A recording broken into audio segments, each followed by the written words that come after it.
Chapter 221. Elder Bai is an authority wherever he goes. The Bai family mistook the fake for a real gem. _3 She continued to look down, noticing that the Chinese medicine exam consisted of 4 subjects. The first one was the foundational theory of Chinese medicine along with herbal medicine, which wasn't a problem, but then she saw internal medicine of Western medicine. Doom. Bai Lian looked up, pondering that this certificate was not absolutely necessary to pursue. She wasn't really a formal practitioner of Chinese medicine. She had only been taught a few sets of acupuncture by the imperial physician. When she was in the military, she had frequently practiced by giving acupuncture to the soldiers. She searched for acupuncture therapy certification. Not bad. This was a certificate she could accept. Back to WeChat. She noticed in addition to her friend requests, a new person's card. Ma Tongfeng, by classmate. Image, by classmate. Zhang Fulai replied quickly. It's him. Bai Lian went back and clicked to accept the friend request. Ma Tongfeng's online name was his real name. Bai Lian, smile. He must have been busy because it took him 5 minutes to see that Bai Lian had accepted. He hastily replied to her message. Your mathematical and physical logical reasoning are very good. Are you interested in physics? Bai Lian indeed had an exceptional talent in mathematics and logic. In the past, when Bai Zhongyu and Chen Yi were studying at the Imperial College, 16-year-old Bai Zhongyu would coerce 8-year-old Bai Lian to help him with his Imperial College homework. Bai Lian's clerical script was forcibly practiced from that time. When Chen Yi was 15, he skipped school to go horseback riding, and her 2 brothers forcibly dressed her up as a boy and made her go to the Imperial College in place of Chen Yi. Over time, the teachers at the Imperial College all knew she was being tormented by her 2 brothers. They basically turned a blind eye to it. That day's lesson happened to be on Zhou by Xuan Jing, a required course of the Imperial College. She answered the questions fluently. It was the first time Liang Zuan noticed her. That was Bai Lian's first encounter with mathematics, and later on, she also became familiar with the 9 chapters on the mathematical art, the Pythagorean theorem, trigonometry, circle cutting. She knew them all. Even in this world, after she rounded out her knowledge in integral calculus and differential calculus, mathematics and physics were still her strong suits. In her era, mathematics was leading the world, and Bai Lian was always very confident in her culture and in what she learned from Zhou by Xuan Jing. Only chemistry. She was really starting from scratch. Bai Lian. Right Ma Tongfeng. Link. He sent Bai Lian 3 links in a row. These are quite interesting, classmate. Dark matter is not at all fun. Quantum mechanics is the real essence. Smile. Bai Lian. Okay, smile. The 2 exchanged information amicably, both very satisfied with each other's smiles. All the city-wide joint exam papers were scanned into computers and uploaded to the Beijing education system. Finally, the grading was done uniformly on machines. The rules and regulations were nearly identical to the Gaokao. Everyone would log into the education system to check their scores and rankings. This was also a big event for the Beijing education system. Grading exams would take 3 to 4 days, and the results would be tabulated and ranked by the system. By Monday, everyone could log into the system to check their scores. In most cases, each school would compile and re-rank the scores of their own students. Saturday. Jiangjing Music Academy. Bai Qiming and Song Min both accompanied by Xueqi to attend the audition for Master Zhen's disciples. Among the many candidates were not a few of Jiangjing's nobility. Bai Xueqi picked up her performance number, and although the 3 of them could move heaven and earth in Beijing, here, they were no different from ordinary people. Only by jumping out of the fishbowl can one realize how big the world is. Inside sources say that Master Zhen's disciples will shrink from 2 to just 1 this year, whispered a beautifully dressed woman ahead, talking with a young man beside her. The young man was shocked. Just 1? Spots were already tight. How come it suddenly changed to only 1? I heard that 1 spot has already been decided. A group of people were discussing the latest news. Bai Qiming quickly turned to Song Min. Do you know about this? It was no secret that Song Min's mother was from Jiangjing, and the Song family's information network was always ahead of any in Beijing. I had no idea, Song Min shook his head. The Song family was not all-powerful. In this circle, the information disparity was controlled by a few. The Song family from Beijing just took advantage of the fact that Song Min's mother was from Jiangjing. She would know many policies in advance, as well as news about education and economics. However, Compared to those who were truly in the upper echelons of Jiangjing, the Song family's informational advantage was insignificant. Only one spot. Bai Qiming looked at Bai Xueqi, knowing the chances were slim but still offering encouragement. Perform well. Even if Master Jian doesn't notice you, there will be other teachers who will value you. Bai Xueqi went in carrying her instrument.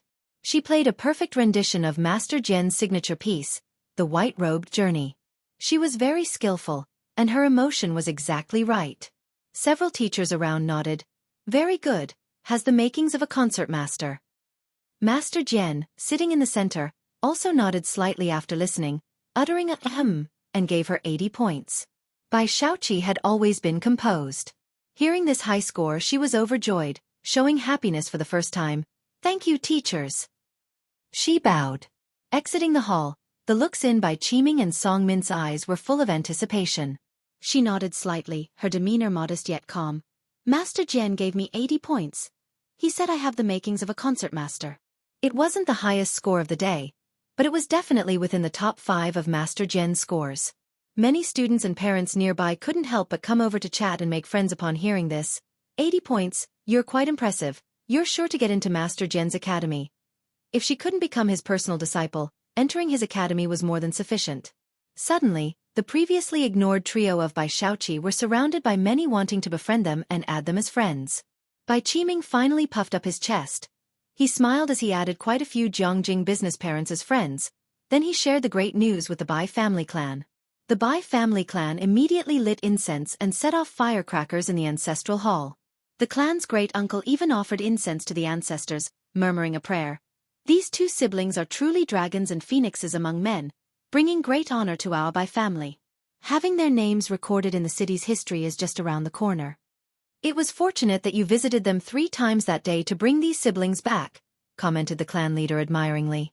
At that time, he had not favored the illegitimate children, but now he had to admit, the great-uncle's vision was extraordinary. You indeed have foresight. The Bai family boasts a top scholar and will soon have an artist as well. You shouldn't have gotten involved when Qiming and Ji Mulan divorced, the great-uncle lectured him. Luckily, Xueqi didn't bear a grudge, or else we would have lost out much more. As for Bai Lian and Ji Mulan, they had long been forgotten. Jiangjing Music Academy. Bai Xueqi received a flood of congratulatory calls and messages from the Bai family. Bai Qiming also sent red packets in the group chats and boasted on his social media. Meanwhile, in the concert hall, Master Jian Zhongyo, waiting for the next performer, couldn't help but take out his phone and sent a private message to a blogger. Hello, did she agree today? Chapter 222, 083 Tremor, Lianlian's Ranking, Second Update. Under 1 nowadays, very few men learn to play the guzheng. Most people seem to equate the guzheng with femininity. But Jian Zhongyo is one of the men who study guzheng, and despite being called effeminate as a child for it, he never allowed others' words to define him. Throughout history, there have always been male figures among the guzheng masters.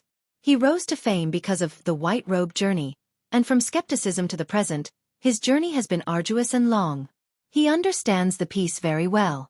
Today, many students performed the white-robed journey, but compared to what he had seen in the video, something was always missing. The video where one eats a big bowl of noodles, the girl playing in it might not be fluent, and her technique could even be considered rusty. But only Jian Zhongyo knew the emotion she poured into this piece. Dazzling, splendid, yet ultimately fading to silence. To make friends through music. If guided properly, Jian Zhongyo believed, she could play this piece to perfection. Valuing and loving talent, he was unwilling to give up on such a promising young plant. He would rather inquire daily. One day, he would move this future music academy's prime student. The next student to perform was ready, and Jian Zhongyo put down his phone to listen seriously to the performance. When Pu Shaohan sent Bai Lian a screenshot of Jian Zongyi's message. Bai Lian had just finished a meeting with the Calligraphy Association. Jiang Fulai was discussing financial issues with Xueqi, who had specially interviewed someone to take charge of the association's finances. Bai Lian sat to the side, not quite understanding, so she turned on her phone and worked on practice problems. While replying to Pu Shaohan, understood. Jiang Fulai sat by the octagon table while Jiang He did not wish to stay with him, learning calligraphy outside with a group of children instead. Xueqi flipped through his notes, then suddenly looked up, somewhat excited. They've drawn up a new bus route across the street, and it's going to start service next week. This matter had not been fully announced yet, and many businessmen had bought up a bunch of properties in advance, waiting to sell them after the new bus line opened. Xueqi was also privy to this news. Zhang Fulai was not surprised by this information. Chongqing Culture and Tourism Bureau had good planning. He rested his left hand on the table, casually leaning against the chair back, appearing languid yet erect, while flipping through the financial report of the association with his distinctively jointed hand, closing the report. It's almost there, and in the future, there will be high-speed rail too. Ah, really? This news was genuinely new to Xueqi. He sat up with a jolt. The thought of Chongqing being connected by high-speed rail was beyond his wildest dreams. Zhang Fulai responded indifferently.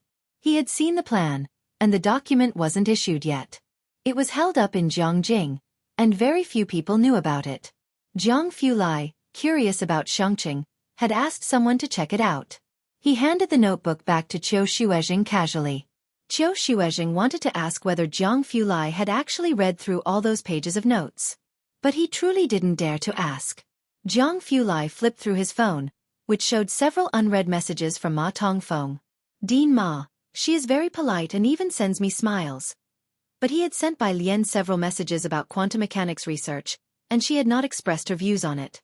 Dean Ma was really anxious.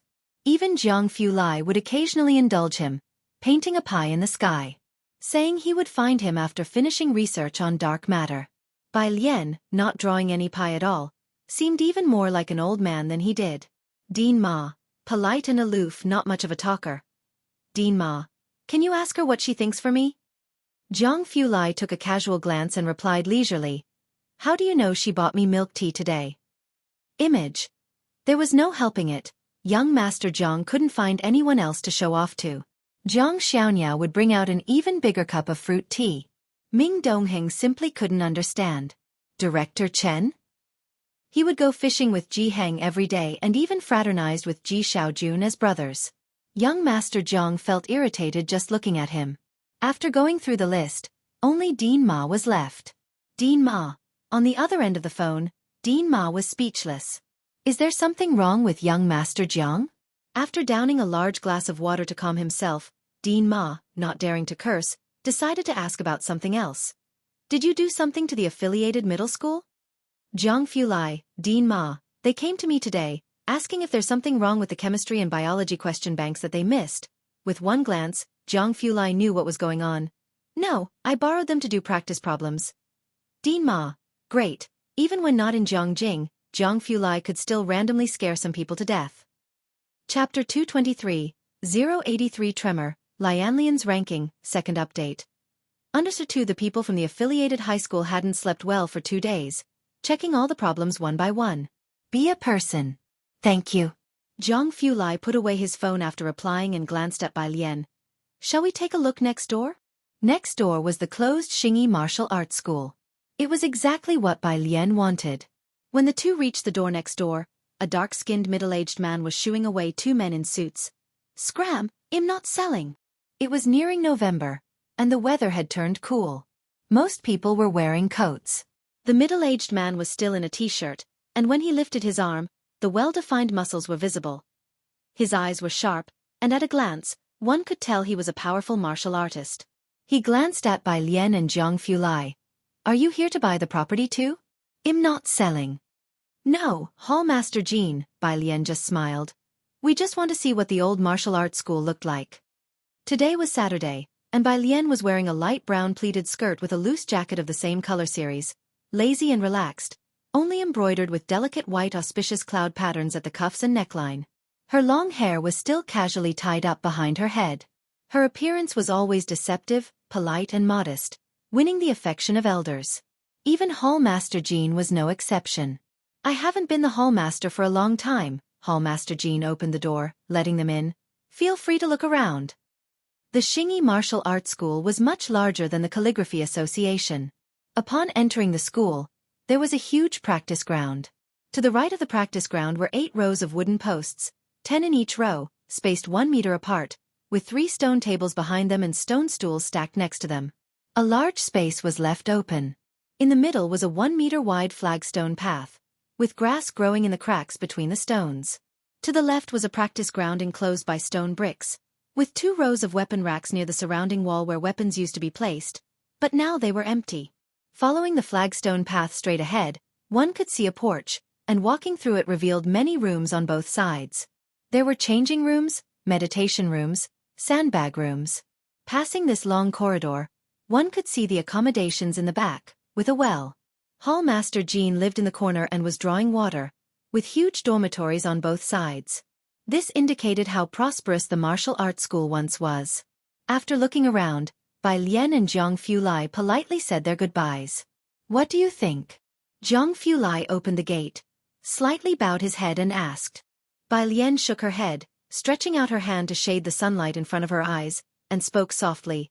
"I'll ask around some more." She still didn't know how the martial arts school had gone under. Monday. All the high schools in Beijing were tallying student scores. Xiangqing High School was no exception. The principal had arrived at the school early and convened a meeting with the homeroom teachers. Teacher Lu, as soon as Lu Lingxi arrived, the principal and head of education urged her, "Quick, see how many points Ning Xiao from your class got." Lu Lingxi knew they were anxious. Sitting in front of the computer, she logged in with her homeroom teacher ID, retrieved the class student scores, and directly searched for Ning Xiao in the search bar. The page kept spinning. Today, all the high schools in Beijing were pulling up scores, and the Beijing Education Network was clearly overwhelmed. It took nearly a minute to display: name, Ning Xiao subject, score, ranking Chinese, 122, 74 math, 121, 5 English, 131, 109 science comprehensive, 248, 25 total score, 632, rank, 31, 31. The principal was startled by the ranking and couldn't help exclaiming. This ranking showed the overall ranking for the entire Beijing. Last time during the joint exams, Ning Xiao was still ranked outside the top 100, and now he suddenly soared to 31. Could this match up with that international class of Beijing? The director of studies also couldn't help but speak up. They all knew about the international class of Beijing High School, with a total of 40 students, the most competitive school in Beijing, with several students getting into Jiangjing University each year. Hearing this, other teachers looked over.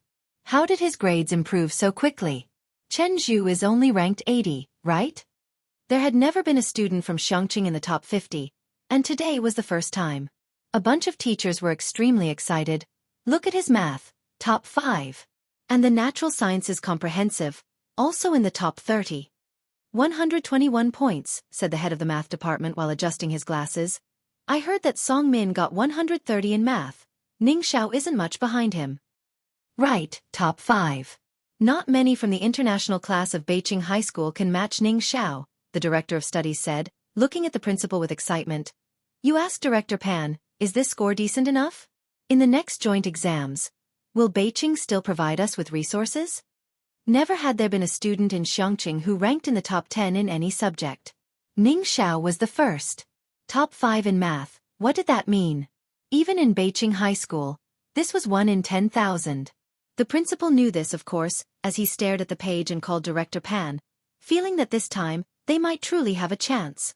Lu Lingxi was also startled by Ning Xiao's results.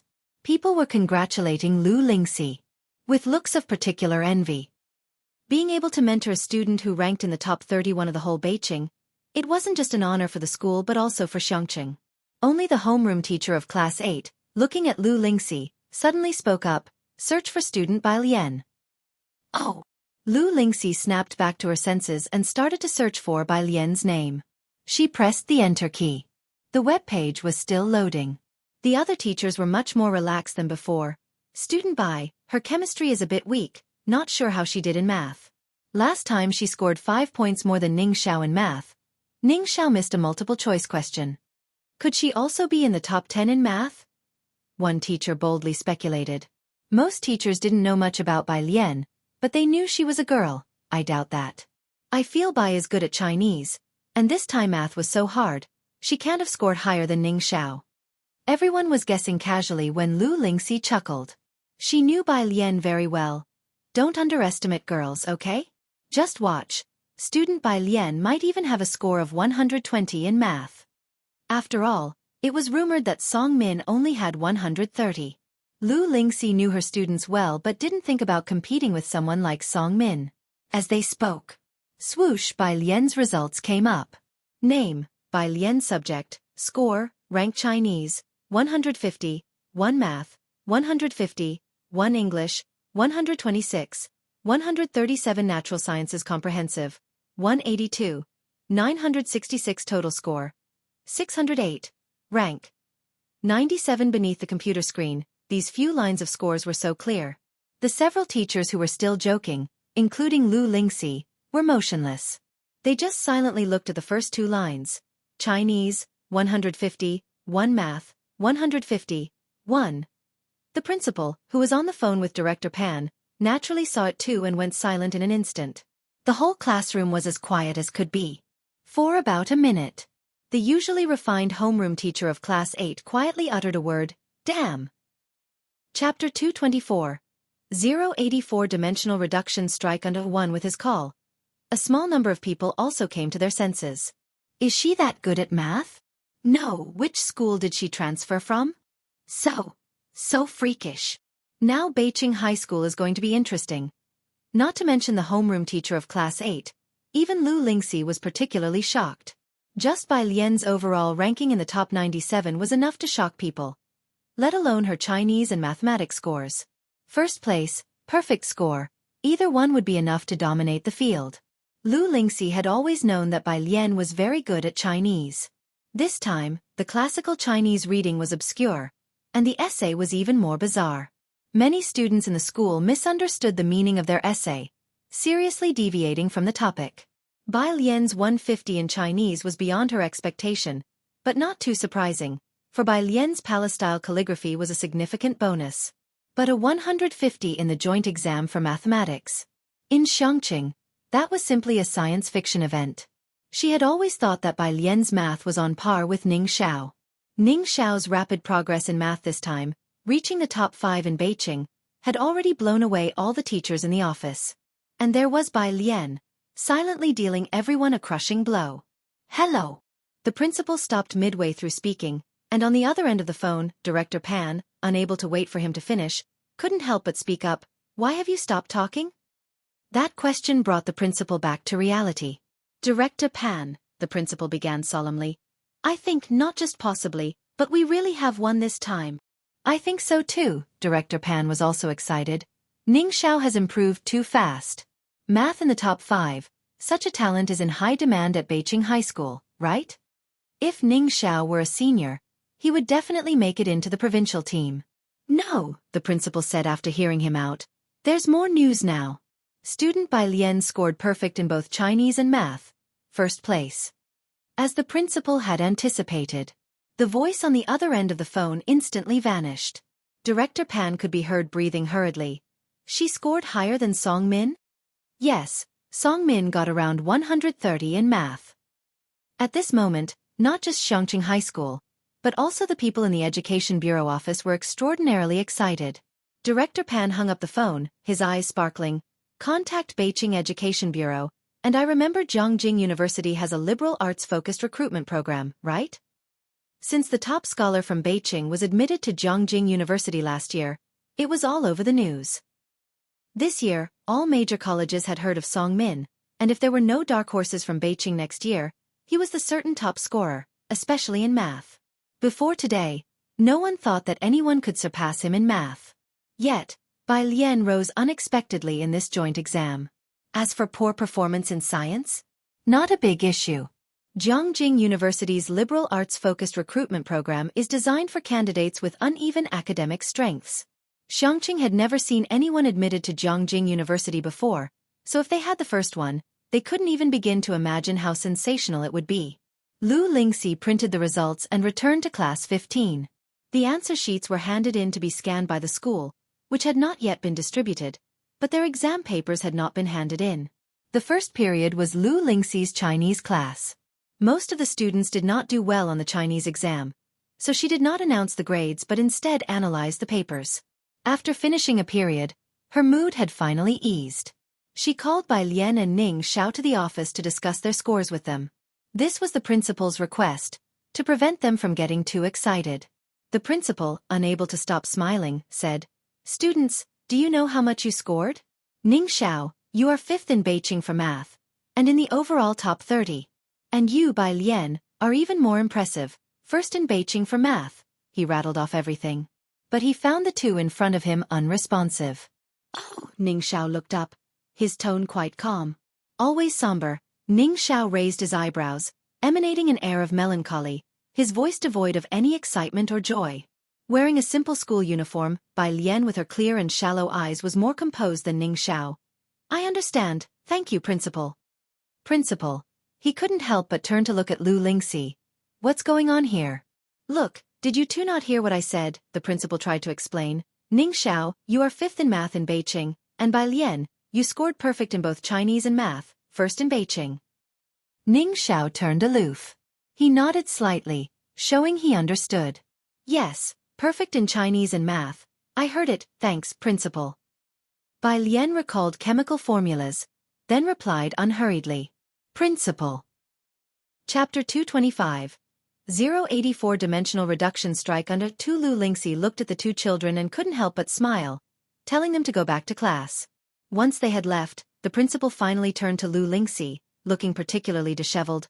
"It's just Teacher Lu, those two students. What's going on? They don't look happy at all. Aren't they excited? Didn't they know what these results meant?" Of course, the principal didn't understand. Ning Xiao had the apps exercises, and every weekend Zhang Fulai would go to the library to teach them the more challenging problems, and then there was Bai Lian, whose explanations were even more meticulous than Zhang Fulai's. Ranked 5th in Beijing. These results were impressive in Xiangqing and Beijing. But Ning Xiao knew that if young Master Zhang discovered he scored only around 120 on the joint exam, even failing to answer a major question entirely, he would definitely be scolded. This wasn't an exaggeration. Apart from Tang Ming, he was the worst student young Master Zhang had ever taught. Happy, excited? Right now, Ning Xiao was only worried about whether he'd be scolded tonight. He was in no mood for joy or excitement. As for Bai Lian, she had initially stood out among the many talents of the great Yong dynasty, accepted as a disciple by Liang Zuan in a special exception. Even today, people say of her, the great Yong dynasty owes her a position as the top scholar. Would she care about this? The two left with ease. The principal truly couldn't understand it, and turning to Lu Lingxi he said, "I didn't even get to tell them about the Unshaken plan." The Unshaken plan was specifically designed by Jiangjing University for students with special talents. It involved interviews and written exams between October and November each year, and those who passed could be admitted to Jiangjing University with a 50-point deduction from their college entrance exam scores. If they performed exceptionally well, the reduction could be even greater. The principal had come specifically for this Unshaken plan. But the reaction of these two students baffled him, and he let them go without saying a word about it. "They're about to have class," said Lu Lingxi, more composed than the principal. After a moment's thought, she added, "I'll have a good talk with them at noon." That works. The principal was dizzy with confusion. Suddenly he felt, even if he had mentioned the Unshaken plan to Bai Lian and Ning Xiao just now, their reactions would probably have been the same. "Oh. Thank you, Principal, I understand." Thinking about this, the principal couldn't help but wipe his face. After all, it was best to leave such matters to Lu Lingxi. Beijing High School. International class. This class consisted of all top students. Competition created pressure, so when the results were released, the homeroom teacher immediately posted the printed score sheet on the left side of the blackboard. As soon as the scores came out, it wasn't Song Min and the others who were concerned, but rather a group who had privately placed bets. A bunch of them crowded to the left side of the blackboard to see the latest development in the math competition. From top to bottom, the homeroom teacher posted everyone's scores and overall rankings according to their positions. The first one was Song Min name, Song Min subject, score, ranking Chinese, 131, 5 math, 130, 2 English, 142, 3 science composite, 275, 1 total score, 678. 1 Song Min's deskmate wasn't surprised by Song Min's overall ranking. He just looked at Song Min's math score, turned around, and let out a tragic cry. "Brother Min, I admire you for scoring 130 on this kind of paper, but you've really disappointed me." The first place is actually Xueqi. Xueqi, you couldn't have gotten 135 in math, could you? Most were startled to see that Song Min was second in math and began to exclaim. Aside from the major joint exams, Beijing High School had a monthly exam for the 10 schools in Beijing. In mathematics, Song Min and Bai Shaoqi consistently ranked second and first respectively, a tradition at Beijing High School. Only a very few instinctively looked for Bai Shaoqi's ranking, name, Bai Shaoqi subject, score, ranking Chinese, 133, 4 math, 126, 3 English, 137, 20 science composite, 259, 9 total score, 655, 3, hey, he blurted out subconsciously. It's not Xueqi who's first either, her math is third. At this exclamation, not to mention those grouped on the left side of the blackboard, even the normally focused Song Min and Bai Shaoqi turned to look in that direction. Song Min stood up frowning. She's third? Yes. Who in our class had an exceptional performance, even surpassing Brother Min? Song Min and Bai Shaoqi exchanged glances. They both pushed back their chairs and walked to the left side of the podium to check the scores. The crowd whooshed aside, making way for Song Min and Bai Shaoqi to view their math scores, then continued looking downward. The class had a 4th place, a 6th place, but no first place. Others were also wondering where the first place might be, because no one in international class had ever considered that this math first place could belong to someone else. Yet, it was nowhere to be found. Aside from the two of them, the highest was 4th place, with 123 points. So, where was the first place? Without mention of first, where was 5th place? Beijing High's international class was the most competitive in all of Beijing and had the strongest teaching staff, especially since the international class homeroom teacher, a math teacher, had previously coached several IMO potential candidates. Chapter 226. 084 Reduction Strike Under 3. The class had nearly swept the top 10 in the province for math. Who exactly is in first place? Song Min's deskmate touched his head, incredulous. Min bro, your 130 is already freakish, but someone's even more freakish? How many points did they have to score? I'm going to find the homeroom teacher, Song Min decided on the spot. The homeroom teacher of the international class was in the office. He had applied to review the answer sheet of that top student as soon as the scores were released. Soon, the staff called him, saying the test paper had been retrieved. The answer sheet was retrieved from the machine, and to ensure fairness and justice, it did not display the school or the name. The homeroom teacher of the international class only saw a clean, neatly arranged test paper. All the multiple-choice questions were correct. All the fill-in-the-blank questions were correct. He paused for a moment, took the mouse, and clicked through to the major questions this student had answered. There were a total of 5 major math questions, and the first 3 were still fine. He had spent an entire weekend figuring out the last 2 questions and had even cross-referenced the answers. These 2 questions were beyond the syllabus of the international class, so he even prepared detailed explanations against the answers, to make sure the students would understand. But seeing this student's answers, he even felt a sense of, so that's another way to solve it. The approach was different from the answers, and this student's method was even clearer and easier to understand. Pristine standard, every step of the reasoning was clearly written. 150. Perfect score. At first, he didn't know what the top score was and thought the other person was only a point or 2 above Song Min. He wondered who this dark horse was, but he never imagined it would be 150. A perfect score. Where on earth did this guy come from? Cheating? The homeroom teacher of the international class hadn't even considered it. Not to mention the answer was different from the standard answer. The clarity of the logical process alone let him see the student's potential value. Principal, the homeroom teacher of the international class directly called the school principal. The Education Bureau can pull up information on the person who came first in math, right? Send me that guy's data. By the time Song Min and Bai Shaoqi arrived, the homeroom teacher had just hung up the phone. I knew you two would come, the homeroom teacher took a deep breath.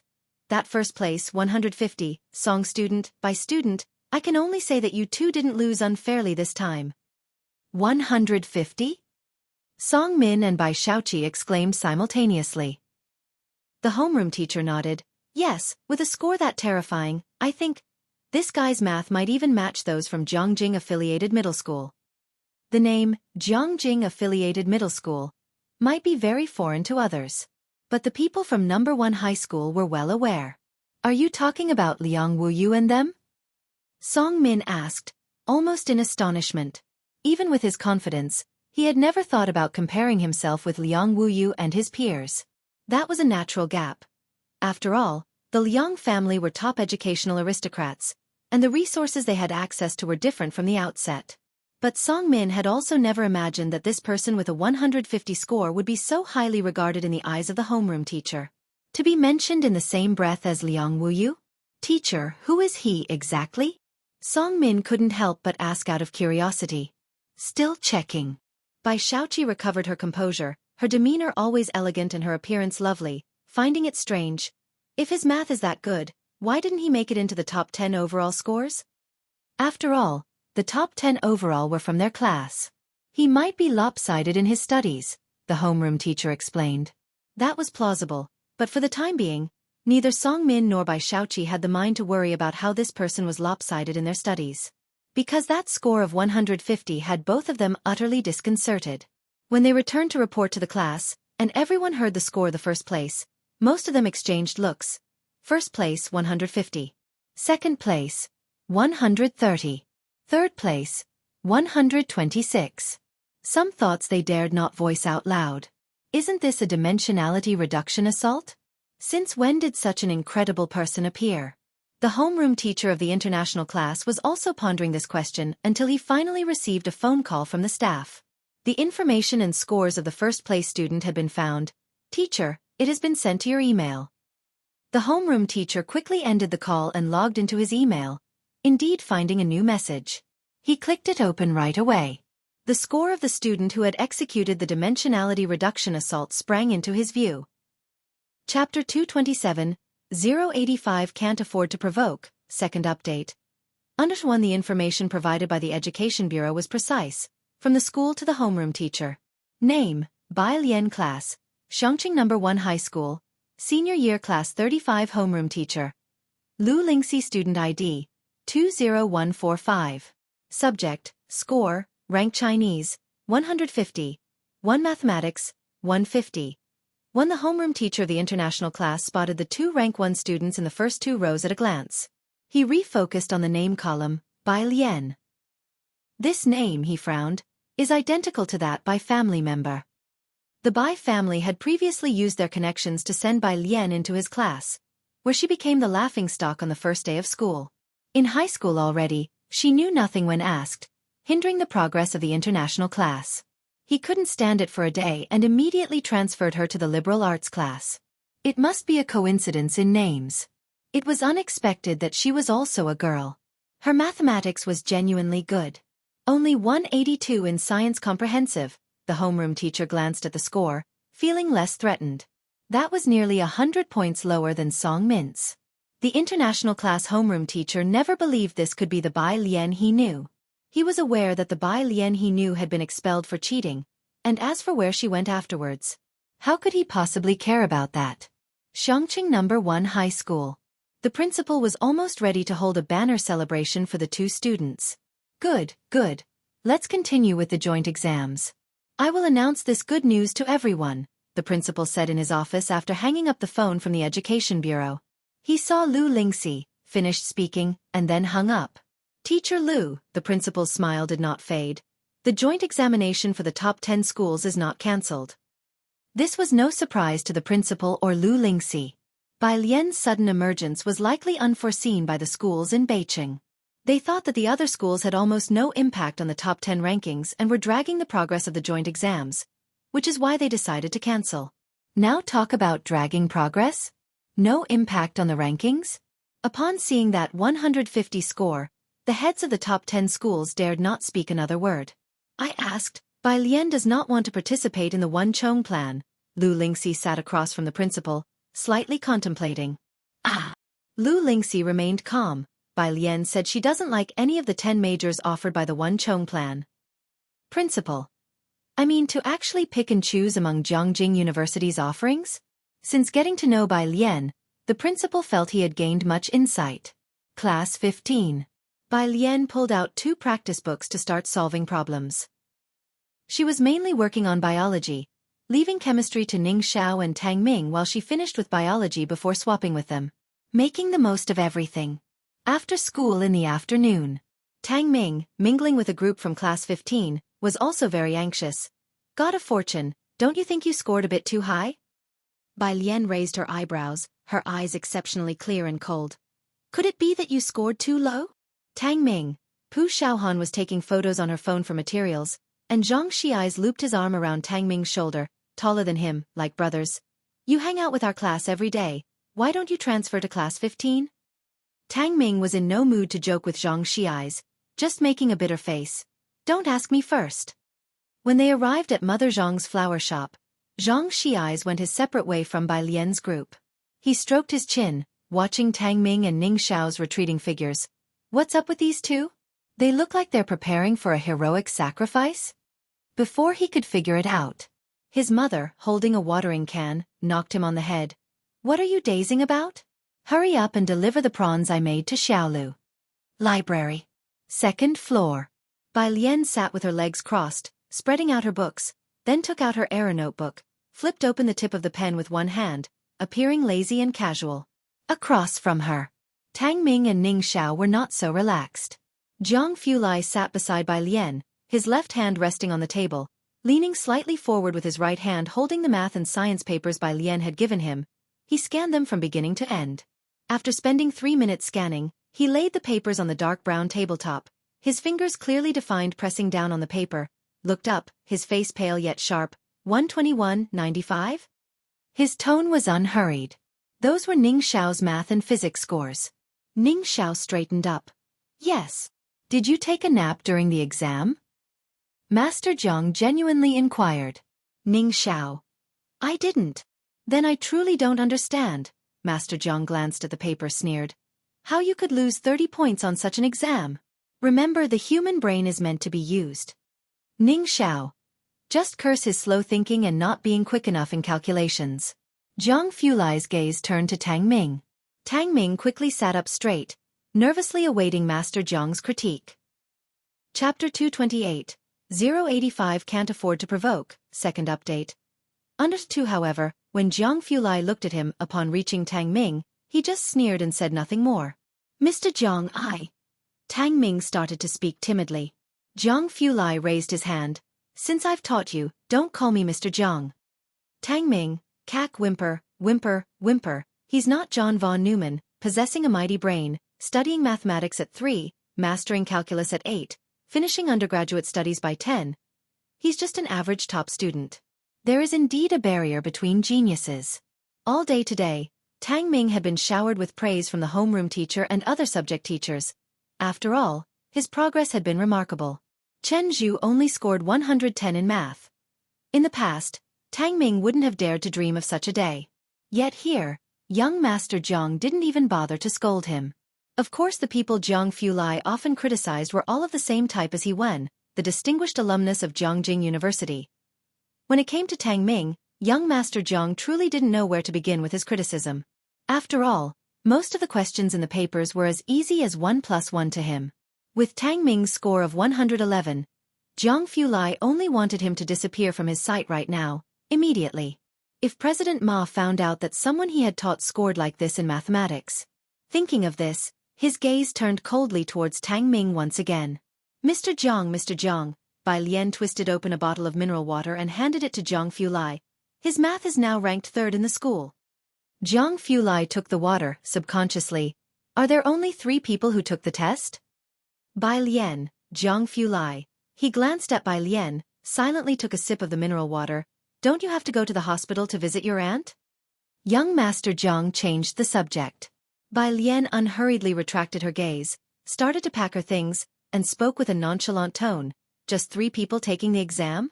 She countered. Jiang Fulai. On the other side, Jiang he looked up solemnly at Jiang Fulai. Sister is first. He said.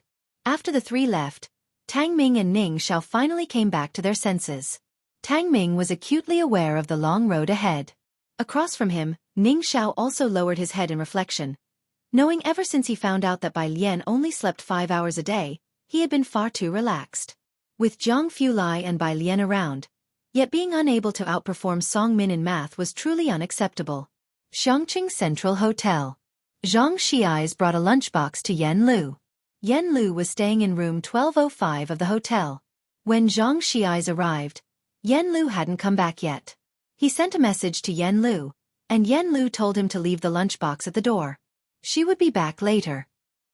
Zhang Xi's set down the lunchbox, but saw a letter half stuffed through the door crack, with what appeared to be bloodstains on the envelope. Knowing that Yen Lu had many cyberbullies, he frowned. He took out the envelope and left the lunchbox as he went out. After returning to the flower shop, Zhang's mom learned about his exam results, and almost hit him with a kettle. Zhang Xi's agilely retreated to his room and shut the door. He opened his phone to find someone to play games with in the class group chat. In the wait to group up for the game, he thought of the cyberbully and pulled out the envelope from his pocket. Snap! 4 photographs fell to the ground. Zhang Xi's stared at the photos that had landed on the tiled floor, stunned. Clearly, the photos had been captured from some videos. Even though he was alone in the room, he swiftly picked up the photos and clamped them down on the table. Each photo had a line of words written on the back. "You think you can escape me? Come here at 11 tonight." You wouldn't want these videos to appear online, would you? There was an address left. Zhang Xi's felt his head buzz, everything crashing down. "Good guy, why aren't you hitting ready?" From the phone, the voices of Wang Qi and the others came through. Zhang Xi's lifted his head, his normally sunny handsome face now covered with a layer of gloom, like a clear sky obscured by dark clouds, oppressive and suffocating. The blood-stained white envelope was crumpled in his grip.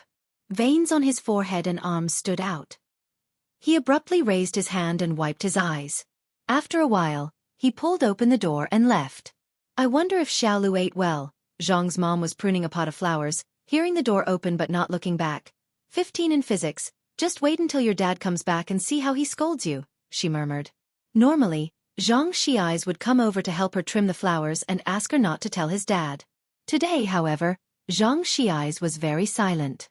He put on a black baseball cap and also took out a pot full of white iris flowers from the bucket. The snow-colored iris flowers, in bunches, were very elegant. Zhang Xi's wrapped up an entire large bunch. Chapter 229, 085 Can't Afford to Provoke, Second Update. _3 Xiangqing Hotel Room 1205. Knocking. Inside, Yen Lu was taking a shower in the bathroom. Knowing her propensity for cleanliness, her sister knew it would be a long one. She opened the door to find a tall, handsome young man standing outside. "Ah, are you, little brother Zhang?" Zhang Xi's did, after all, represent the face of the male students at Xiangqing No. 1 Middle School. Her sister recognized Zhang Xi's and called out to the bathroom, "Yen Lu, little brother Zhang has come to see you." Bathroom. Yen Lu's hand shook, and the razor blade slipped from her wrist. She quickly stood up from the water, dried herself off, and got dressed before coming out. With her tall stature and long legs, she wore the hotel's slippers as she came out, drying her hair along the way. "What are you doing here instead of doing homework at home?" "Just received a bouquet of flowers," Zhang Xi's chuckled, taking out a large bunch of iris flowers from behind him and handing them to Yen Lu. "I brought them to you." The motion of Yen Lu drying her hair came to a halt. She looked down at the bunch of pure white irises, glistening with water droplets. It took her a while to hesitate before she reached out and took them. "Thank you."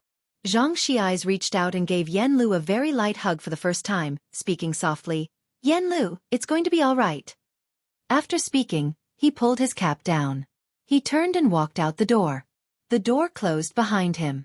Only then did Yen Lu's sister turn around with a stunned expression, looking at Yen Lu holding the flowers, and she couldn't help but doubt. "You're faking your germophobia, aren't you?"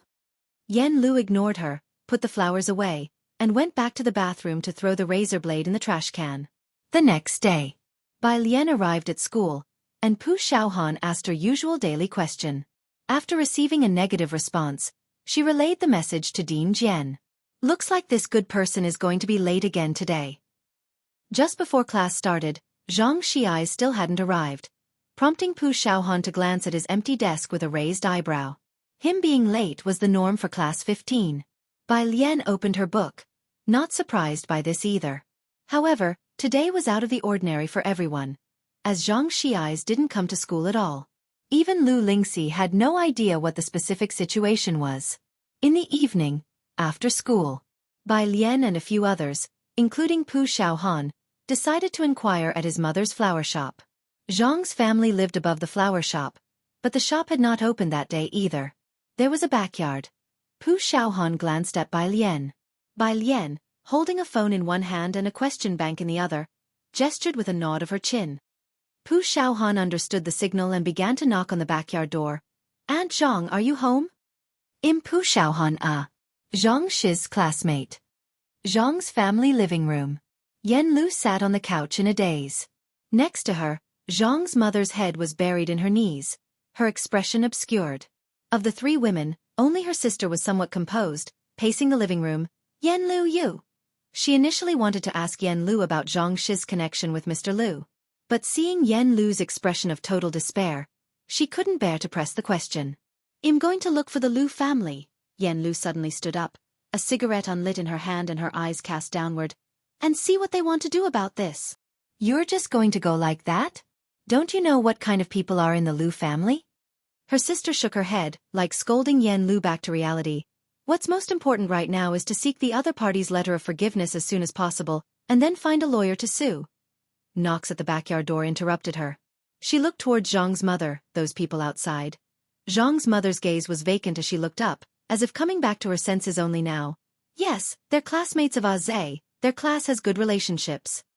Zhang Shi's had missed a day of school, and Bai Lian and the others must have come to inquire about his situation. Her sister opened the door and saw several people in Xiangqing No. 1 middle school uniforms. "Classmates, little brother Zhang has some issues and needs to take some time off," her sister said with a smile. "Something's happened?" Bai Lian, holding her phone, squinted at Yen Lu's sister with a casual smirk. Yen Lu's sister met Bai Lian's gaze, and under any other circumstances, she would certainly have asked Bai Lian if she wanted to enter the entertainment industry, but now wasn't the time. She nodded. "Yes, I'm helping them look after the shop, so you all better go home and do your homework." She closed the door and let out a sigh of relief. The girl just now was good-looking, with a seemingly casual expression, but those dark eyes made one feel completely exposed. "I sent them away." Yen Lu's sister returned to the living room, and her phone finally rang. The other two looked at her anxiously. She answered, and it was Time Media calling. She had contacted them first thing in the morning, and all three had been waiting for a reply. "Little Exon, I can't handle this matter. Forget about getting a lawyer. You should also find a chance to extricate yourself as soon as possible. You know what the Xinming family is like." Lu Exon had even managed to arrange a meeting with that person from the Su family. How bold you must be to mess with the Lu family. The other party hung up after speaking. Calls back went unanswered. Yen Lu's sister looked at the nervous Yen Lu and Zhang's mother and sadly chuckled. Lu Xin's father has already arrived in Xiangqing, and the Lu family's background is not that clean to begin with. His son is now in the ICU. Not to mention, Mr. Su is also in Xiangqing. "Mr. Su." Zhang's mother lifted her head, her voice hoarse, hearing the name Mr. Su for the first time. "Mr. Su, even the Lu family has to curry favor with him. He's from Jiangjing, those people have enormous power, even our boss might not dare to intervene, we and them." Being in the entertainment industry, Yen Lu's sister was the clearest about these things as she shook her head. "You have to be prepared, little brother Zhang's case. We might all be unable to extricate ourselves." Her sister had sent those students away moments ago, without saying much. Firstly, there were already enough people involved, and the few decent ones left in her circle were distancing themselves from them. She feared involving the students as well. Secondly, this matter was complicated, and not a single person from Time Media dared to touch it, so it was futile to talk to those students. Chapter 230, 086 The Grandpa with Secrets, Top-notch legal team under one alien. Outside, Pu Xiaohan watched Xinming close the back door and couldn't help but look at Bai Lian. Something feels weird. Bai Lian looked up at the doorframe, her phone idly twirling in her hand. "Not sure," she gripped her phone tightly, pausing to think. "You go home first, ask around." When the students from Class 15 left, they did not have the same ease as when they arrived. But no one from Class 15 could have imagined. What sort of thing could the usually sunny Zhang Shi's have done? At worst, it might be a family emergency, the most serious being Zhang Shi's falling ill, or perhaps a car accident. "Pah!" Pu Xiaohan slapped herself in the face. Such a jinx. That was what most people in Class 15 thought. Bai Lian took the opportunity to visit her aunt in the hospital. Ji Hung had only come by during the afternoon to bring Xueqi chicken soup. It was ill-timed, as Xuan and Ji Mulan were there, and the room was filled with the health supplements they had brought. Seeing Bai Lian arrive, Xuan greeted her with a smile. Alien is off school. It was all very typical. He always knew how to keep a proper distance in his dealings with others. He never crossed the line. Bai Lian didn't have much animosity toward him, but that was about it. With Ji Mulan standing beside her, Bai Lian just hummed in response, the most courtesy she was willing to show. Mr. Su, what brings you here tonight? Ji Xiaojun had just finished teaching not long ago and poured water for Ji Mulan and Su En. Today, they hadn't made use of Bai Lian. Mainly because Ji Xiaojun felt Bai Lian had animosity toward Ji Mulan, and he was afraid Bai Lian would splash water on Ji Mulan's face. Su En smiled. After exchanging routine greetings with Xueqi, he reflected a moment. One of my business partners is in ICU, I'm going to see him later. I see, Ji Xiaojun nodded, not prying further. Then you should go quickly. Su En also knew that Ji Mulan and Bai Lian, mother and daughter, didn't get along well. He wasn't clear about the past between the two, but he could feel that Ji Mulan's attitude toward Bai Lian had been problematic for some time. After he left with Ji Mulan, Ji Xiaojun turned to Bai Lian, gesturing for her to help herself to some water. You and your mother. He wondered if there was any possibility of reconciliation between them. After all, they were mother and daughter. Now, Ji Mulan's relationship with Ji Hung was somewhat mended. Stop, Bai Lian couldn't stand hearing about Ji Mulan, placing her workbook on the table. Uncle, I came to see my aunt. To others, it seemed there wasn't much of an issue between Bai Lian and Ji Mulan. But only Bai Lian knew the original Bai Lian was already dead. Dead in the icy cold lake. Ji Xiaojun silently watched Bai Lian sit by Xueqi's bedside, instinctively checking Xueqi's pulse. Xueqi even gave him a white-eyed look, annoyed at his meddling. Ji Xiaojun then turned to make Bai Lian a cup of tea. His familial bonds were thin. Ji Mulan was his sister, and he couldn't let go. Alien, your grandfather said you've been going to bed past midnight and getting up before 6? Xueqi could now sit up and lean against the headboard, her head swathed in bandages. Her voice was becoming stronger as well. In short, she was recovering very well. Ji Hang had woken up in the night to use the bathroom and saw that Bai Lian's window was still open. That day, he came over worriedly to discuss this matter. So, on behalf of Ji Hung, Xueqi spoke, your health is important. We can take our time. There's no rush this year. Bai Lian withdrew her hand, looked up still in her school uniform with an unzipped jacket revealing her white shirt underneath, and said to Xueqi with a voice both soft and slow, but I need to study, Aunt. Xueqi. Right, studying is most important, but try to go to bed by midnight if you can. Ji Xiaojun placed the tea to one side, listening and utterly speechless. Is this how you persuade someone? After seeing Xueqi, Bai Lian went back home, as she still had Lance waiting for her at home. After she had left, Ji Xiaojun glanced at Xueqi. Dad asked you to persuade her not to indulge her. Why don't you say it then? Xueqi leaned against the headboard. Ji Xiaojun was even less helpful than Ji Hang. Before Bai Lian could speak, he likely would be the one to start saying, It's okay, alien, whatever time you study until it's fine, your uncle will stay up with you. Ji Xiaojun opened his mouth. He wanted to retort, but he didn't know where to start. Illogical. He could only bury his head and go to the bathroom to fetch water for Xueqi. Outside the ICU at the hospital. At the age of 60, Liu's father looked into the glass room at Lu Xinming with a fierce gaze. No matter who it is, I want them dead. Get me Zhao Jingzhou, even if it costs 10 times more. Chapter 231. 086 The Grandpa with Secrets. Top-notch legal team _2 Zhao Jingzhou, the top legal team of Thai media. Originated from Red Circle firm. Always unbeaten. He was extremely popular online and had never lost a case. The least successful outcome was a settlement between both parties. Director Liu, we are already in contact. A person beside whispered. President Su has arrived. As they were speaking, the elevator door opened, and Suan followed by Ji Mulan walked over from the end of the corridor. Director Liu put on a mournful expression. President Su, thank you for remembering my son at this critical time. Rest assured, I will handle his affairs on his behalf, and it will definitely not delay your important matters. Director Liu, Company affairs can be put aside. After shaking hands, Xuan looked at the familiar ICU. What exactly happened to Director Liu? Is he still in danger?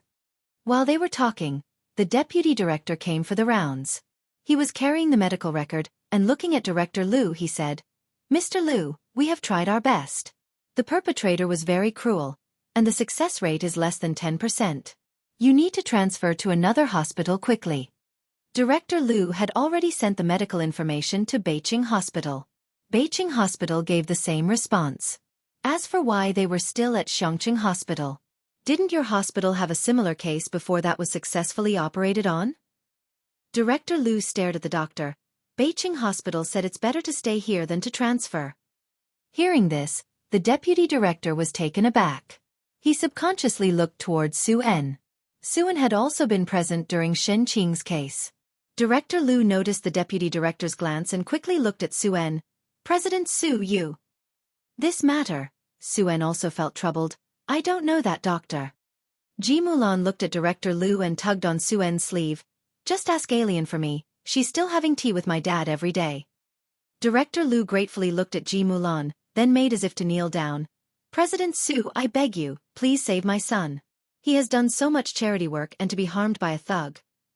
"Hey Director Liu, please don't be like this." Xuan knew Liu Xinming was a well-known philanthropist online, having donated a lot to orphanages.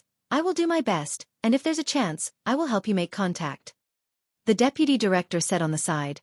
"However, even if that gentleman comes now, the success rate is still very low." The person who beat up Director Liu was clearly aiming for his life.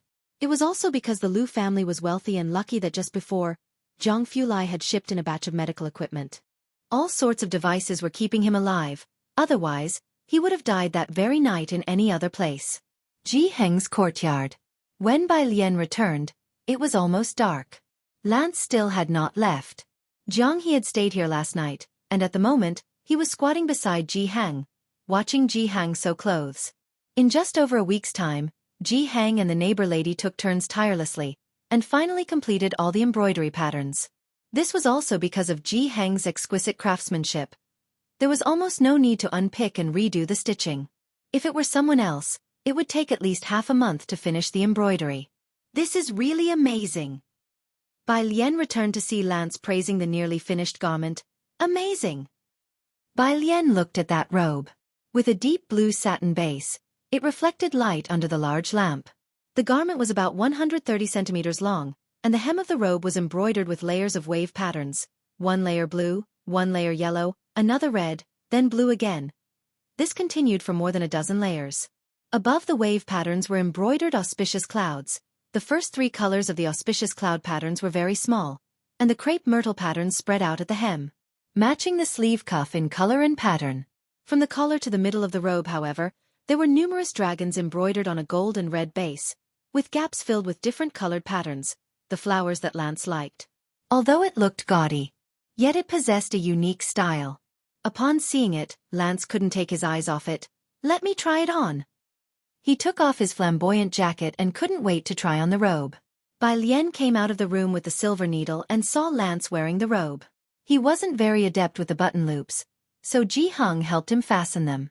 Lance was used to being out of tune on a regular day. Floral pants, floral shirts. Today's robe still featured his favorite colors, but the deep blue satin and the exquisite embroidery made the otherwise gaudy flowers appear like a piece of fine craftsmanship. Jiang He sat on the side, watching Lance transformed and marveling. He was astonished at how Lance had gone from a disco old man to a handsome old man with a change of style. "Not bad." Bai Lian slowly pulled out a silver needle and gave her assessment. With her discerning eye, she could naturally see that Ji Hang was not only a master of embroidery, but the materials he had chosen for Lance's garment were also top-notch. Chapter 232. 086 The Grandpa with Secrets. Top-notch legal team under 3. It's just. Bai Lian glanced at the warehouse. The fabrics in Ji Hang's warehouse were almost all very precious. Where did he get them from? Yeah. Lance put on the robe and didn't want to take it off anymore. He sat down on the chair, signaling to Bai Lian to just sew for him like that. Wash. He was not willing to take it off to wash for the time being. "Do you want one too?" Ji Hang wrapped the embroidery needle in oil paper, and when he looked up, he saw that Jiang He was full of amazement. Jiang He usually didn't talk.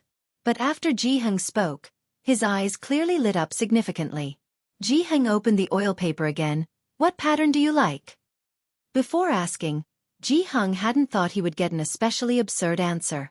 After all, aside from Lance, everyone else he knew, including Bai Lian, had quite normal aesthetic preferences. Until he heard Jiang He's response, he had never imagined he would hear this kind of answer. Cabbage. Ji Heng. What? Jiang He looked up, worried that Ji Heng hadn't heard him, and gestured with his hand. I want a big cabbage. In Ji Heng's mind flashed 1, 2, 3 big cabbages. Really? He was very relieved that his granddaughter had a very normal aesthetic preference. Otherwise, surrounded by the tastes of people like Jiang He and Lance, he would one day doubt this world. Shangqing Police Station. Yan Lu was supporting Zhang's mother, suppressing her emotions and asking the police in a clear and organized manner. Can't we visit? We want to see if he's all right.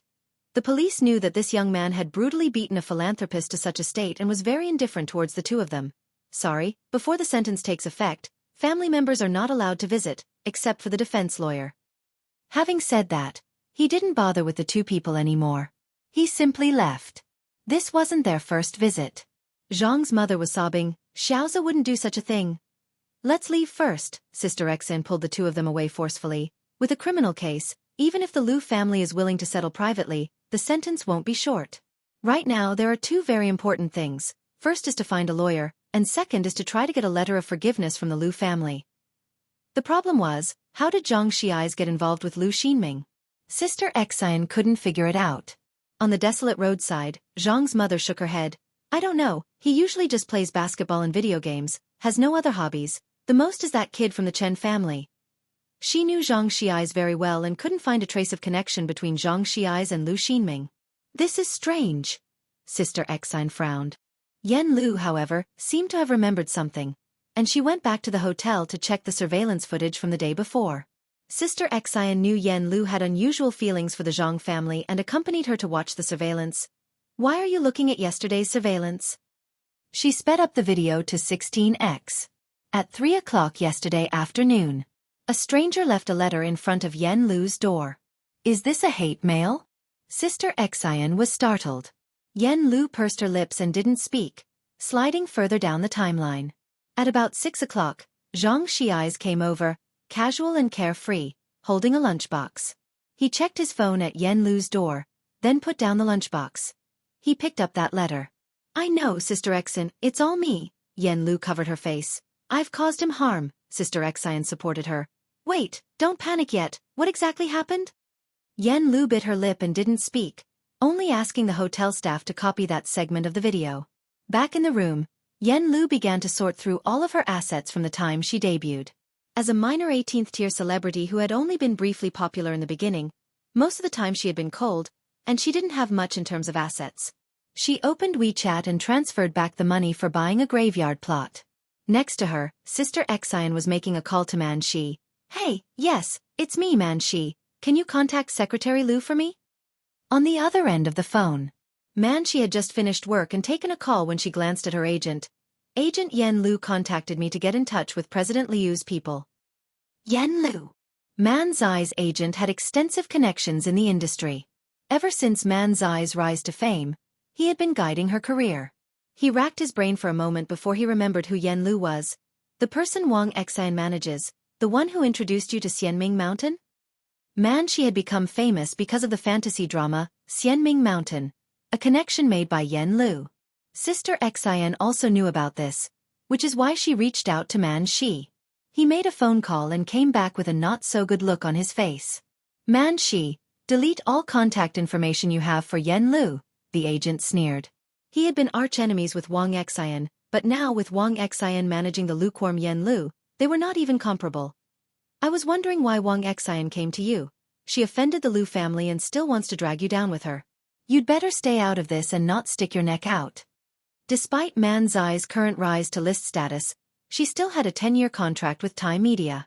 If she offended the higher-ups over this incident and got put on ice, her career would be over. Man Shi had not expected the situation to be so serious. But she never questioned her agent's judgment. She took out her smartphone and unfollowed Yen Lu's Weibo, blocked the phone number, and deleted WeChat contacts. The next day, Ji Hung woke up early to find Bai Lian crouching and waiting for him. Ji Hung recited with no emotion, Isoamylene undergoes ozonolysis, followed by hydrolysis in the presence of zinc. Perfect. Ji Hang went to the bathroom like a wandering soul. In the outside bathroom, Jiang He had already prepared his toothpaste and handed him the toothbrush, staring at Ji Hang with shiny black eyes without saying a word. Ji Hung, he took the toothbrush expressionlessly. I didn't say I wouldn't make clothes for you. Jiang He blinked. Cabbage. Got it. Ji Hung lowered his head, brushing his teeth very dispassionately. If it had to be cabbage, then let it be cabbage. Ji Hang had learned to resign himself to his fate and to comfort himself. Compared to the floral pattern Lance insisted on adding, cabbage at least had a bit of charm. Bai Lian went to school as usual, and in the morning, most of the class still had no clue about Zhang Shi's whereabouts. I climbed over the wall into his yard last night. Wang Qi sat on Zhang Shi's desk, seriously analyzing. No one was in the yard, I don't know where they went. That day, while playing games with me, he suddenly disappeared. Wang Qi remembered this incident.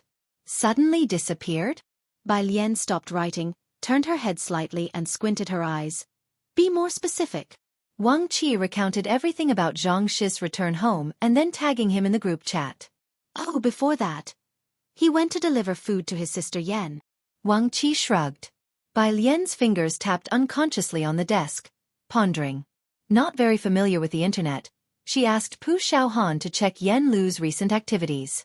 Pu Xiaohan investigated while suggesting, ask Aunt Lu as well. That's what everyone else thought too. But Aunt Lu didn't come today. She had one class and had taken leave for it. Class 15 people went to Zhang's flower shop again at noon. Still no one. After school in the afternoon, Bai Lian and Pu Xiaohan went together with others. Jiang Fulai had freed up some time today and waited at the milk tea shop entrance with Jiang He. Bai Lian saw them from a distance and was just about to go over when the window of a nearby car lowered. Alien. It was Suen. Seeing this, Pu Xiaohan beside her said, Alien, well go check at the Zhang family first. The few from class 15 didn't interrupt and left first. Bai Lian paused and glanced inside the car. Ji Mulan wasn't in the passenger seat. She didn't leave but politely asked, do you need something? It's like this. Suen got out of the car from the other side. Knowing Bai Lian was busy with studies, he didn't waste his words. I have a business partner with a condition similar to your aunt's, and now hospitals in Beijing and Chongqing are afraid to perform the surgery. Could you help me contact the doctor from last time? Chapter 233, Chapter 087, Jiangjing University, Alien makes a move, second update. _1 Bai Lian sized up Suen. Her gaze was indifferent, her face showing little emotion. But Suen felt inexplicably nervous. He's a philanthropist named Lu Xinming, Suen explained to her, my business partner for this deal, but he was attacked by an enemy for some unknown reason, and now he's in the ICU. Lu Xinming. Bai Lian remembered the banner that had been hanging in the cafeteria before. She had some impression of him. Wang Qi had also mentioned before that this person was indeed a philanthropist. With her excellent memory, she recalled that Lu Xinming was not just a philanthropist, but also a shareholder of Time Media, as mentioned by Wang Qi. He was also Yen Lu's boss. Are you too close? She asked. Suen shook his head. Not really, just business partners.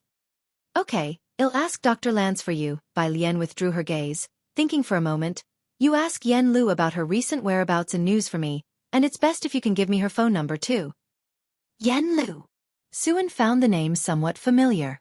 In just a second, he remembered that she was the new artist he had recruited to promote Chongqing. I know her. I'll look it up for you right away. Suen had recruited her casually. Nobody knew that this public welfare activity was initiated by the Su family. Very few artists would take on such public welfare activities. Yen Lu was from Chongqing and was the first one to accept this public welfare activity. Suen had a good impression of her. Later, when his assistant told him that Yen Lu had been blacklisted online for being obsessive-compulsive, he still didn't replace her. This was the first time Bai Lian had asked him for a favor. Suen took it very seriously. Without saying much more, he got back into the car and had his assistant start investigating what Yen Lu had been up to recently. Bai Lian had asked casually, but Xuan could tell, so he added, when you're checking, be polite to people. Be polite to her? The assistant was somewhat confused. The chairman of Time Entertainment had to be respectful towards Xuan, but did they need to be polite to Yen Lu, a small 18-tier artist under Time Media? The assistant had to be clear about her status to know what level of politeness was appropriate. It's Alien who asked me to check. She's very interested in this artist. Xuan drove into the crowd. With that said, the assistant understood immediately. Outside the milk tea shop, Zhang Fulai stood with a stern face, his left hand tucked into his coat pocket, his right hand disdainfully holding a large cabbage plush pillow with 2 fingers. The frost on his face was almost visible to the naked eye. The sunlight reflecting off his face had the cold gleam of ice and snow. Haughty, unapproachable, and threatening to grind anyone who came close. Zhang He hugged his own cabbage backpack. Standing 2 meters away from him. Passers-by dared not look directly at Zhang Fulai, but couldn't help glancing at the cabbage in the cool guy's hand. Without looking, Bai Lian knew how much Zhang Fulai disdained Zhang He's pillow. You brought the pillow for him? Bai Lian walked over and couldn't help but take a couple more glances at the pillow and then at his expression, while stroking her chin. Zhang Fulai glanced coldly at Zhang He, his light eyes throwing daggers. Not too pleased. Hey, he brought it back to mine, Bai Lian walked on, explaining for Zhang He. My grandfather is making clothes for him, and he wants them to be like this. She pointed to the cabbage pillow in Zhang Fulai's hand. Zhang He had his own ideas. He wanted Ji Heng to embroider the cabbage he was holding. Since Zhang He went home with Bai Lian, Zhang Fulai had lately been staying in the lab. This morning, Zhang He had specifically sent several voice messages to Zhang Fulai, asking him to bring his cabbage pillow when he came to school in the evening. Zhang Fulai brought it to him with a cold face, despite his disdain. Zhang He didn't dare make a sound. But once Bai Lian arrived, he cautiously began inching toward her step by step. Finally, he took hold of the hem of Bai Lian's school uniform. Your grandfather is making clothes for him? Zhang Fulai flicked the wind chime, its crisp sound mixing with his icy voice. Cabbage clothes? He glanced at Zhang He dismissively. With a merciless sneer. Zhang He tilted his head, refusing to look at Zhang Fulai at all. Don't worry about it, Bai Lian told Zhang Fulai to get in line. Since you're so chatty, you go stand in line. Zhang Fulai glanced at the long queue and walked over coldly. Then, suddenly, the line in front of him became crowded. The people lining up behind him kept a distance of 1 meter from him. Bai Lian glanced over and suddenly felt Zhang Fulai was well suited for queuing. Because no matter where he queued, there would definitely be no one daring to cut in front of him. Unlike Pu Shaohan who often had people cut in line before her. She dared not speak up, at most mumbling softly about the lack of manners. Chapter 234, Chapter 087, Zhongjing University, Alien makes a move, second update. _2 not far away. Tang Ming and Ning Xiao's admiration for Bai Lian had increased 100-fold as they had been waiting obediently for the two. Such bravery. It was actually someone who dared to make young Master Zhang go queue up. Did you guys solve that question last night? Bai Lian sat across from them and tapped her fingers on the table. Both were silent. Understood. Bai Lian found it difficult to comprehend for a moment and, feeling helpless, said, Then you two are done for. When Zhang Fulai returned with the sheet to check the work of the two opposite him, Ning Xiao was somewhat okay. He hadn't solved it, but his process and general direction were right, just didn't know how to use the last formula. Tang Ming was more difficult to evaluate. Because halfway into solving the problem, due to one wrong number, he veered completely off course. Ever since finding out that both of them had managed to score 110 on a joint exam, Zhang Fulai had now managed to face the two calmly. He glanced at the question. With a snap, he put it down. Which university do you two want to attend? Zhang Fulai only asked. Ning Xiao thought seriously for a moment. Beijing University? Zhang Fulai didn't speak, just looked at him coldly, with an expression that said, Try continuing that sentence. Ning Xiao paused, then suddenly found his courage. People. Yet another sharp rebuke. This was already a university ranked within the top 3 in the nation. Ning Xiao was very hesitant. He looked at Zhang Fulai and suddenly got it. Do I have to apply for Zhongjing University? Is it me asking you or you asking me? Zhang Fulai laughed at his exasperation. Ning Xiao quickly said, I want to apply for Jiangjing University.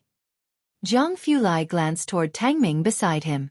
Tang Ming pointed to himself, a confused expression on his face. Can I even apply?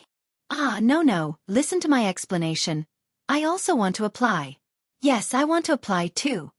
Bai Lian looked down at her problems, not wanting to watch the spectacle unfolding before her. Right in the middle of it, her phone lit up. It was a message from Su En, who had found some information about Yen Lu. Bai Lian directly opened it. Meanwhile, in the hotel where Yen Lu was staying, Zhang Ma had already taken out a bank card. This was the money their family had saved up over the years, and Yen Lu also gave her his card. On the side, Sister Xian received a phone call. Then she looked at Yen Lu in surprise. Xiao Lu, are you very close to Director Zu's assistant? Director Zu's assistant? Yen Lu furrowed her brows, unable to recall this person. That was strange. However, there was no time for Sister Xian to think further. She directly said, Yes, he gave me the phone number of Director Liu's executive assistant. In the hospital ICU. Director Liu had just finished a call with Su En. Okay, thank you, Director Su. Director Liu's hand was trembling as he ended the call, looking into the ICU at his son. Xinming, don't worry, Dad will avenge you. Chairman, the executive assistant by his side handed over a document and a photo to Director Liu. This is the photo from the scene, not found by the police, and there are several dozen videos on young Director Liu's phone. We suspect that person came for these. Director Liu glanced at the photo. He sneered, delete them all. Also, is there any news about Zhao Jingzhou? The assistant already knew how to handle these matters, but it involved several artists. We made contact. He has been dealing with an economic dispute case recently and mentioned that you don't need him for this case. His apprentice can handle it. It has to be him, Director Liu said, looking at the assistant, his gaze icy. I want him to be sentenced to death. The executive assistant nodded. All right, I'll contact lawyer Zhao again. As he spoke, the assistant's phone rang. It was a call from Sister Xian. She said that Zhang Shi's mother and Yen Lu came to visit Lu Xinming and to apologize. The assistant didn't know how they had found his phone number, and without answering, he looked questioningly at Director Liu. Director Liu's gaze was fixed on the ICU, his face showing a crazed and bloodthirsty expression. You let them come over. After hearing the news, Yen Lu didn't tell Zhang's mother about this and came over by herself. She couldn't guarantee the state of these two women. At this time, she should be like Man Shi, looking out for her own safety, but she still gritted her teeth and followed. Outside the cold ICU doors, Yen Lu, accompanied by Zhang's mother, faced the old man who stood with his back to them in front of the glass door. Director Liu, Yen Lu's face was somewhat pale, her hairstyle extremely disheveled, as she bowed and offered 2 bank cards. We are here to apologize to Mr. Liu on behalf of Zhang Shi's. Zhang's mother kept apologizing to Director Liu, mouthing, I'm sorry. On the dimly lit corridor, the cigarette in Director Liu's hand flickered on and off. The pungent smell of tobacco drifted away as Director Liu turned around. He snatched the 2 bank cards from Yen Lu's hands, threw them onto the ground, and fiercely grasped Yen Lu's neck. Apology? You all can go to hell and apologize to my son. Director Liu, Yen Lu tugged at the corner of her mouth, attempting a smile, hatred evident in her eyes. You should know why Lu Xan was beaten, don't you? You think. Do I have evidence? Zhang's mother and Miss Xian hurried over to help support Yen Lu's arm. Xiao Lu. Director Liu suddenly let go. He just stood there, looking down at Yen Lu who was bent over, coughing hard. And he laughed.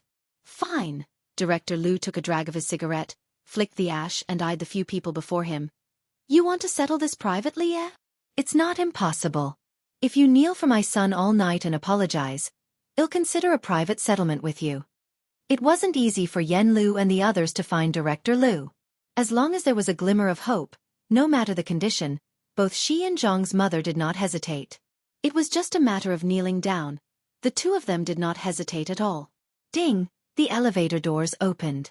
Bai Lian had asked Lu Lingxi about the news she received from Su En, and Lu Lingxi told her about Zhang Shi's being at the police station.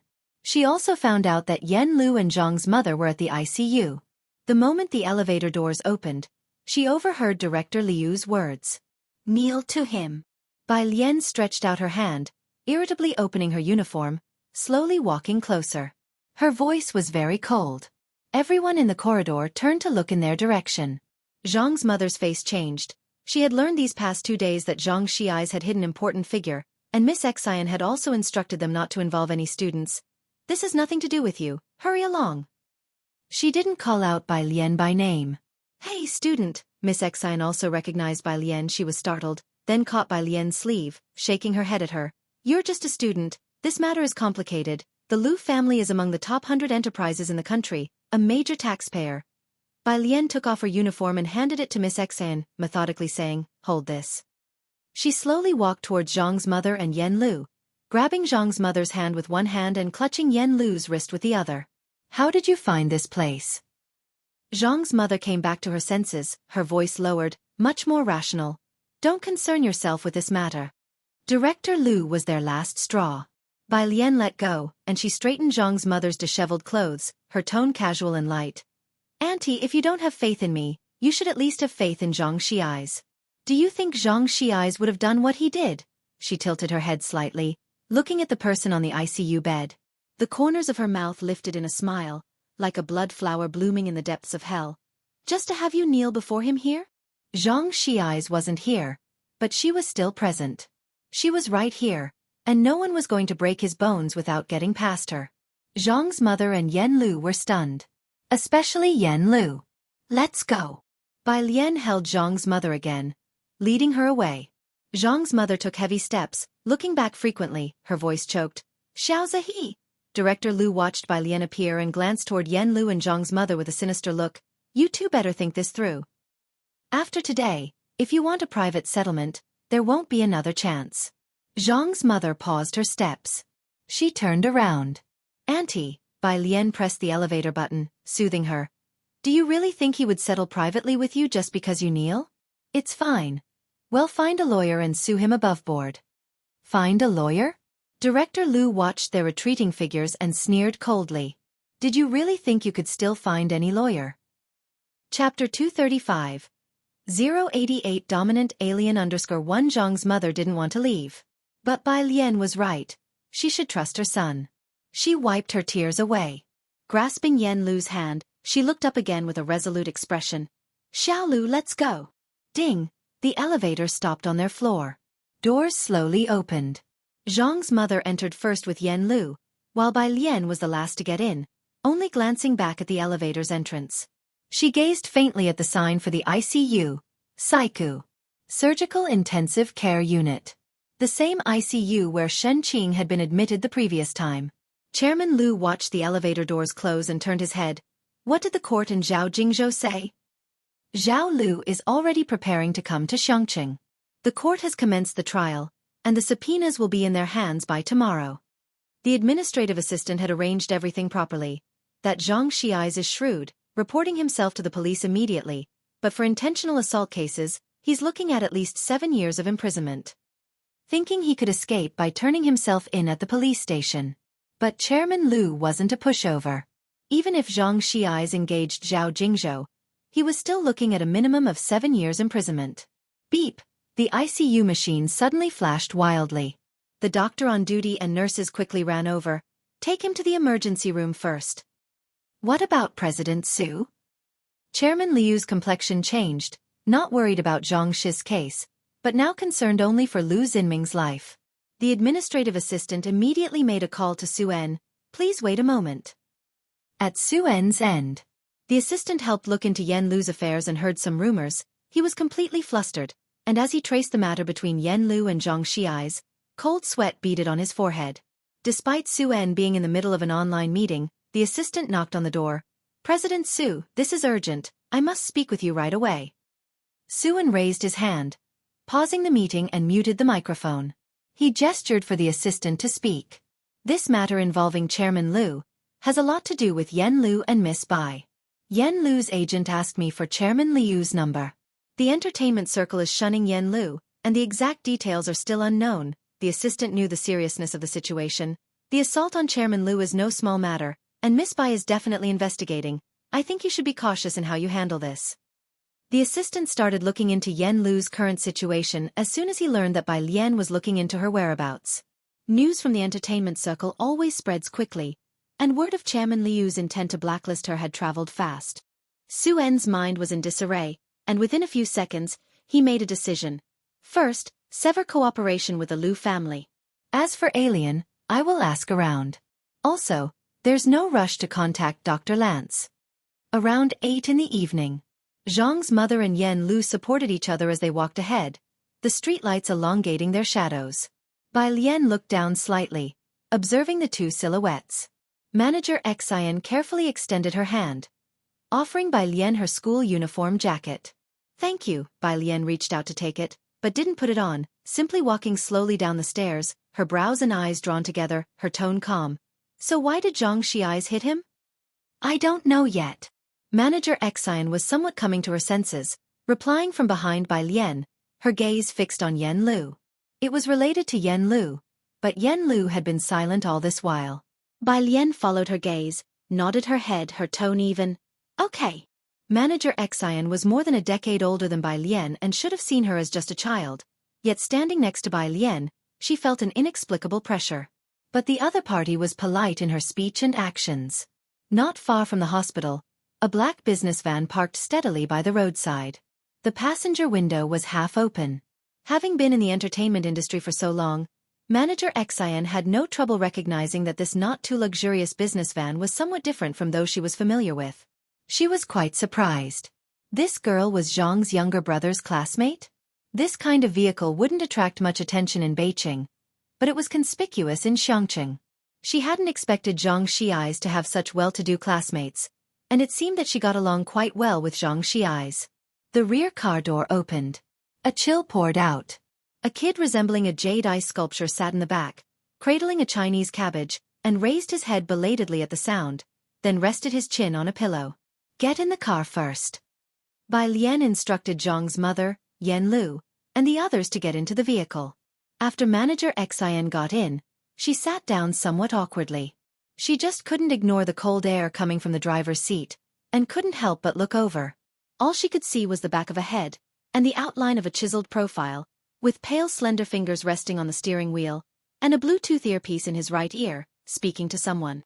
Chapter 236, 088 Dominant Alien. Under 2 the tone was casual and lazy, yet laced with ice, such a unique voice that it would stand out even in the entertainment industry, spouting words that left people clueless, words like recoil nucleus, spectroscopic measurement, annual modulation effects. Sister Yen Luxin couldn't make out a single word. Where to? Jiang Fulai finally greeted the person on the other end of the Bluetooth, only after he saw Bai Lian get into the car. He pressed the Bluetooth button and spoke to her in a low voice. Bai Lian's expression wasn't great either. To the flower shop. First sending Mother Zhang and the others back. So you guys still haven't seen Zhang Xi's? Bai Lian tilted her head as she asked the person sitting behind her. By now, Yen Lu had caught on, her gaze fixated out the window that had almost lost its luster. Before the trial, we can't see him unless we find a lawyer to go meet him. Both she and sister said they checked, and Zhang Xi's was in criminal detention, family couldn't visit. So no one knew what exactly Zhang Shi's current situation was. She and sister were already doing their best to find a lawyer. Bai Lian nodded, indicating she understood. She took out her phone, opened the dial pad, and directly punched in a string of numbers. Chief Chen on the other end. He had just finished his work for the day and was about to take a quick shower when a specially set ringtone for his phone went off. He hurriedly put down his clothes and answered the phone with the speed of a sprinter. The one making this call could only be either Bai Lian or Jiang Fulai. Miss Bai. He answered the call before the third ring with lightning speed. Bai Lian, phone in hand, her other arm resting on a half-opened car window, was invigorated by the cold wind, and she concisely stated her concern. I want to know how he's doing inside now. Zhang Xi's. Chief Chen hadn't heard the name before. But that didn't stop him from looking it up at the police station. He no longer cared about his shower and put his hat back on. Don't worry, I'm heading to the police station to check for you. Lu Xinming, who is that? Chief Chen hadn't heard of this person either. Bai Lian pondered. Philanthropist? Seems like a shareholder of Time Entertainment too. She only ever heard Wang Qi mention him briefly. Don't look at me, Jiang Fulai hadn't said a word while she was talking, but upon seeing her look his way, he raised an eyebrow. I don't know either. If you're talking about Lu Sun, I might recognize him a bit. Back seat. Sister looked at Yen Lu, then at Bai Lian and the others, utterly baffled. Lu Xinming wasn't just a major shareholder of Time Entertainment, he was also well known online for his frequent charity work, especially with good marketing. It was Sister's first time seeing someone who hadn't heard of Lu Xinming. And it wasn't just one or two people. And then, Lu Sun. Who is that? Which Sun? Sister was somewhat muddled for a moment. Zhang family. Mother Zhang hadn't rested in 2 days. Bai Lian took her back to the Zhang family home, comforting her to get some rest. Auntie, take care of yourself first. She didn't urge Mother Zhang to eat but bought her a bowl of soup on the way for her to drink.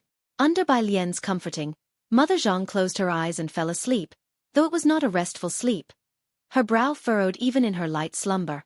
After ensuring Mother Zhang was asleep, Bai Lian quietly closed the bedroom door behind her and left. Jiang He was leaning on the Zhang family's couch, dozing off as she came out. Jiang Fulai stood alone in the yard, the desolate moonlight behind him casting a large shadow over the house and potted flowers in the yard. He deliberately avoided the people in the main hall. Sister Yen Luxin was sitting on the other end of the couch, and due to Jiang Fulai's presence in the entire environment, it was very quiet. At this moment, Sister's phone ringtone suddenly broke out. She was startled, subconsciously covering her phone, cautiously answering it while discreetly glancing at the yard. The call was from the publicity department of the Su family. What? Ah, okay, thank you. Sister blinked away her daze after hanging up the phone, then turned to Yen Lu. Xiaolu, you can't be late for the publicity event tomorrow morning at 8. Yen Lu looked up, her lips dry as she spoke. They haven't replaced me? Everyone must know about the ban Lu Dong ordered, right? Never mind, Yen Lu forced a smile, her hands trembling as she fished out a packet of cigarettes from her pocket. Can you help me? Be there on time tomorrow. Bai Lian sat next to Jiang He, picked up a cup of cool boiled water from the table, took a sip to quench her restlessness, and then looked up. You must go. Yen Lu was stunned. But now? Yen Lu, right? Bai Lian set down her cup, her posture casual as she sat on the couch, her arm resting lightly on the armrest. Under the light, she looked towards Yen Lu, her voice calm and rational. You don't need to worry about Zhang Shi's situation. Since the Su family hasn't replaced you, even if it's in a swamp, you have to stand up. I don't want him to come out and see you fallen midway. Chapter 237. 088 Dominant Alien _3. She didn't need Yen Lu to explain anything to her. But she believed that the Zhang family, who would leave the most beautiful lily for Yang Lin every week, were trustworthy. Yen Lu's fingers trembled violently, and the cigarette box instantly dropped to the ground. She looked into the eyes of the girl in front of her, dark pupils like the vast night sky, seemingly able to accommodate everything. Resolute and calm, with no questioning, no doubts, and not even an accusation. Yen Lu felt like crying. Bai Lian seemed to see through them all, and yet after that, she said something so light yet so incredibly heavy. I believe in you and I believe in him as well, stand up. She was firmly choosing her side with Zhang Shi eyes. Trembling, Yen Lu covered her eyes with both hands, silently tilting her head back, and after a long while, she lowered her hands and spoke in a hoarse voice. There's a video, I don't know who to give it to, I want to send it to you. She didn't trust anyone, including the police. After saying that, she paused for a long time. She stood up, fished out sunglasses from her pocket, and put them on, covering her reddened eyes. Sister Xin, arrange for the shooting tomorrow morning, she said as she walked out, her voice strong. Hand me the script, and also, contact whoever can still be reached, inquire about news from Lu Xinming's side. After the two had left, Jiang Fulai came in from outside. Bai Lian picked up the cigarette box that Yen Lu had left on the sofa, playing with it in one hand, her gaze lowered, in no rush, as she drew out a long thin cigarette from the box. With the cigarette loosely held between her fingertips, she bit it casually, and as she turned her head, she saw Jiang Fulai coming out of the courtyard. The two exchanged glances for a moment. Bai Lian. Tui. She spat out the cigarette. Police station. Chief Chen came to check on Zhang Shi's case, and the station chief was very surprised to know that he was looking into Zhang Shi's, quickly leading him to the detention area. He's right here. Chief Chen peered through the small window in the iron door at Zhang Shi's inside. Zhang Shi's lay on the only bed, motionless. Chief Chen frowned. Open the door. The door was opened. Looking at Zhang Shi's back, Chief Chen said, Zhang Shi's, Miss Bai asked me to come to see you. The other party still didn't move. There was no basic reaction whatsoever. Chief Chen, he's been in this position for the past 2 days, hasn't touched his meals, the station chief quickly explained. We didn't do anything. This kid got beaten up by the victim himself. You didn't see the bloody scene. It was a vicious attack, aiming to take a life. The methods were extremely cruel. If it were someone else, they would almost certainly believe this was PTSD. But he didn't think Zhang Xiai's would have it. After all, when they received this report, they felt that this man was mentally abnormal. And a person with abnormal mentality torturing a victim wouldn't have any aftermath effects. Chief Chen's brows were furrowed as he looked at Zhang Xiai's. I understand. Bring me the file to look at. His tone was somber. He walked out, pulling out his mobile phone from his pocket, and sent this message to Bai Lian. The person responsible for this case had already gone to fetch Zhang Shi's file. Back in his office, Chief Chen opened the file that was brought to him, read it from beginning to end, his frown deepening. Is this all? Yes, the station chief replied cautiously. In fact, the officers responsible for the courtroom and case investigation were all very puzzled. Zhang Xiai's and Lu Xinming were completely parallel lines. Today, they had brought in Zhang Shi's homeroom teacher and neighbors, and according to the investigation, Zhang Xiai's was a sunny, helpful big boy. But Lu Xinming was also a kind, philanthropic businessman. It remained a mystery why Zhang Xiai's had beaten the man to such a state, and he still refused to cooperate with the investigation. The phone outside rang, and an officer answered it, his expression serious.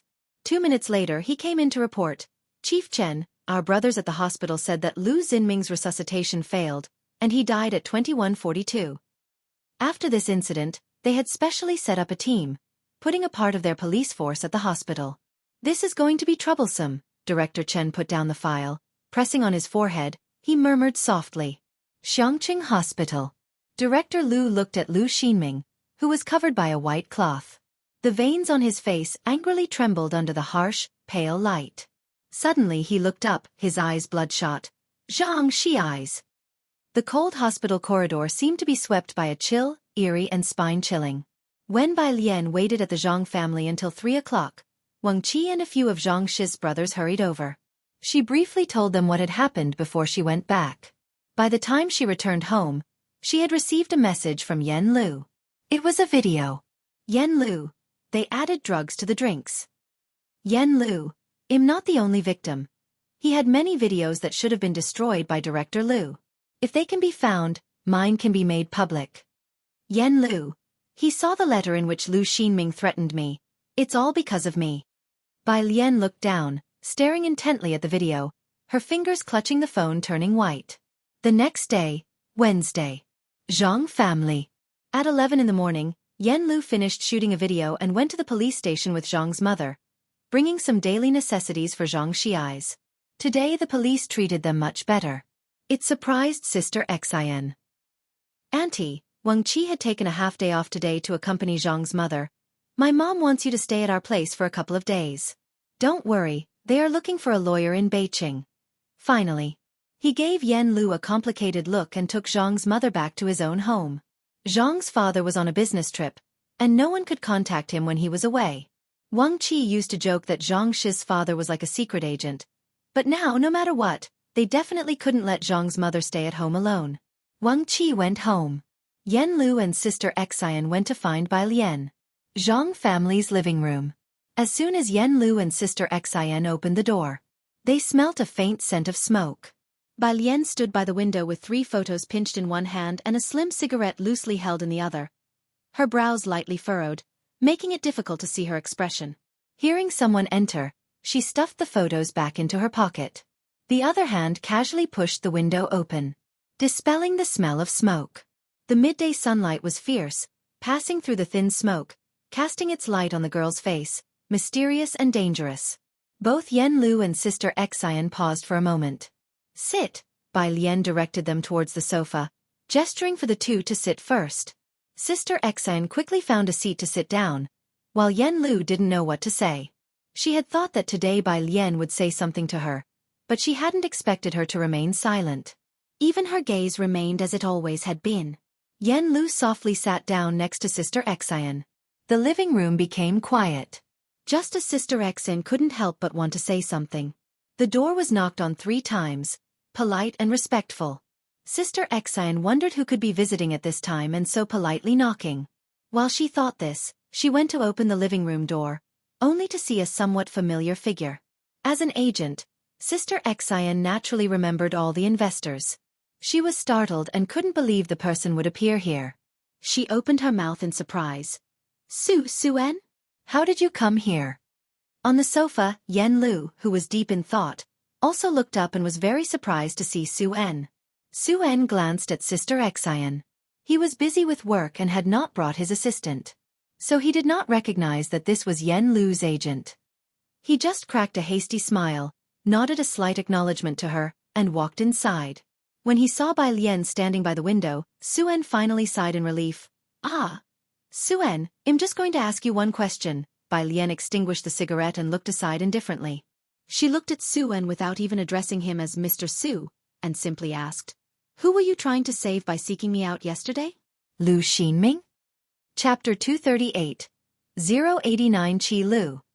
This kind of case is seeking me out? Second update. Under 1. This one sentence nearly made Xuan's heart leap into his throat.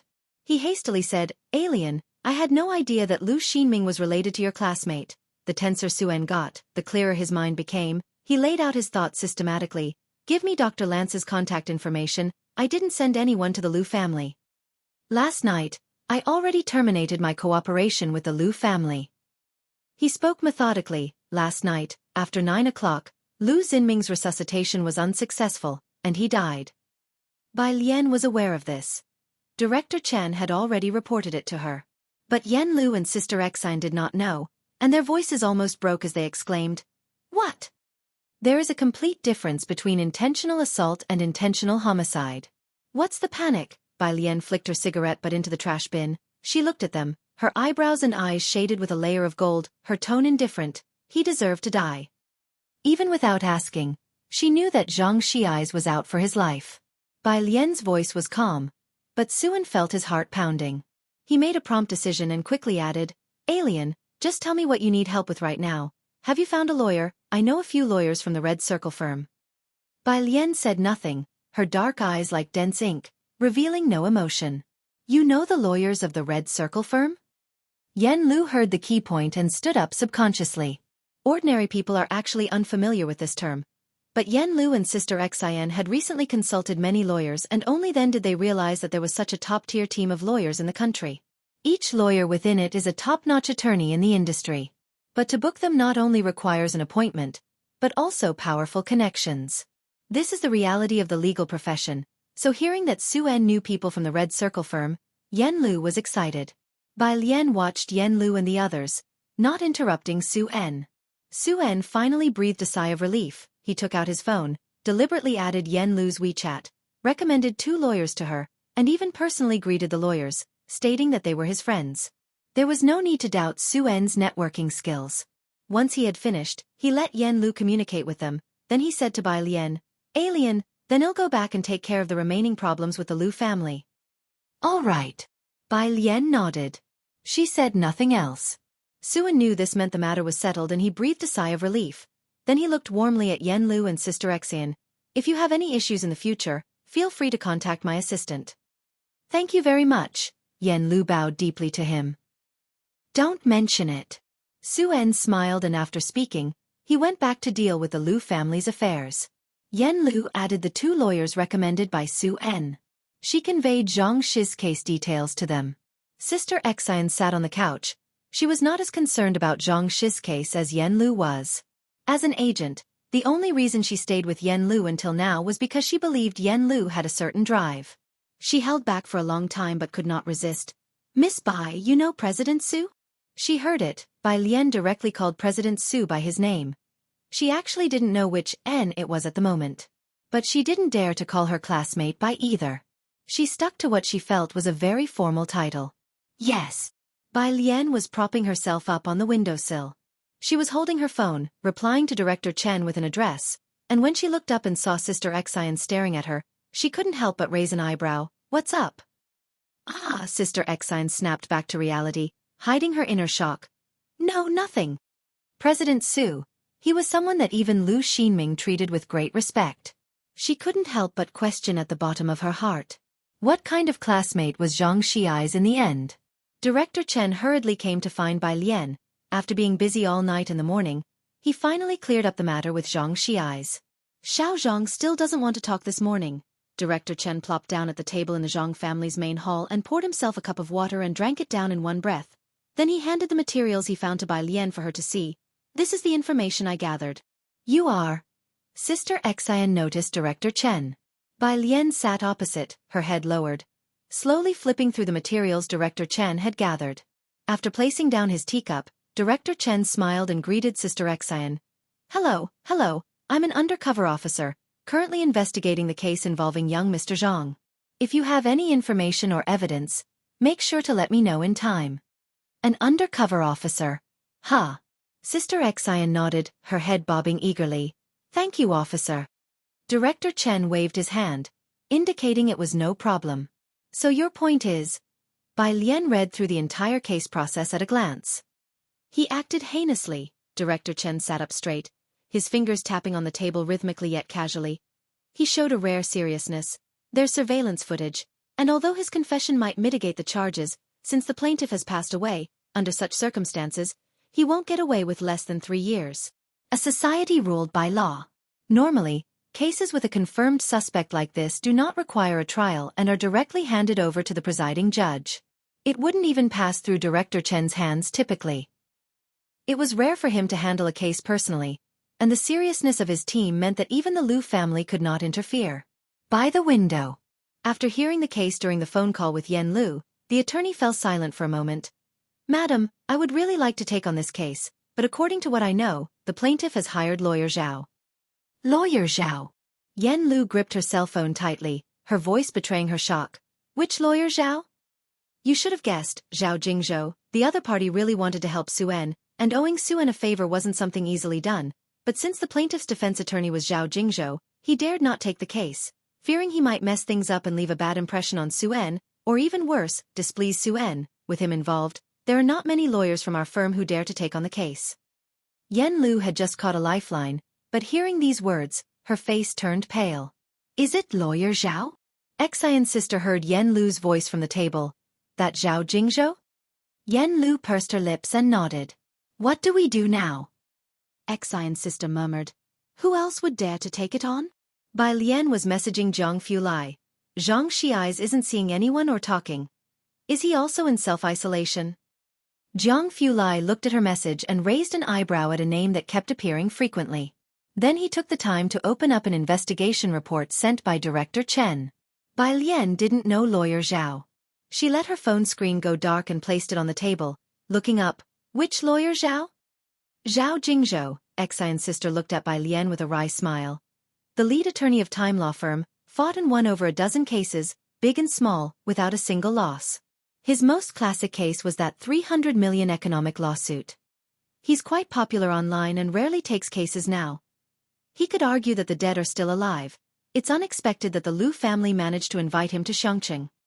Zhao Jingzhou's 2 classic cases were even made into short videos which garnered over 1 million views online. Almost everyone on the internet knows him. The fact that he's almost never lost a case is already terrifying, and the internet has almost mythologized him. So when Xian's sister and Yen Liu heard his name, they both felt a chill. Miss Yen, you should look for someone else. The lawyer on the other end of Yen Liu's phone call spoke up helplessly. I really dare not take it. The person on the other line hung up. Yen Liu and Xian's sister exchanged glances. Even the lawyer recommended by CEO Su dared not take the case. Bai Lian snapped back to reality, and resting her arm lightly on the table, she looked up at Director Chen. Do you know this Zhao Jingzhou? She frowned slightly. Judging from Yen Liu and Xian's sister's descriptions, he must be a formidable litigator. Miss Bai, hold on, I'll go and drag Qi Yundai back here. Director Chen pondered for a moment, then picked up his phone and walked out to call Qi Yundai. Last night he had messaged Qi Yundai, who had ignored him. The first call. Qi Yundai didn't answer. Nor did he answer the second. On the third attempt, Qi Yundai picked up just as he placed a cake in the oven, rattling off a tirade into the phone with a sneer. Chen Yongkuan, you'd better have a damn good reason for calling me. He had been at a battle of wits with the cake for a month. And he was in a foul mood. Director Chen walked slowly outside, shrugging his shoulders. It's not really about me, this concerns Miss Bai. Qi Yundai turned off the oven switch. What's going on with Miss Bai? He paused as he set the timer, demanding further detail. Explain. His voice became serious. About a case, you can see the details later. Director Chen didn't beat around the bush with Qi Yundai. We're at the flower shop by the school. I'll wait for you at the intersection, don't dawdle. As he spoke, he was stepping towards the street, waiting for Qi Yundai. A case. Qi Yundai stripped off his gloves, shed his coat, and made sure to remind the shop assistant to watch the oven, puzzled. What kind of case? Did something happen again? Normally, Director Chen's team wouldn't come looking for him. In the Zhang family hall.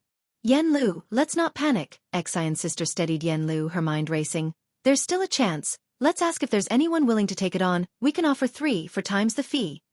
That's true, Yen Lu exhaled deeply, but with Zhao Jingzhou on the case, who from Red Circle firm would dare to take it? Yen Lu forced herself to stay calm. What to do? As they spoke, Director Chen entered with a man. The man was slightly stooped, in his 30s or 40s, with a tall and upright figure, dressed in simple and clean white casual wear. Slightly taller than Director Chen, with deep-set and stern features. He even wore a white chef's hat on his head.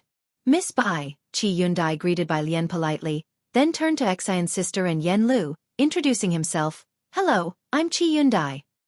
This is Lawyer Qi. I declare him to be our defense attorney for this case. Director Chen introduced Qi Yundai to Yen Lu and Xian's sister in a haphazard manner, then thrust the case file into his hands. Take a look first, court begins next week.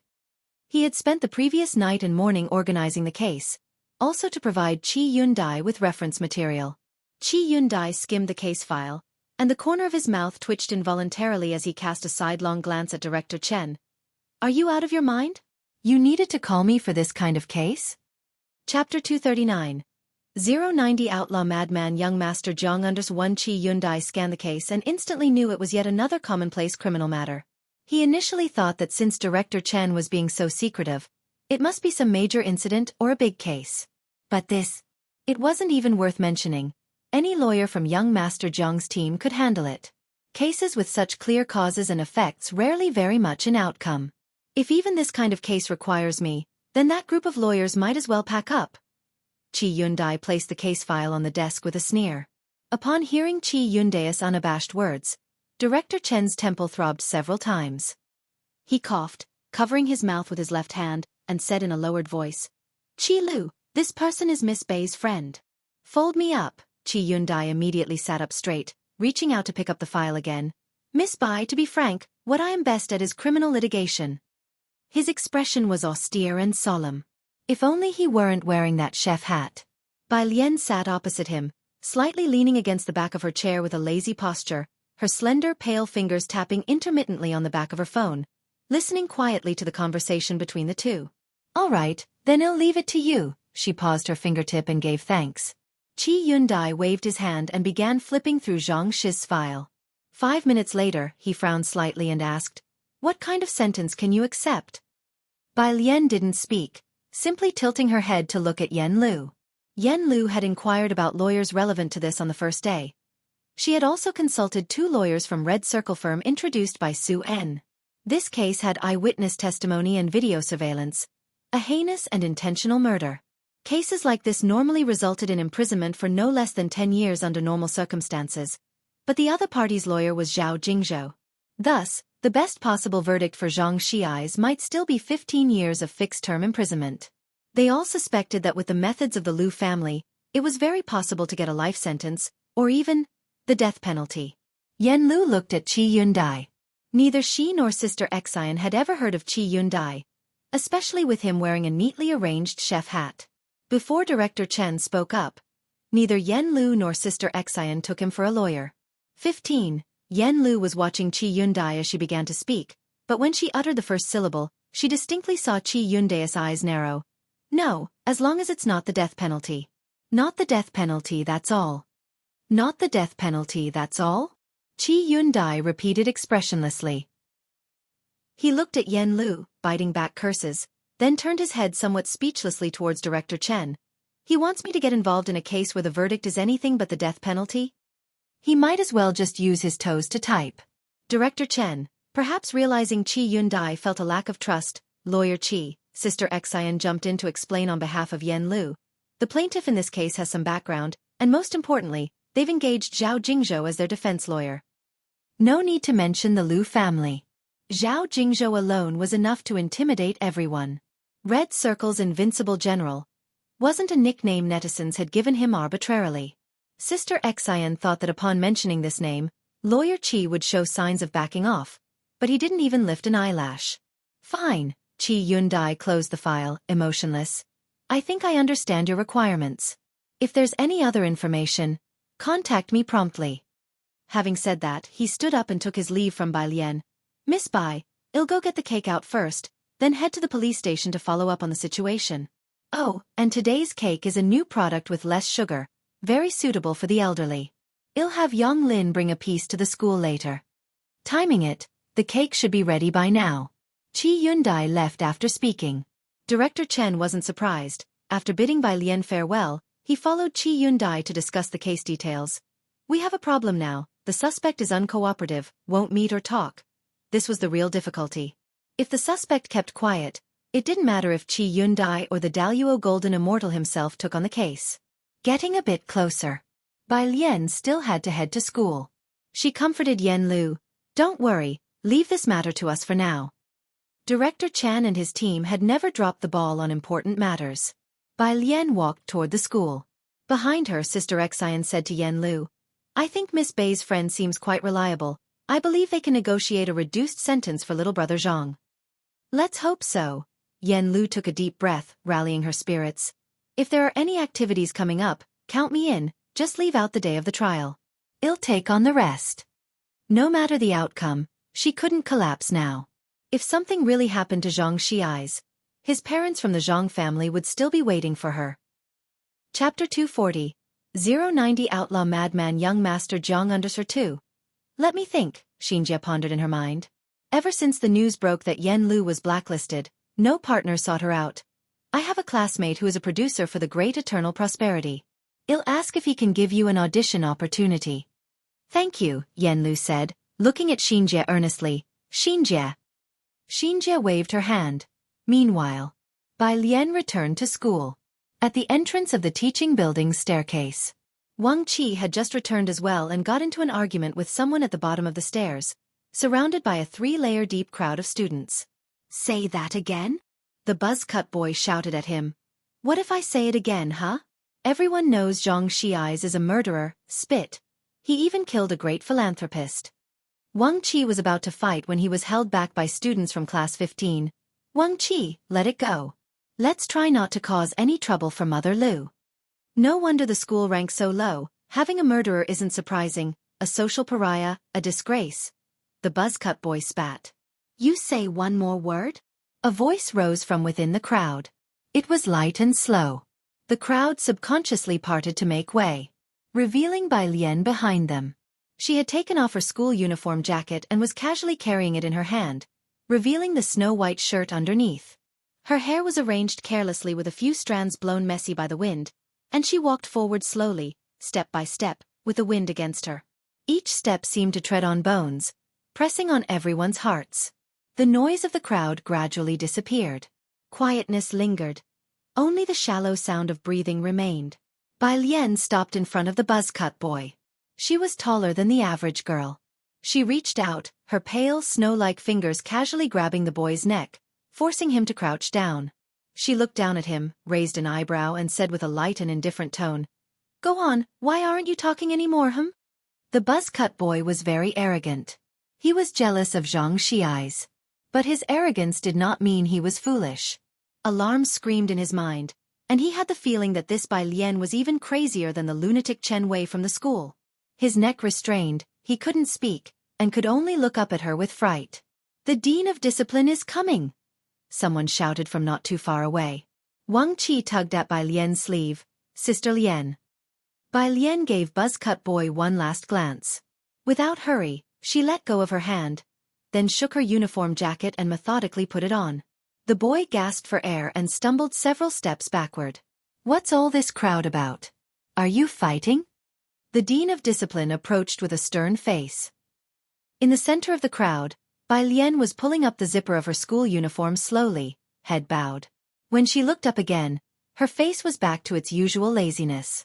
She looked at the Dean of Discipline and dropped her long lashes slightly. "No, teacher, I was just discussing a question with Wang Qi." They were gathered around to watch. "Oh, it's Bai Lian." The Dean of Discipline's mood brightened immediately upon seeing her, smiling particularly warmly. His gaze then fell on the buzzcut boy behind her. "Bai Lian, no one's been bullying you, right?" The Dean of Discipline eyed the troublemaker buzzcut warily. Bai Lian was demure. "No, Dean." The Dean of Discipline nodded, clearly disbelieving but said, "It's all right, Bai Lian.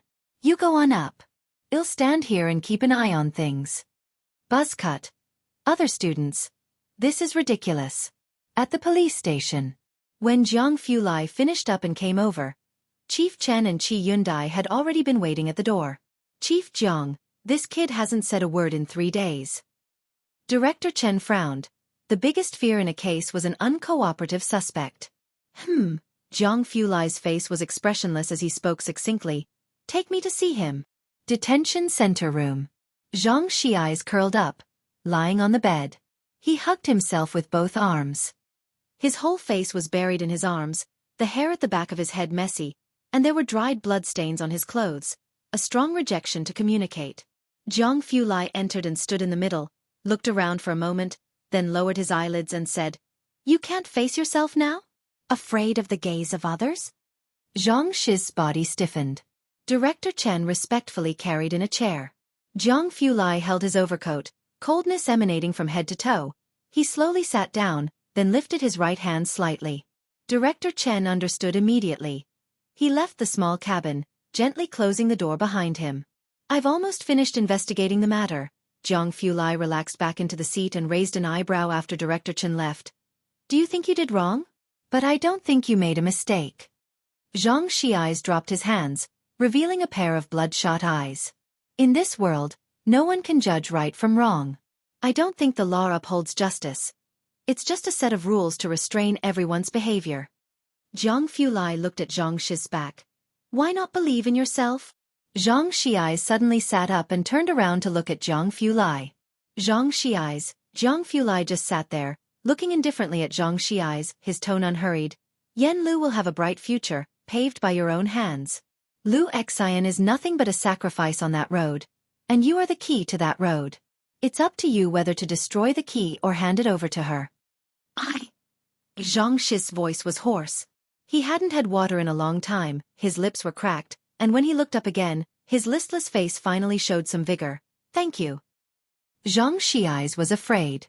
He feared facing his teacher, his classmates, his parents. But he never regretted it.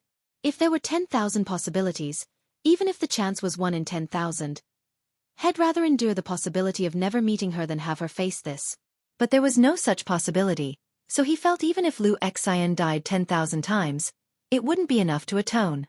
"Have you come to realize?" Jiang Fulai stood up, looking down at him from above.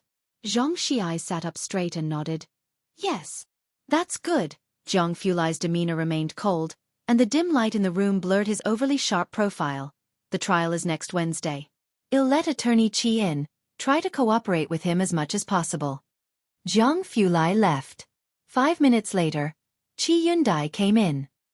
He looked at Zhang Xi's, who seemed to have become a different person, his eyes shining with a startling intensity. "Did you listen to young Master Jiang's nonsense?" "Don't listen to him. He's just an outlaw." "Listen to me, I'm a lawyer, and whenever I wear this suit, I won't let any criminal escape." Zhang Xi's came back to his senses and looked at Qi Yundai. If Yen's sister's family filed a complaint, would he be sentenced to death? Every life has its meaning. What about Yen's sister? Does her life have no meaning?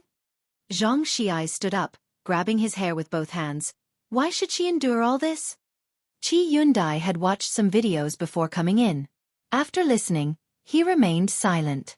It had been a long time since he had heard such naive thinking. The cramped room was quiet for about 3 minutes before Qi Yundai's voice softly broke the silence. "I've been a lawyer for many years and have revised 5 laws." Qi Yundai looked at Zhang Xi's with a complex gaze. "If you find it unfair, I hope that one day, you too can put on this suit, stand in court, and exert your own sense of justice to amend the law. Zhang Xi's hadn't considered this possibility and was somewhat stunned. Can I? Why not? Qi Yundai took a cigarette from his pocket, nibbled on it, and gave Zhang Xi's some time to think. In no more than 2 years, you can make it to Zhongjing, and I'll wait for you at the University of Political Science and Law. I wasn't keen on taking apprentices before, but I can reserve a spot for you. Smoking wasn't allowed in the detention center, so he didn't light it up. In 2 years. Zhang Xiai sat back on the bed and seriously said to Qi Yundai, shouldn't it be at least 10 years later? Would you still take me then? I will study hard. He was acutely aware of the crimes he had committed. Qi Yundai. 10 years later? He might as well pack up and leave the top position early. Chapter 241, Chapter 91. Qi Lu the Great Killer in All Directions, second update, under 1. No, after 10 years, how can you distrust me so much? Qi Yundai sneered. Don't you know, the first principle for a client is to fully trust their defense attorney. Zhang Xi's muttered, I do want to trust you. Qi Yundai entered the room full of worry and almost died of anger when he was about to leave because of Zhang Xi's. How could he have anticipated Zhang's son would be so swayed by a few words? You might as well be mute.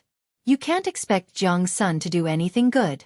Director Chen was waiting for him at the entrance.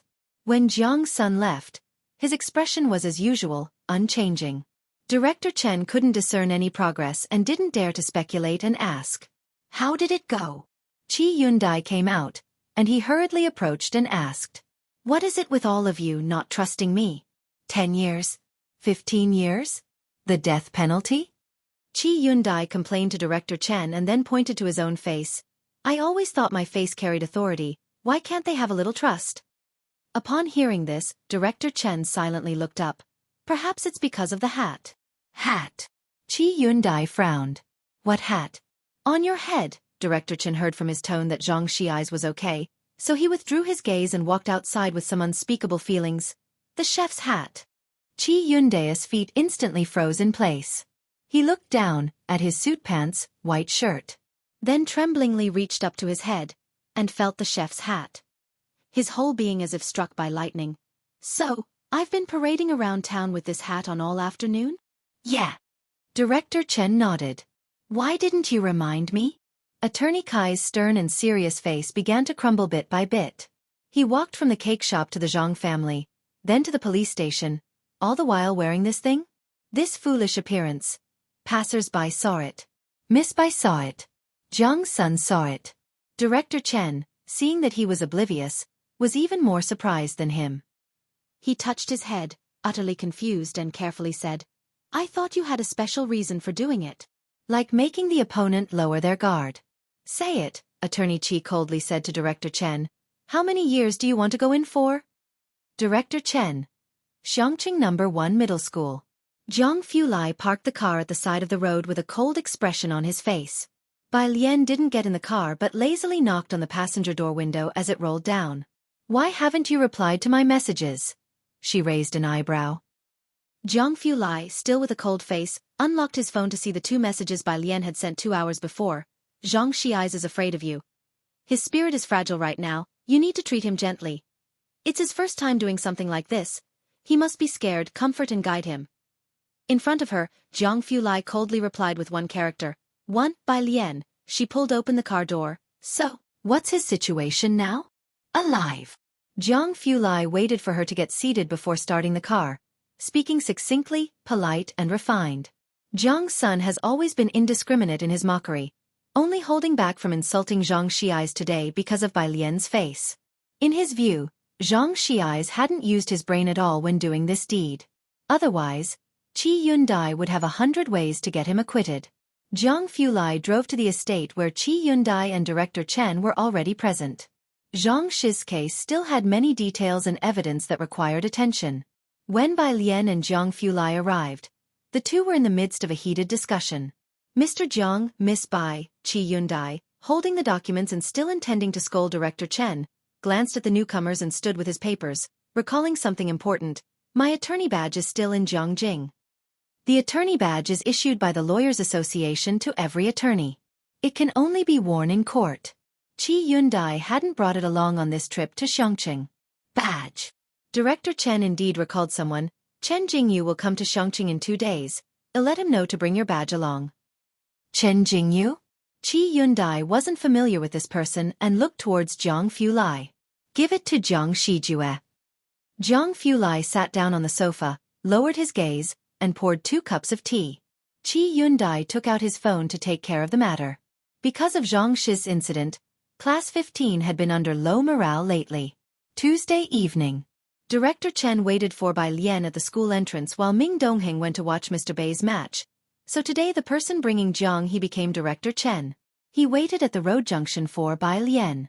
Zhang He, holding his small backpack, squatted by his feet. With half an hour to go until Bai Lian's school was dismissed, Zhang He preferred squatting at the curb watching leaves and daydreaming to staying at home. Chapter 242, Chapter 91. Qi Lu the Great Killer in All Directions, Second Update. _2 This young master, Director Chen could only join him. Hello, the phone in his pocket rang. Director Chen answered. It was a Zhongjing number. You've arrived? I'm at the intersection near Chongqing No. 1 school. Just drive over. After speaking, Director Chen sent the exact location to the other party. Half an hour later, a car stopped across the street, and a young man wearing a black jacket stepped out from the driver's seat, with a crew cut, bronze skin, and a pair of bright eyes. Jing Yu, Director Chen raised his hand, calling him. Seeing Director Chen, Chen Jingyu hesitated for a moment, then walked firmly over, his gaze resting momentarily on Zhang He squatting next to Director Chen's leg. Zhang He had hardly any photos leaked. The Zhang family had protected him very well. But Chen Jingyu had seen him with the senior Mr. Chen before. Director Chen was low-key within the Chen family, always running errands, but in the past month, his voice had grown louder bit by bit, and not only that, his policies and strategies were frequently praised. And now, he even saw that Director Chen was alone with Zhang He. Not to mention when Zhang He had become so trusting of Director Chen, but with his notoriously odd temperament, how had he ended up obediently squatting by Director Chen's side? Chen Jingyu was inwardly astonished. How had Chen Yongkuan, from a side branch, managed this? Wasn't it said that he didn't secure the mining project? Director Chen Jingyu stood 3 steps away from Director Chen, handing over a 5-centimeter wide black wooden box. This is what Lawyer Qi needs. Director Chen took it. It was Qi Yundai's badge. But what case in Chongqing requires his intervention? As someone from Zhongjing, Chen Jingyu was naturally very familiar with the devilish lawyer team under Zhang Fulai's command, especially Qi Yundai. Upon hearing this, Director Chen simply smiled. A local murder case. The trial starts tomorrow. Do you want to come? I can save my seat for you. Qi Yundai was now focused on teaching. Apart from Zhang family cases, he rarely took on other jobs. A local case? Chen Jingyu shook his head. He wasn't interested in that. No need. Tomorrow I'm going to the fight club to find teacher Tongpa. Tongpa. Director Chen was moved. He looked up. You are planning to learn Muay Thai from him? Tongpa, the teacher who defeated Ming Dongheng, had been ranked first internationally in martial arts competitions for 3 consecutive years. Many aspired to be his disciples. I must join the Dongwu organization within 3 years. Chen Jingyu was full of ambition. Dongwu Club, the most famous martial arts organization in Asia. Director Chen was not interested in these matters. As the school let out, he spotted Bai Lian, who stood out in the crowd and waved urgently. Miss Bai, over here. Chen Jingyu followed his gaze. He immediately saw a girl in a Chongqing No. 1 school uniform slowly walking towards them, earphones in her ears. Her eyes reflected the setting sun, as ethereal as drifting clouds. Jingyu, Director Chen introduced with a smile. That's Miss Bai. I'm waiting for her. Miss Bai? Who is she? It was the first time Chen Jingyu had heard this name. He found it unexpected that Director Chen's attitude towards this girl seemed quite special. Director Chen smiled and explained as he also introduced her to Chen Jingyu. Her grandfather does beautiful embroidery. I often go fishing with her grandfather, and Miss Bai herself is quite impressive. This year, I'm betting on Miss Bai getting into Zhongjing University. He couldn't discuss the policy matters with Chen Jingyu. Embroidery? Fishing? Chen Jingyu furrowed his brow. And now Director Chen was betting on whether she could get into Zhongjing University? Everyone was betting on Liang Wuyu and Su Ziyu's scores. Director Chen, I have other matters to attend to. Chen Jingyu lost interest in further inquiry, politely took his leave from Director Chen. He quickly returned to his car across the street and merged into the flow of traffic. Director Chen still had a bunch of flattery unsaid when he saw Chen Jingyu speeding off. Miss Bai, he frowned with a glance he saw Bai Lian approaching. He quickly withdrew his gaze from Chen Jingyu and handed the small square box to Bai Lian. This is Lawyer Kai's badge, he needs it tomorrow morning. Director Chen wouldn't be able to go tomorrow. There were hardly any big issues with Zhang Xiai's. Director Chen wasn't worried. He now had to work overtime to wrap up official business, as Shen Qing was being discharged the day after tomorrow, and he needed to find time to be there. Okay. Bai Lian looked down at the small dark brown wooden box. It even had the law firm's pattern engraved on it. Quite unique. Director Chen sent Bai Lian and Jiang He back to Purist Street, and on the way, they visited Ji Heng together. While Bai Lian was giving Lance acupuncture treatment, Director Chen and Jiang He squatted to the side and watched Ji Heng embroider a cabbage. Uncle, I'm going to pick up sister-in-law with Ji Xiaojun the day after tomorrow. Ji Xiaojun still had classes, Director Chen had everything well organized. In a couple of days, we'll go fishing by the river. Chapter 243, Chapter 91. Qi Lu the Great Killer in All Directions, Second Update. Under 3 Ji Heng squinted his eyes as he threaded the wool-like end of the thread through the nearly invisible eye of the needle. Chen Bureau and Jiang He were both astounded by what they saw. After threading the needle, Ji Heng finally spoke. It's enough for Xiaojun to go alone. How could Chen Bureau agree to this? But he did not say much, simply changing the subject. Miss Bai has switched from liberal arts to science. How are her grades in her senior year of high school now? The parent-teacher conference hadn't yet taken place. Bai Lian never took the initiative to talk about her scores. What Ji Heng remembered were the scores from the last monthly test because Bai Lian's results had taken him by surprise. He remembered them very clearly, 450, not a high requirement, but enough to meet the Tier 2 university admission line. Ah! Chen Bureau was thrown into disarray. Tier 2 university admission line? He was still planning on pressuring Miss Bai to attend Jiangjing University. Wednesday.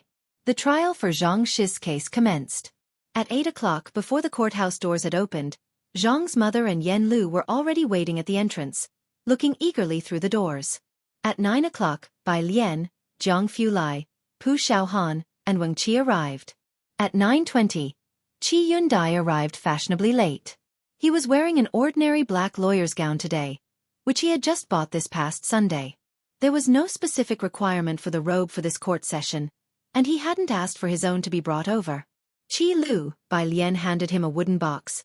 This is your lawyer's badge. Qi Yundai casually took it from her, opened it, and saw a black badge inside. He glanced at it and then clipped it onto his left side. His attitude was very casual. Bai Lian lowered her voice, whispering to Jiang Fulai. The lawyer they've hired today seems to be very formidable. Can Qi Lu handle it? Who did they hire? Jiang Fulai asked with a slight bow of his head. His voice deep. Zhao Jingzhou. Bai Lian thought for a moment. Jiang Fulai pondered for a while, then shook his head. I haven't heard of him. Bai Lian. Forget it. Exian's sister stood behind the two, glancing at Qi Yundai's solemn face as he adjusted his lawyer's badge, and then back at Bai Lian and the unapproachable-looking Jiang Fulai. This group of people, how come they seemed both reliable and unreliable at the same time? Would they really be able to make it? 9:30. Everyone arrived at the courtroom. Zhang's mother and Yan Lu finally saw Zhang Xiai sitting in the defendant's seat. Having not seen him for almost 10 days, Zhang Xiai had lost a lot of weight, but he still looked fairly spirited. Upon seeing Zhang's mother and Yan Lu, he didn't speak, just sat in silence. Zhang's mother held Yan Lu's hand, struggling to hold back her tears. The group took seats in the spectators' area on the left side. Almost 10 o'clock. Director Lu and the judge took their places one after the other. Director Lu arrived first. He was walking shoulder to shoulder with a young man who was also wearing a black lawyer's gown. Unlike ordinary robes, this man's had red lapels. Director Lu, with his wrinkled face, scanned across Zhang Xiai's with a gaze as sharp as a serpent's the moment he entered the courtroom, his mouth curving into a strange arc. It sent shivers down one's spine. A few minutes later he finally shifted his gaze, sizing up the attorney sitting at the defendant's seat. It was a middle-aged man he had never seen before. Both parties' lawyers took their seats. On the left in the spectators' area, Pu Xiaohan clutched Wang Qi's arm, her voice low and her hand trembling uncontrollably. Wang Qi, that's the invincible General Zhao Jingzhou, isn't it? Wang Qi's gaze was still focused on the young man seated in the opposite attorney's row. Most people don't look exactly the same as in videos, but Wang Qi was certain. You see the red lapels on his clothes. The internet says that he's the only one with that honor, and it's his signature. How did they manage to hire Zhao Jingzhou? Pu Xiaohan almost exclaimed as she looked across the room. In front, the confidence that Yan Lu and Xian's sister had struggled to build over this period was once again shaken by the conversations of the two. The judge sat solemnly in the central seat. A light tap with the gavel confirmed the identities of both parties, and the opening arguments began. The attorney Zhao stood up. First, he glanced at Qi Yunde's side. Then, picking up a pile of documents, he started his argument. Your Honor, members of the jury. The accused brutally assaulted my client in the underground parking garage, without any prior entanglement, an extremely vile act. Zhao Jingzhou was eloquent and compelling in his argument. He listed a series of interpersonal relations between the two parties and evidence of Lu Xinming's charity work in daily life. Every word he spoke was clearly transmitted to everyone's ears. On the left in the spectators' area, with each word they heard, Yan Lu and Zhang's mother tensed a little more, their hearts hanging in the balance uncertainly. Even without facing Zhao Jingzhou head-on, even separated by several meters, even with no eye contact, they clearly felt the pressure coming from Zhao Jingzhou. As expected of the invincible general, Wang Qi took a deep breath. Absolute dominating presence. Many lawyers are overwhelmed by their opponent's presence right from the start. At that point, the outcome is nearly certain. Yan Lu and others anxiously looked at Qi Yundai sitting before them, hoping he could withstand Zhao Jingzhou's pressure. Don't worry, Zhang's mother, not wanting to pressure Qi Yundai, said with a trembling voice. No matter the outcome, we are very grateful that you are willing to defend my son. Across the room, Director Liu's companion spoke in a low, mocking tone, looking derisively across the room. Director Liu, they're scared on the other side. You can rest assured, with Attorney Zhao here, Zhang Xi's is as good as dead. Director Liu uttered a hem, and his shadowy gaze slid across Zhang Xi's, settling on the attorney opposite. Qi Yundai fixated his gaze on Zhao Jingzhou. He didn't pick up any documents, waiting until the other side had finished explaining the last piece of legislation. Then he raised his hand. Nonsense. I've told you in class, a qualified lawyer must treat each law with precision. Article 233 of the criminal law was just revised last month by me. Have you even studied criminal law lately? Your brain seems completely empty. Chapter 244. 092 All-Around Crush Under 1 Qi Yundai was now immersed in studying law, taking public courses, and giving lectures. More often, he was seen engaging in intense debates with learned figures at representative conferences. Over a decade, he had revised 5 legal statutes. Among them, 3 were criminal laws. Zhao Jingzhou had become quite famous online in recent years. The cases he was involved in were hotly discussed by netizens, and his abilities at Red Circle firm were indeed top-notch, far exceeding those of the average lawyer. This was the Zhao Jingzhou that most netizens understood. However, the truly formidable lawyers had long been beyond this ranking. Most of their engagement was in international trade, and only the Real insiders could know the difference. Zhao Jingzhou, being young and overly praised, had recently found it difficult to concentrate on these matters. Qi Yundai certainly recognized Zhao Jingzhou, an outstanding graduate of Zhongjing Law School. Zhao Jingzhou was almost always present when he gave public lectures. At Qi Lu's first strike, aside from Zhangfu Lai, no one else had reacted. Yet, Qi Yundai did not stop.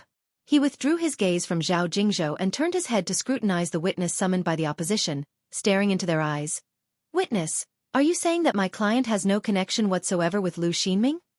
It's said that those who study the law have eyes one dares not meet. Qi Yundai was no exception. The witness was Lu Xinming's personal assistant. He nodded, avoiding eye contact. Confirmed. Very well. Qi Yundai produced a photo and a video segment to present to the judge. May I ask why you were at the Shangqing Hotel on the day of the incident? What is this letter that you placed in Miss Yan Lu's room? The judge received the photo and video. The witness' expression changed abruptly, and he instinctively looked towards Director Liu. Witness, Qi Yundai settled back in his seat, resting his hand on the table and slightly turning his body to face the witness. Please look into my eyes and answer my question once more. Are you certain that my client has no connection whatsoever with Lu Xinming? The court was utterly silent. Lu Xinming's personal assistant was the only witness present. He was supposed to testify that Zhang Xiais did not know Lu Xinming, that Zhang was causing trouble and killing indiscriminately. Everything had been going smoothly until now, as most of the evidence had been deleted by Director Lu, and the witness had not anticipated this turnaround. There were few in the room who dared meet Qi Yundai's gaze. Those who did began to tremble uncontrollably. I request the withdrawal of this piece of evidence. Qi Yundai raised his hand again. The jury snapped back to reality. Without exchanging many words, just a glance at each other, they dismissed the evidence brought by Zhao Jingzhou, and the first witness was escorted out of the courtroom. Here I have a petition for appeal, along with videos and evidence. Qi Yundai addressed the judge, signed by 19 citizens, appealing with evidence that Lu Xinming repeatedly oppressed his artists, and is suspected of threats and humiliation. Furthermore, on the day of the incident, he harassed and threatened Miss Yen Lu, provoking the anger of my client, who by law, deserves a reduced punishment. This piece of evidence was submitted. Director Liu's expression finally broke, and he stood up abruptly. Qi Yundai drew out a lawsuit, with an unstoppable momentum. My client has no prior criminal record, subjective malice is absent, although murder warrants punishment. However, penal sanctions are meant to rehabilitate, and my client lacks subjective malice and poses a minimal risk. Given the significant fault of Lu Xinming in this case, therefore, we request the court to mitigate and reduce punishment for my client, to uphold judicial justice. Director Liu's party wanted to speak out. Finally, Qi Yundai looked towards them. Lastly, Attorney Zhao, are you aware of Lu Xinming's criminal past? I was not. Zhao Jingzhou looked deeply at Director Liu and shook his head. Qi Yundai nodded. The defense attorney fabricates legal provisions, which gives me reason to doubt his professional ethics. I request an appeal. The calm courtroom was like a simmering pot of oil into which a drop of water had just fallen. Suddenly it began to boil.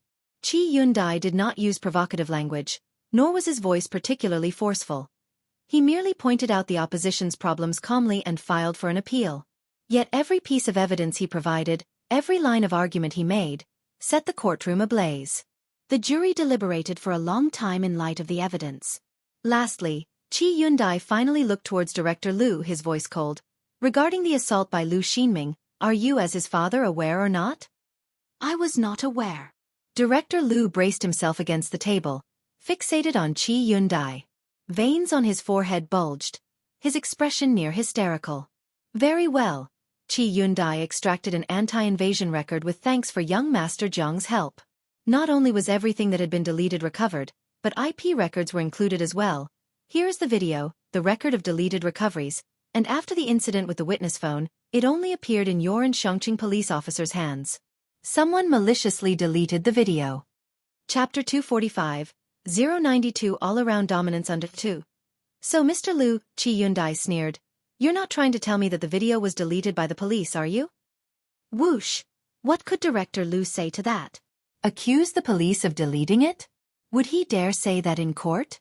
The entire courtroom once again fell into an uproar. Director Liu found himself in a peculiar predicament. His and everyone else's logical thinking on their side firmly controlled by Qi Yundai, including Zhao Jingzhou. You couldn't find a single logical flaw in Qi Yundai's reasoning. Clack, the judge banged the gavel. Order, order. The whispers and exchanges in the courtroom gradually ceased. Zhang Xiais, sitting behind a fence half his height, also came back to his senses, having been in a state of tension since the incident occurred. For the first half of his life, he had been coasting through life, with his greatest ambition being no more than a minor supporting role. At this moment, as he watched Qi Yundai defending him and the other 19 victims in the courtroom, Zhang Xiais finally began to understand the meaning of the words Qi Yundai had said to him at the end of that day. The opening of a grand trial came to a close. The evidence provided by Qi Yundai was comprehensive, valid, and sharp. After the jury deliberated and studied the evidence, at 3:27 p.m., the verdict was finally delivered. A sentence of 1 year of fixed-term imprisonment. While motive has no bearing on the establishment of intentional homicide, it has a significant impact on sentencing. This is probably the first case in the country where the sentence for an intentional homicide case was so minimal. Beyond that, the opposing witnesses, lawyers, all were released on bail. This was quite the explosive incident in the legal community. After the judge pronounced the verdict, everyone on Zhang Shi's side breathed a sigh of relief. Pu Shaohan and Wang Qi exchanged glances, with madness flickering in their eyes. The invincible General Zhao Jingzhou of Red Circle firm was appealed against by Qi Lu. Director Lu was appealed as well? And there are suspicions of slandering the police? The opponent seems to be Zhao Jingzhou's teacher. Yan Lu and Zhang's mother tightly held each other's hands, while Sister Xian beside them took a long time to come back to her senses. She had thought that a 15-year sentence was the best possible outcome for Zhang Xi's. But it wasn't 15 years, not 10, not 7, not even 3. This lawyer with a chef's hat, where on earth did he come from? Qi Yundai was unaware that his chef's hat had made such an impression on everyone. He stepped forward, merely patted Zhang Xi's on the shoulder, and encouraged him with a look. Reform yourself inside, strive to get a reduced sentence for yourself. It'll be waiting for you at Zhongjing University of Political Science and Law. I believe in you, Qi Yundai looked at Zhang Xi's. Stay true to your original aspiration, and you will accomplish your mission. Zhang Xi's scratched his head. What is it? Qi Yundai frowned. Zhang Xi's was on the verge of tears. I just mean there's a pretty good chance that I might not pass the exam. Qi Yundai sneered. Then I don't care, if you don't pass just wait for me to appeal against you, and if you want to stay a few more years, remember to tell me in advance. Zhang Xi's. Qi Yundai huffily finished speaking, then turned around and caught Jiang Fulai's gaze. Young Master Jiang, that's as far as we can go. Qi Yundai took off his badge, then removed his lawyer's robe, surprising Jiang Fulai, who defensively said, this kid didn't leave any way out for himself. If it were anyone else today, this fool Zhang Xi's wouldn't have had a chance to escape at least 10 years of imprisonment. It's only me. Attorney Qi looked somewhat self-satisfied.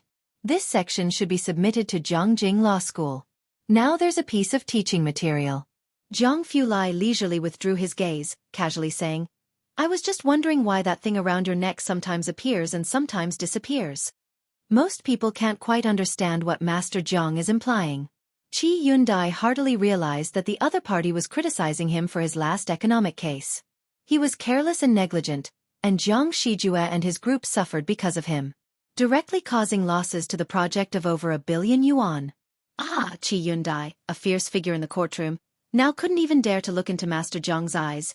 Even a horse stumbles, a moment of negligence, a moment of carelessness. His voice was somewhat low. Jiang Fulai cast an imperceptible glance at his head, non-committally silent on the moment of negligence Qi Yundai had mentioned. Qi Yundai. This damnable chef's hat. Qi Lu smiled. He was contemplating playing a few moves against Chen Yongkuan. The verdict was handed down. Now, normal visitation with Zhang Xi's is possible. Class 15 knew almost everything about Zhang Shi's case, primarily through Yan Lu, who didn't want her classmates to see Zhang Xi's as a wrongdoer with poor conduct. Chapter 246, 092 All-Around Crush Under 3. Hey, no worries, we'll meet again in a year, Wang Qi said nonchalantly, patting Zhang Xi's on the shoulder. Director Chen granted them access, and quite a crowd stayed in the detention room. He smiled cheerfully, looking no different from usual. Ning Xiao spoke little. He just looked at Zhang Xi's and said, now you're really one of the good guys. Oh, and also, Pu Shaohan put a stack of notebooks and exercise books on the table.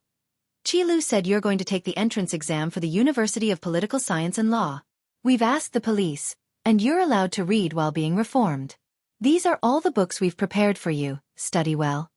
Zhang Xi's grinned, but his smile didn't last a minute. He looked down to see a pile of books and notebooks. Take some time to study properly. Bai Lian sat on the only chair inside, casually crossing his long legs and gently tapping the backrest with his arm. His eyes slightly squinted, but his tone was as consistent as ever. Every 7 days, Jiang and I will come to tutor you and check your learning progress. Of course, this was something Jiang Fulai had fought for Zhang Xi's. Normally, visits were only allowed once every half a month, but since Zhang Xi's was a student, and shown a tendency to strive, an extra visitation right was granted. The law is unemotional, yet it carries a touch of humanity. What? Zhang Xi's never expected that he still had to study while inside. Bai Lian and Jiang Fulai were going to come and tutor him? Jiang Fulai? The person who seemed to despise him with a glance was coming to give him tutorials? Bai Lian looked up, glanced at him very calmly. That look seemed to pose the question, do you have any doubts? Zhang Xi's. Right, he had no doubts. The group didn't take up too much of Zhang Shi's time. They were there to represent the entire class to visit him, leaving time for Zhang Shi's family later. The bunch of young boys and girls laughed and chatted as if nothing had changed from before. The visitation time ended quickly, and one by one, they left. Before leaving, Bai Lian finally reached out and patted his shoulder. Are you scared? Zhang Shi's eyelashes trembled slightly. Don't be afraid, Bai Lian's gaze seemed to look right through him towards a distant place. The people you're protecting aren't just those 19 individuals. We don't disrespect life, but when it comes to drawing a gun, it's for the sake of those behind us we want to protect. Once outside the detention room, the lively group of students seemed to hit the pause button instantly. The corridor was dark and narrow, as if there was no daylight. A year, huh? Pu Xiaohan looked back, staring at the small house. Wang Qi also looked back. In 2 days, Zhang Xi's would be taken to Xiangqing prison to serve his sentence. He was only 19 in virtual years. Regarding the verdict for Zhang Xi's, some were relieved, while others were not convinced. Lu Dong was at the forefront of discontent.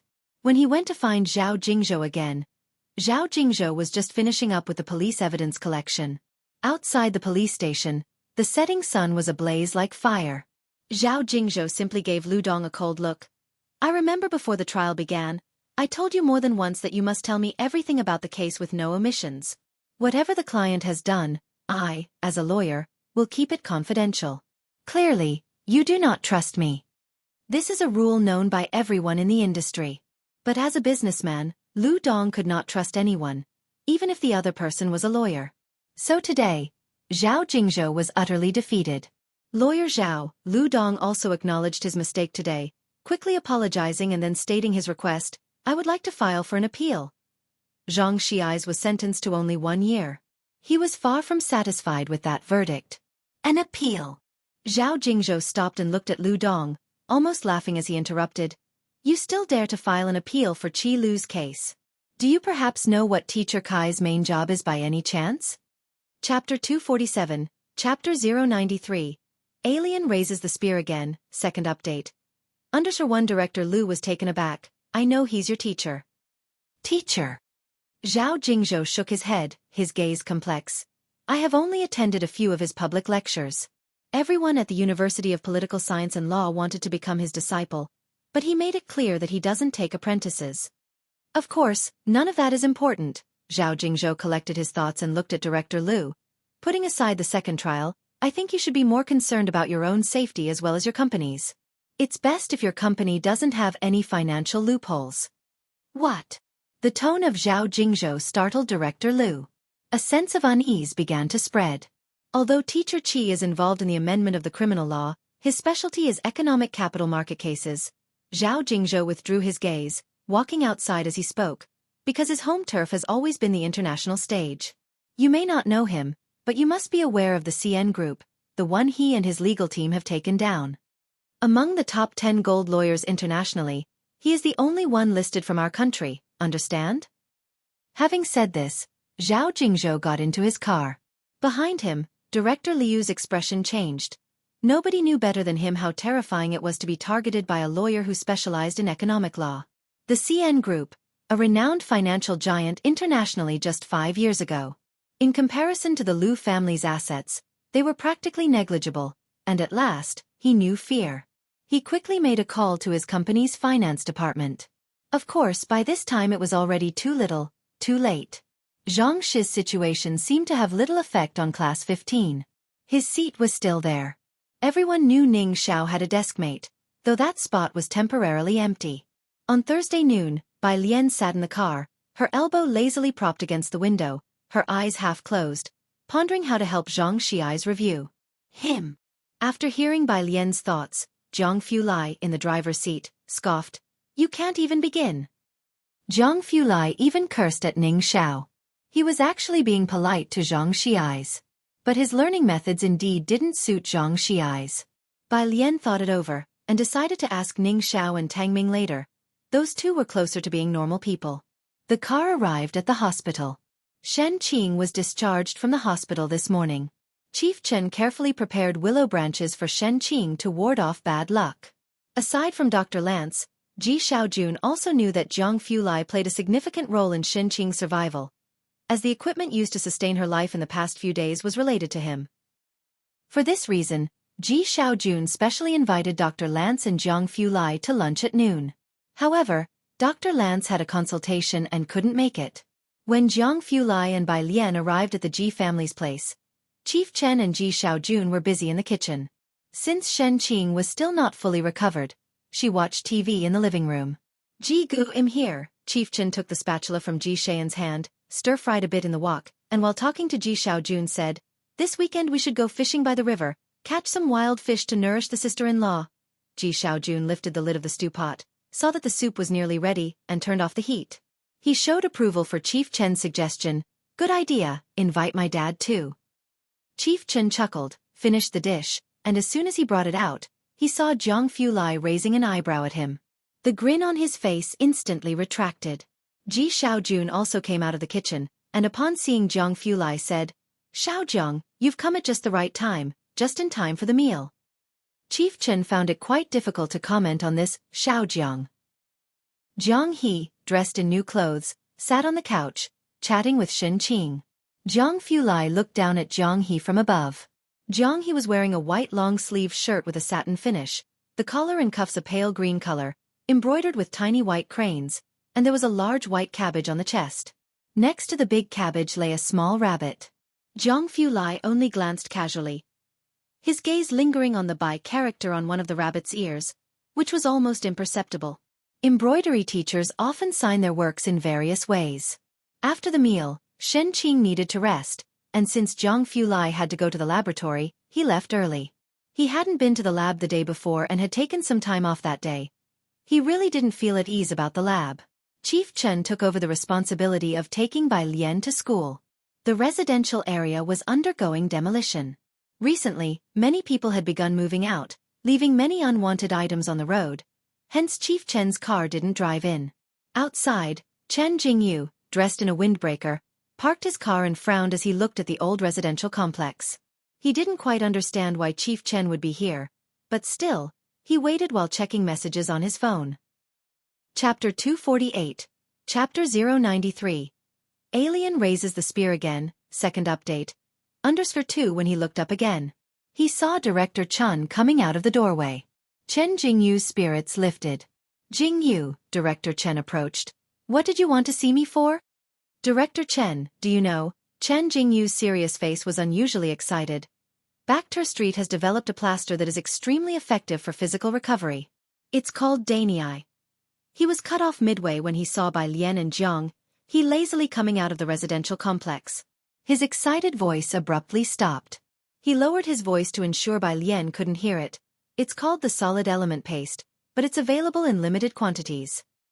The allure for martial artists was simply too great. "I know." Director Chen had been aware of it from the start and had even contacted Wang Yufeng's side to seek cooperation. Little did he know, they ended up creating their own brand. But Wang Yufeng is a tough nut to crack. The Chen family really needed this cooperation. He had been negotiating with the other party for a long time. The other party had a slippery person by the name of Xiaolu or Xiaoba. He hadn't even met them in person. That's why the family wants to send someone else to negotiate at the fighting arena. Chen Jingyu spoke out. The solid element paste was mostly used at auction houses. Who? Director Chen was taken aback, looking at Chen Jingyu. "Yu Shen." Chen Jingyu's peripheral vision caught Bai Lian reaching her car. He swallowed the rest of his sentence. "I'll talk to you tonight." Bai Lian was wearing headphones, listening to an English audio lesson. As for what Director Chen and the others were talking about, she didn't pay any attention at all. She simply took Zhang He and got into the car. Not until the car door closed did Director Chen finally look at Chen Jingyu. "Miss Bai is also very impressive. What style does she study? Long fist, Sanda, or spear? Or perhaps Muay Thai?" Chen Jingyu was indeed surprised. He knew what Director Chen meant by impressive. "Which rank is she now?" Her? She's probably unorthodox, but she is very strong. Director Chen had the fortune to witness a video of Bai Lian's. Although lacking in technique, one could tell that Miss Bai's strength was considerable. Unorthodox, huh? Chen Jingyu withdrew his gaze. I thought by your tone, you meant she could compare with Yu Shen. Director Chen was quite speechless. How can you compare? Yu Hongyi started learning martial arts at 3, took up the spear at 9, while Miss Bai is seriously studying. He knew Bai Lian was devoted to her studies. Chen Jingyu wanted to say that even being admitted to Zhongjing University wasn't guaranteed, so what was the difference between studying seriously and not? But looking at Director Chen, he didn't voice his thought. Afternoon after school. Milk tea shop. Wang Qi and the others pretended to order milk teas while their eyes inadvertently drifted towards the kitchen. Yang Lin didn't bother with them, attending to other customers instead. Qi Yundai took a box of cake out and, seeing Wang Qi and the others looking at him, he reluctantly took off his chef's hat. What? When he wasn't in court, he wasn't so unapproachable. Still aloof. He wasn't much for talking. Hee. Wang Qi scratched his head, very curious, and naturally asked his question. Isn't it said that those involved in legal revision can't be defense lawyers? Qi Yundai handed the cake to Yang Lin and casually inquired, Where did you hear that? Online, and Baidu says so too, Wang Qi said as if it were obvious. Qi Yundai, a look of incomprehension appeared on his face. You guys search for this kind of stuff on the internet? Not only had they searched, they had believed it too? It might have been the way Qi Yundai looked at fools with such overt transparency that made Wang Qi and the other boys exchange glances, then quietly take their milk tea back to where Bai Lian and Ning Xiao were. So we can't search online? Wang Qi asked Ning Xiao. Ning Xiao gave him a glance and reminded him, as everyone knows, all the answers on Qiandu are edited and answered by the public, including Qiandu Qianku. Wang Qi didn't dare to retort Ning Xiao, the academic god. He just looked at Bai Lian with an almost tearful expression. Lian's sister. Bai Lian casually put away her homework, looked up, and said, Use your brain. Is everyone here? Zhang Shi's dad often traveled for business. And now, Zhang Shi's was not at home. So the people from class 15 had discussed and agreed that they would take turns, a few each day, going to the Zhang family's place to help Zhang's mom move goods and flower pots. Today it was Bai Lian's and Wang Qi's turn among others. Once everyone was gathered, they all went to the Zhang family's flower shop at the street corner. Zhang's mom had closed the flower shop for many days and was cleaning today, organizing wilted petals. There was also a delivery on its way, and by the time Bai Lian and the others arrived, Yan Lu had already started cleaning inside the shop. Alien little Wang, how come all of you are here? Zhang's mom was bustling about with a smile, no different than usual. I'll get you guys some drinks. Outside the front gate of the Zhang family's home, Wang Xian was on the phone, suppressing her anger and forcing a smile. Teacher Hu, just consider that we approached you first, and you also said Xiaolu had potential. Enough, Wang Xian, let's cut to the chase, Teacher Hu said on the other end. Man, she also scheduled with me, you are aware, right? Teacher Hu was a martial arts instructor at Time Entertainment. After the Great Eternal Prosperity announced open auditions, everyone in the industry, from top celebrities to minor stars, was clamoring for a role. The Great Yong script had been finalized 3 years ago. The lead role was still that of General Chen Yi from the Chen family.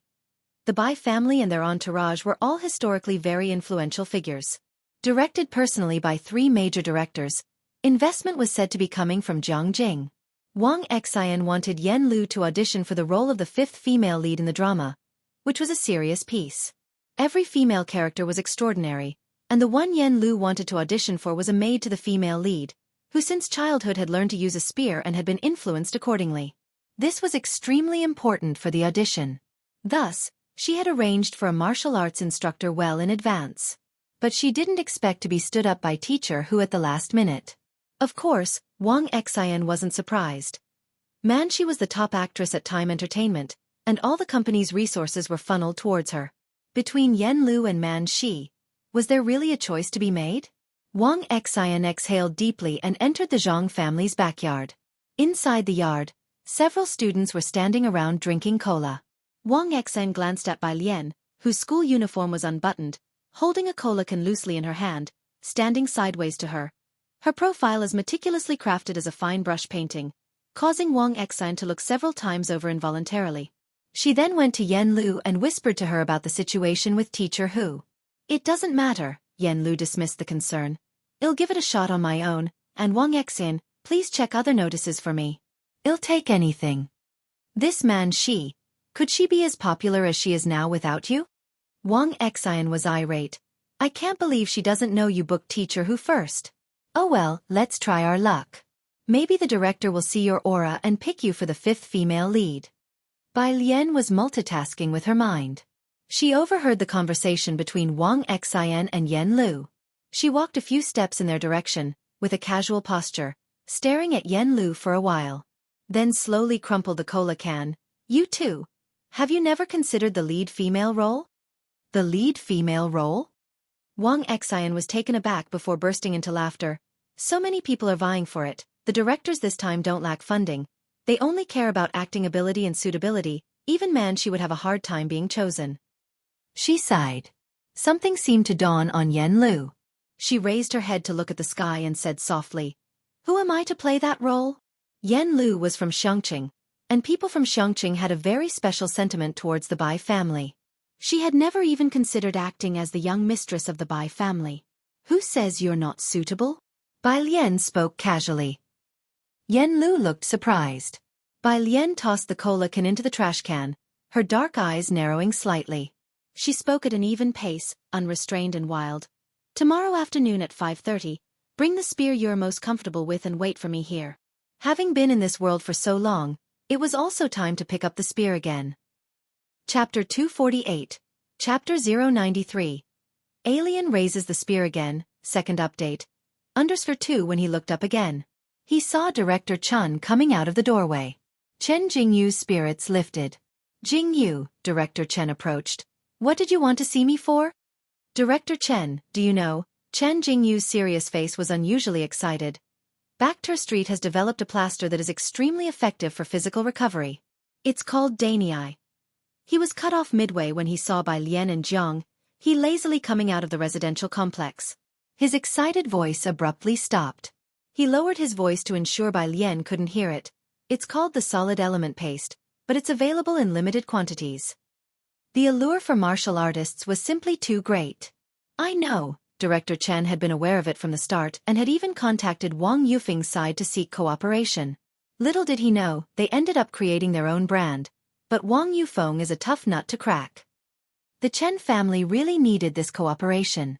He had been negotiating with the other party for a long time. The other party had a slippery person by the name of Xiaolu or Xiaoba. He hadn't even met them in person. That's why the family wants to send someone else to negotiate at the fighting arena. Chen Jingyu spoke out. The solid element paste was mostly used at auction houses. Who? Director Chen was taken aback, looking at Chen Jingyu. Yu Shen, Chen Jingyu's peripheral vision caught Bai Lian reaching her car. He swallowed the rest of his sentence. I'll talk to you tonight. Bai Lian was wearing headphones, listening to an English audio lesson. As for what Director Chen and the others were talking about, she didn't pay any attention at all. She simply took Zhang He and got into the car.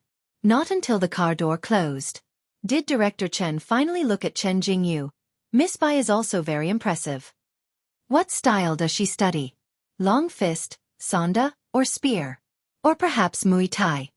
Chen Jingyu was indeed surprised. He knew what Director Chen meant by impressive. Which rank is she now? Her? She's probably unorthodox, but she is very strong. Director Chen had the fortune to witness a video of Bai Lian's. Although lacking in technique, one could tell that Miss Bai's strength was considerable. Unorthodox, huh? Chen Jingyu withdrew his gaze. I thought by your tone, you meant she could compare with Yu Shen. Director Chen was quite speechless. How can you compare? Yu Hongyi started learning martial arts at 3, took up the spear at 9, while Miss Bai is seriously studying. He knew Bai Lian was devoted to her studies. Chen Jingyu wanted to say that even being admitted to Zhongjing University wasn't guaranteed, so what was the difference between studying seriously and not? But looking at Director Chen, he didn't voice his thought. Afternoon after school. Milk tea shop. Wang Qi and the others pretended to order milk teas while their eyes inadvertently drifted towards the kitchen.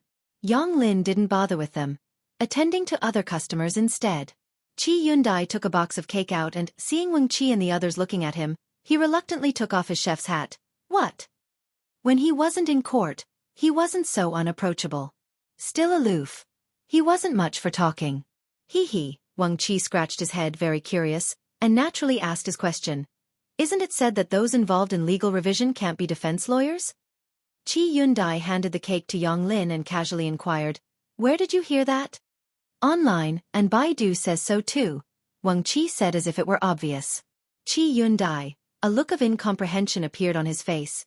You guys search for this kind of stuff on the internet? Not only had they searched, they had believed it too? It might have been the way Qi Yundai looked at fools with such overt transparency that made Wang Qi and the other boys exchange glances, then quietly take their milk tea back to where Bai Lian and Ning Xiao were. So we can't search online? Wang Qi asked Ning Xiao. Ning Xiao gave him a glance and reminded him, as everyone knows, all the answers on Qiandu are edited and answered by the public, including Qiandu Qianku. Wang Qi didn't dare to retort Ning Xiao, the academic god. He just looked at Bai Lian with an almost tearful expression. Lian's sister. Bai Lian casually put away her homework, looked up, and said, Use your brain. Is everyone here? Zhang Shi's dad often traveled for business. And now, Zhang Shi's was not at home. So the people from class 15 had discussed and agreed that they would take turns, a few each day, going to the Zhang family's place to help Zhang's mom move goods and flower pots. Today it was Bai Lian's and Wang Qi's turn among others.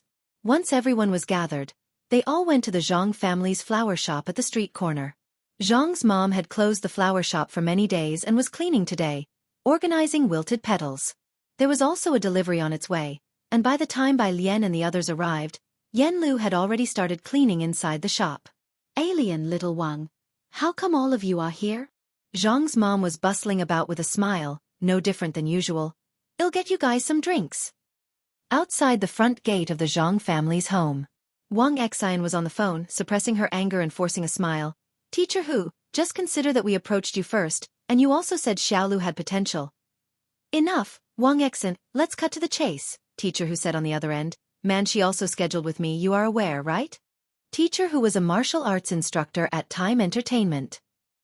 After the Great Eternal Prosperity announced open auditions, everyone in the industry, from top celebrities to minor stars, was clamoring for a role. The Great Yong script had been finalized 3 years ago. The lead role was still that of General Chen Yi from the Chen family. The Bai family and their entourage were all historically very influential figures. Directed personally by 3 major directors, investment was said to be coming from Jiang Jing. Wang Xian wanted Yan Lu to audition for the role of the 5th female lead in the drama, which was a serious piece. Every female character was extraordinary, and the one Yan Lu wanted to audition for was a maid to the female lead, who since childhood had learned to use a spear and had been influenced accordingly. This was extremely important for the audition. Thus, she had arranged for a martial arts instructor well in advance. But she didn't expect to be stood up by Teacher Hu at the last minute. Of course, Wang Xian wasn't surprised.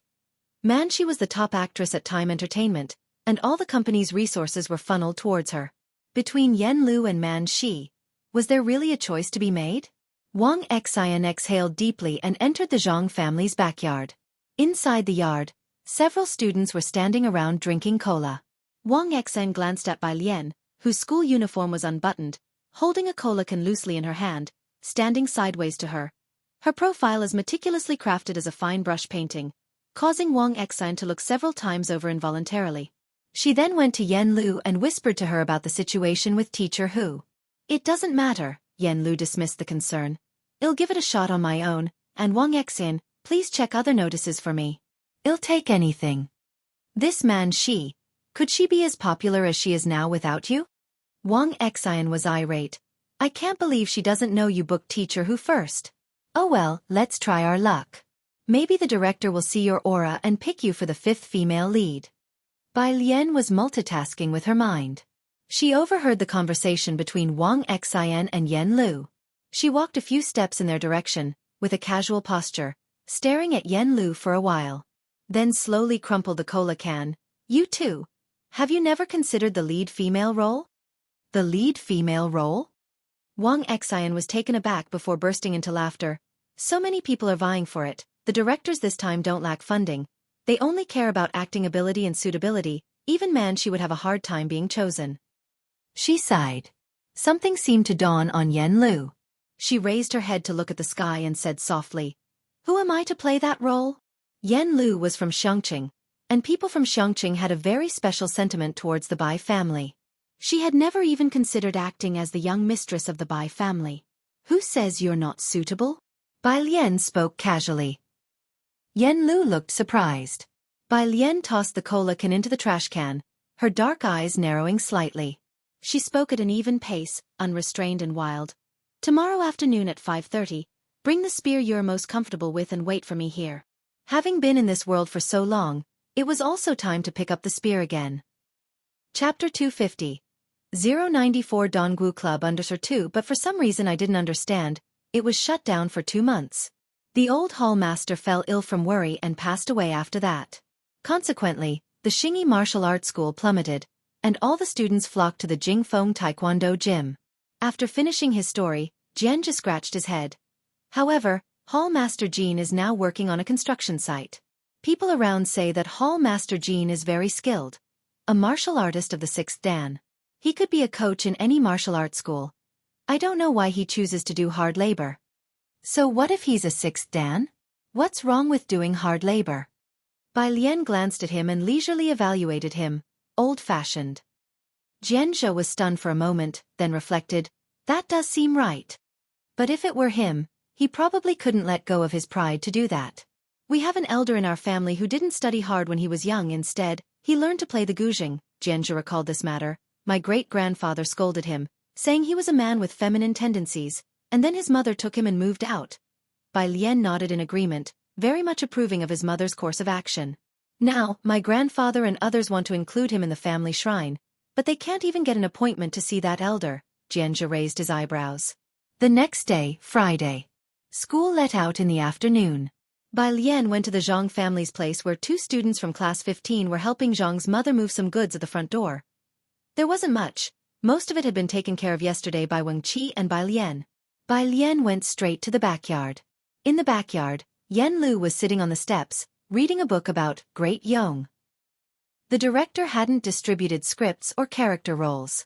The audition would consist of randomly selected scenes for on-the-spot performances. Understanding the historical figures was essential for fitting into the characters. Miss Bai, Sister Exin stood up from the steps and looked behind Bai Lian, not seeing anyone else. Are you alone? Bai Lian walked in and placed her backpack next to Yen Lu on the steps. Yes. Yen Lu also put down her book and stood up. The book had been turned to that page with the black title, The Death of Bai's Mother. Then, where's the teacher? Sister Exine opened her mouth to ask. Bai Lian's gaze lightly drifted towards the long spear leaning against the corner of the wall. The black spear shaft, a little over 4 feet long, with a silver diamond-shaped spearhead, below which hung a red tassel. In the setting sun, the lazy shadow of the spear shaft stretched out across the yard. Teacher! Bai Lian reached out and casually picked up the spear, tilting her head towards Sister Exine with a lazy smile around her mouth, her dark pupils reflecting the sunset. There's no teacher, I'll teach her. As she spoke, she handed the long spear to Yen Lu. Hold it well. Yen Lu, like Sister Exine, had assumed that Bai Lian knew a senior spear teacher. She took the spear, a bit startled. Straighten your back. Bai Lian positioned her left hand against Yen Lu's waist and raised an eyebrow at her. Don't look at me, look at the spear. Left hand holds the butt, right hand in front. Yen Lu straightened her back, somewhat flustered. Left foot forward, right foot back. Move your right hand to the middle of the shaft. Bai Lian extended a slender, pale finger and leisurely pushed Yen Lu's misplaced fingers upwards. The spear is a long weapon. Its advantage is its length, so you must hold it in the middle to fully utilize its reach. This was the ready stance for an attack. Yen Lu was smart, and although she didn't have much strength, she could learn a set of movements for show. In 5 minutes she could manipulate it at will. As soon as she held the spear, she could reflexively make attack moves. Bai Lian didn't read today. She crossed her arms and stood beside Yen Lu, giving instructions. When Yen Lu's movements were off, Bai Lian would reach out to correct them. Not bad. Seeing that she had mastered the ready stance, Bai Lian reached out. Give me the spear, I'll teach you a sequence of moves first. Yen Lu handed the spear to Bai Lian. She and Sister Exine retreated to the steps. Bai Lian, wearing a blue and white school uniform, held the spear in her right hand, letting the shaft casually rest on the ground as she stood in the middle of the yard. She slightly lifted her head, and the moment she took hold of the spear, all traces of laziness vanished from her dark eyes. Sister Xian, who was about to joke with Yen Lu, found that she couldn't utter a word. Bai Lian initiated the move with an internal rotation of her left arm while aggressively pushing down with her right hand on the spear. The flexible shaft of the spear hugged her abdomen closely. Her right leg stepped forward past her front leg while her left foot stepped ahead, bending her knee. Simultaneously, her left hand loosened slightly. With her right hand holding the spear, she thrust forward with all her might. This is the level thrust with the spear. Following Bai Lian's voice, the spear tip stopped in front of a flower pot. The whooshing sound of the spear cutting through the air caused the petals of the yellow chrysanthemum to tremble slightly. She snapped her head up. The evening breeze passed, gently blowing away the stray strands of hair on her forehead, revealing her black eyes that now seemed even colder. For about 10 seconds, Bai Lian loosened her left hand, retracted the spear with her right, stood up straight, and casually tossed the spear back to Yen Lu. Your turn. Chapter 251. 094 Dongwu Club _3 behind her. The yellow chrysanthemum quivered as it shed 4 petals. Yen Lu and Sister Xian hadn't reacted yet. She instinctively took the gun. Is it like this? She asked, rotating her left arm inward, then looked worriedly at Bai Lian. Stand over by Sister Xian. I'm afraid I might accidentally bump into you later. Bai Lian reached out to adjust her stance. Upon hearing her words he looked up. His voice exceptionally light and breezy. In your next life. What? With the way you're doing it, Bai Lian lazily withdrew his hand and stepped back 5 paces, commenting. By your next life, you might actually be able to touch me. Yen Lu. Afterward, Bai Lian demonstrated again for Yen Lu, letting her record it on her phone to practice slowly later on. Only then did Bai Lian leisurely leave with his school bag. After Bai Lian had left, Sister Xian finally retracted her jaw, grabbing Yen Lu's hand. I think you are truly blessed. Sister Xian was somewhat envious of Yen Lu. She had searched for Teacher Hus videos. Wang Xian didn't understand guns, nor had she learned martial arts. But purely in terms of aesthetics with a gun, that teacher who didn't seem to compare to Bai Lian at all, did he? This time it seemed she really had it. She was somewhat dazed. Across from the Zhang family, Ming Dongheng parked his car at the intersection waiting for Bai Lian. Tonight, Ji Xiaojun was treating Suen to dinner, as Suen had helped a lot while Shenqing was hospitalized, and Ji Xiaojun owed him this meal. As they weren't that close and the other was a big boss, Ji Xiaojun specifically chose a high-class, clean restaurant. Ji Heng was also going. Bai Lian would go over to eat at Qi Lu's house instead. When she and Jiang He arrived, Jiang Fulai hadn't come yet, and Chief Chen, originally wanting to help Qi Yundai wash vegetables, was because of a misplaced item chased out by Qi Yundai. With a gloomy face, Chief Chen thought Miss Bei's uncle was easier to get along with. Mr. Ming, Chief Chen looked at Ming Dongheng, remembering something important. Are you going to the grappling match this weekend? Ming Dongheng stooped to pass Jiang He's puzzle piece and said, I'll definitely be there to see Mr. Bei's NO. One duel. The man in the white vest was ferocious, and he had amassed numerous fans in the grappling arena. Clearly, Ming Dongheng was one of them. You God will be there tomorrow as well, Chief Chen informed him. Ming Dongheng's eyes showed a touch of surprise as he turned. She's coming? Bai Lian was sitting at the table doing her homework, biology questions from Jiangjing University-affiliated college. However, she was always multitasking, and upon hearing Ming Dongheng mention Long Spear, she looked up and glanced in his direction. Although the two were having a conversation, they were watching Bai Lian vigilantly. Seeing her look over, Chief Chen rushed to explain excitedly to Bai Lian. Yes, it's the Long Spear. You God. Oh, Miss Bai, you might not know her. It's Yu Hongyi. She's been practicing martial arts since she was a child, started learning the Long Spear at 9, and reached level 7 by 20. Of course, the most important thing is, last year, Dongwu Club personally invited her to join. Though Chief Chen didn't practice martial arts himself, he had heard of the famous Dongwu Club. Every member there was a top talent in the martial arts world. Ming Dongheng and Chen Jingyu both wanted to join Dongwu but hadn't met the entry requirements yet. Chief Chen finished speaking, beaming with excitement. Noticing Bai Lian's lukewarm reaction, she smiled and then went back to doing her homework. Ah! Chief Chen scratched his head, thinking next time he'd have to restrain himself. Miss Bai, being from Xueqi, would surely have never heard of Donggu Club. Showing off for what? Chief Chen slightly wanted to slap himself. Just as he quietly slapped his own head, he caught Ming Dongheng giving him a cold look. Chief Chen. What did he do this time?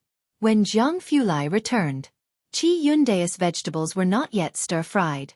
Bai Lian was sitting at a table in the hall, holding a black pen, leisurely working through questions. A cold light enveloped her face, tinging her inherently lazy expression with a hint of aloofness.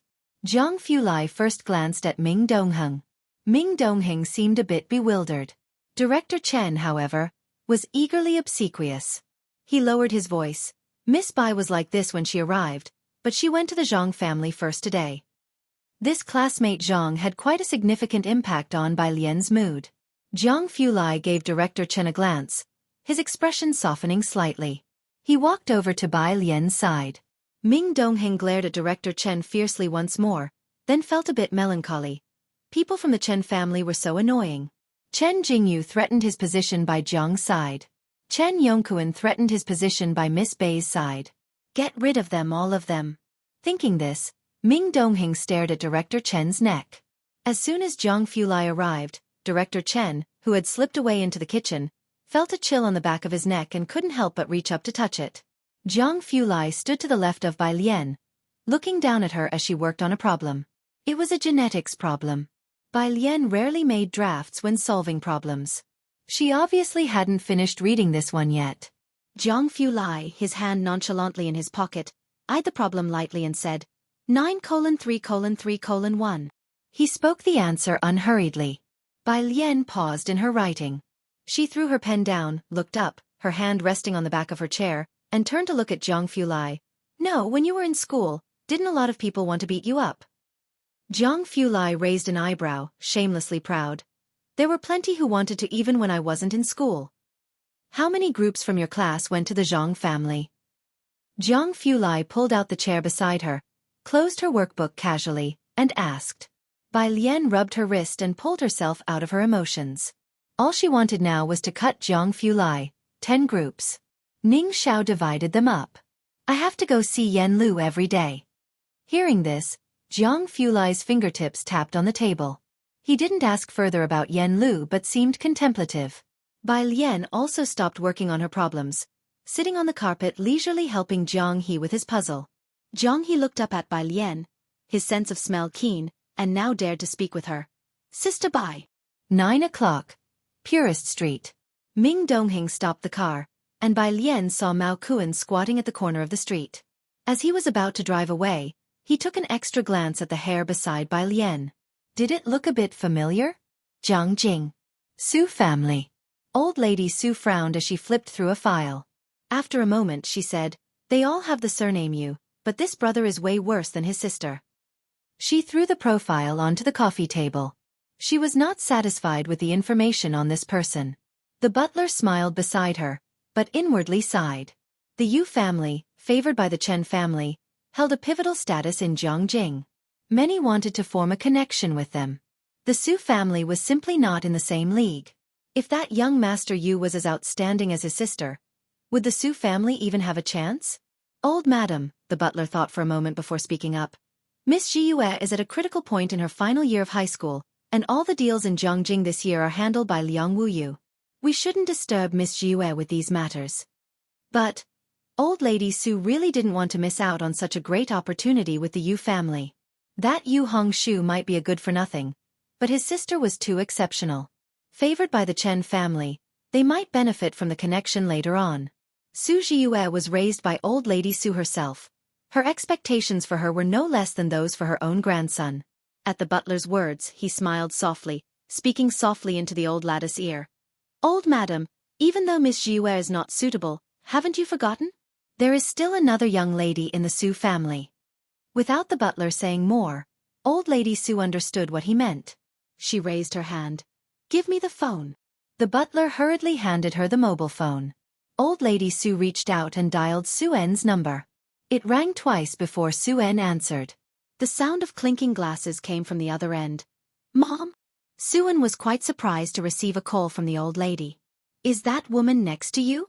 Old Lady Sue asked. Suen frowned. "Mom, you—" "Enough," Old Lady Sue interrupted him.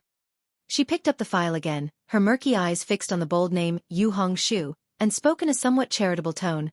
"I can let that mother and son enter our doors, and even allow her daughter to take the Sue surname." Chapter 252. 095 Mysterious G Family Members. Hacking White Tank Top. Part 2. _1 on the phone. Suen was very surprised by this call from his mother. At the dinner table, Assistant Suen was chatting with Ji Hang and Ji Xiaojun, and when he heard the old lattice words, he frowned. "What?" It caught the attention of Ji Mulan sitting beside him. Suen covered the phone and shook his head at her, then walked towards the corridor. Ji Mulan watched Suen's retreating figure, deep in thought. "Mom, what are you talking about?" On the corridor, Suen lowered his voice, his eyebrows knitted together. The old lady put down the documents and stood up. "You remember the Yu family, don't you?" "The Yu family? What about them?" Suen wasn't very familiar with this surname. He only knew that there was someone from the Yu family who was the old lattice's intimate friend. But he knew that the Yu family had ties with the Chen family, had moved out of Jiangjing's outer city areas, and now lived in the central area of Jiangjing. Many people from the outer city areas were envious. "I am planning to introduce that woman's daughter to my old friend.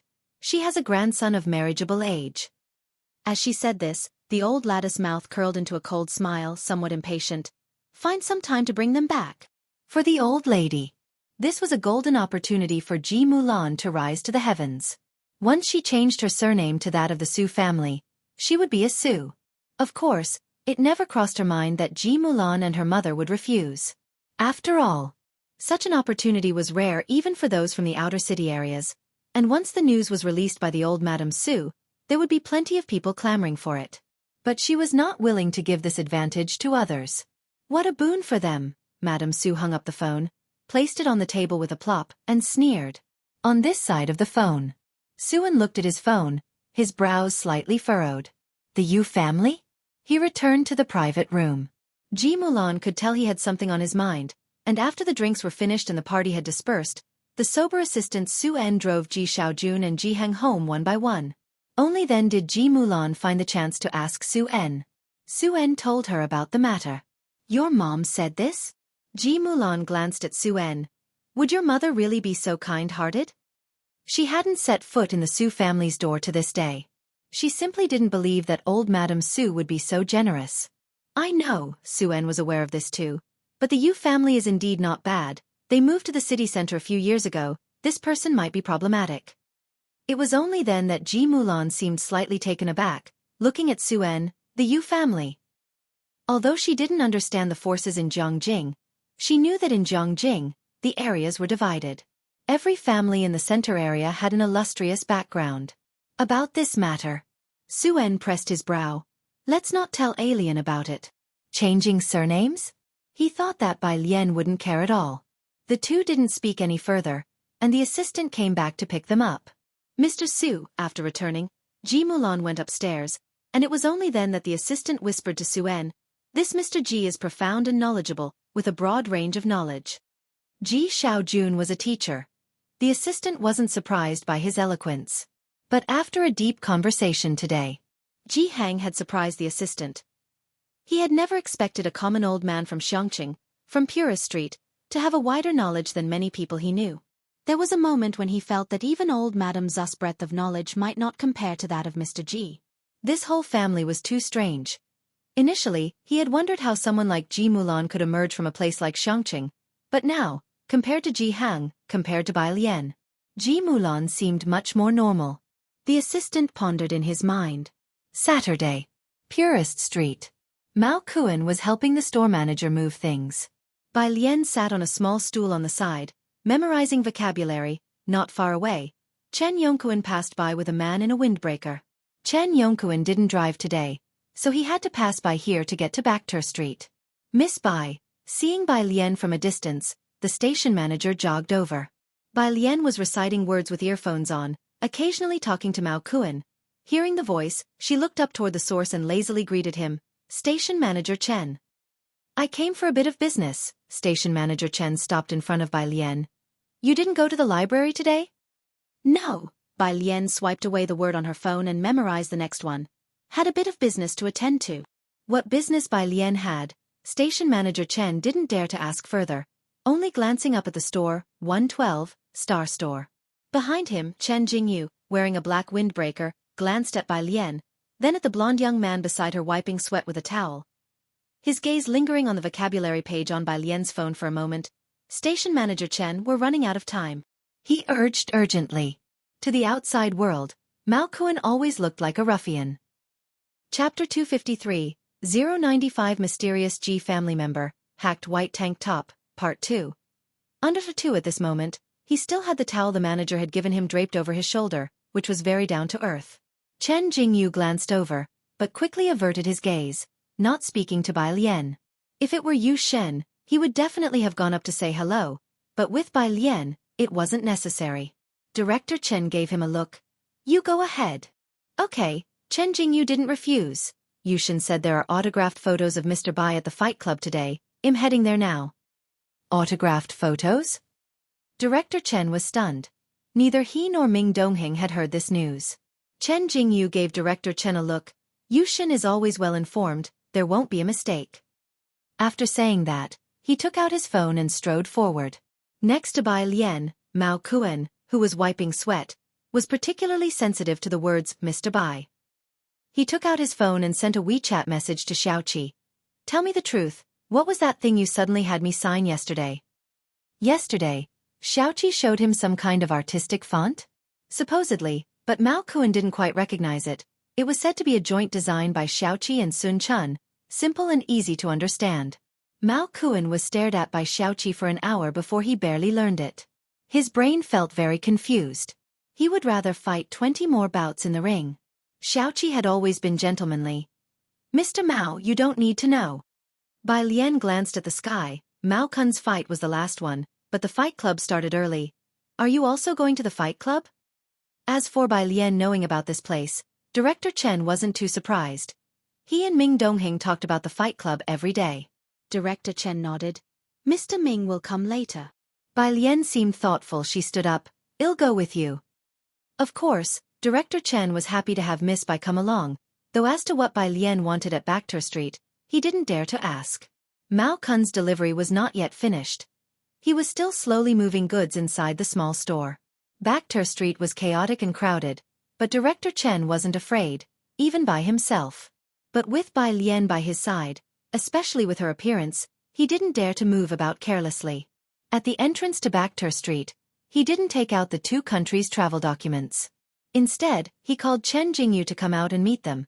Chen Jingyu was strong, and with him, Director Chen could be at ease. Ming Dongheng hadn't arrived yet.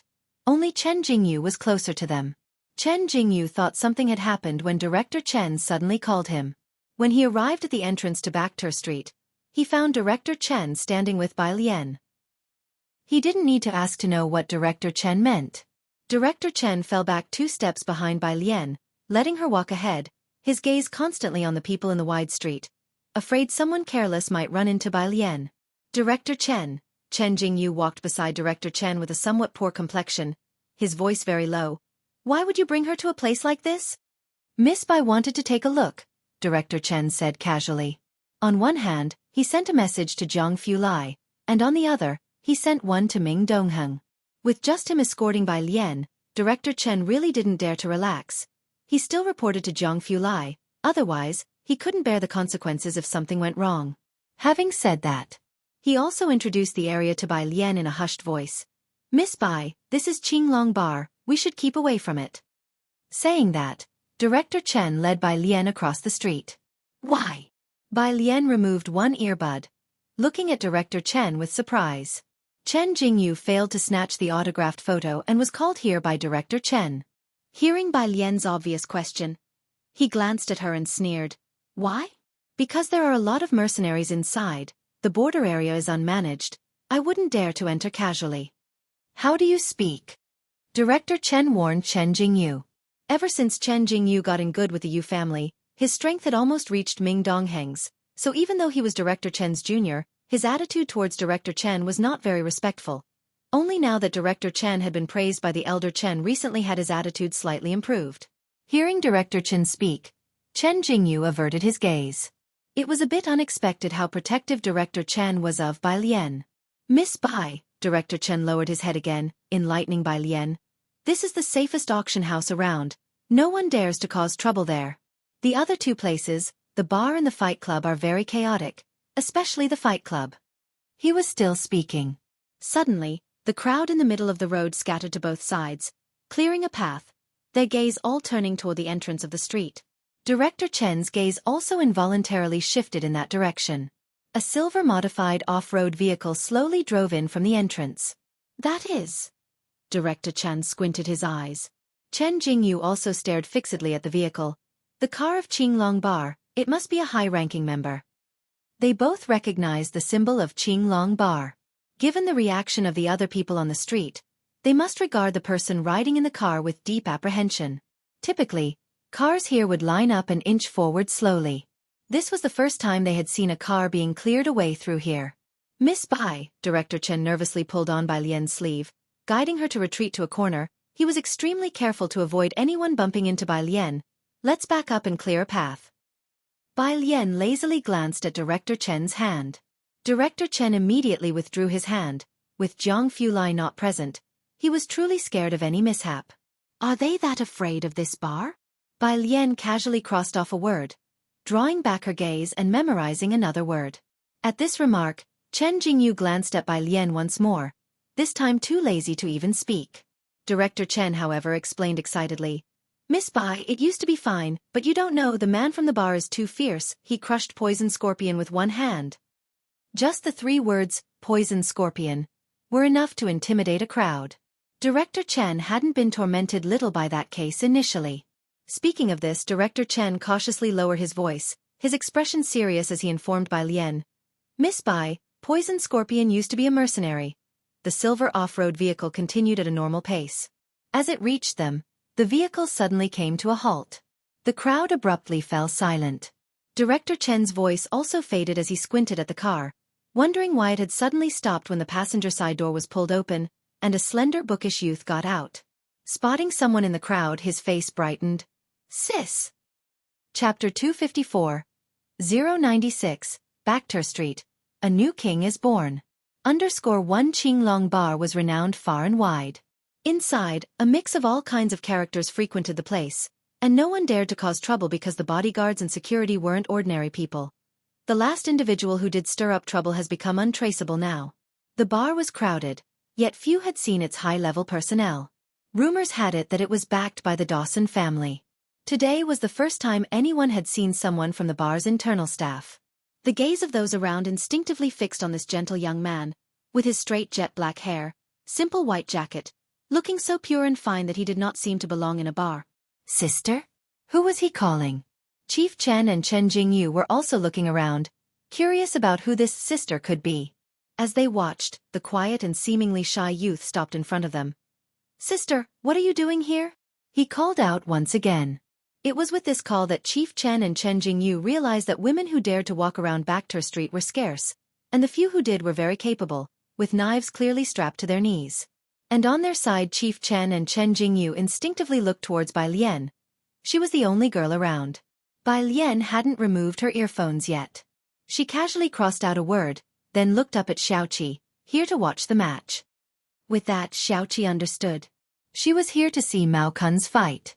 Behind him, the silver off-road vehicle paused for a moment and then continued to move forward. Xueqi's appearance was deceiving.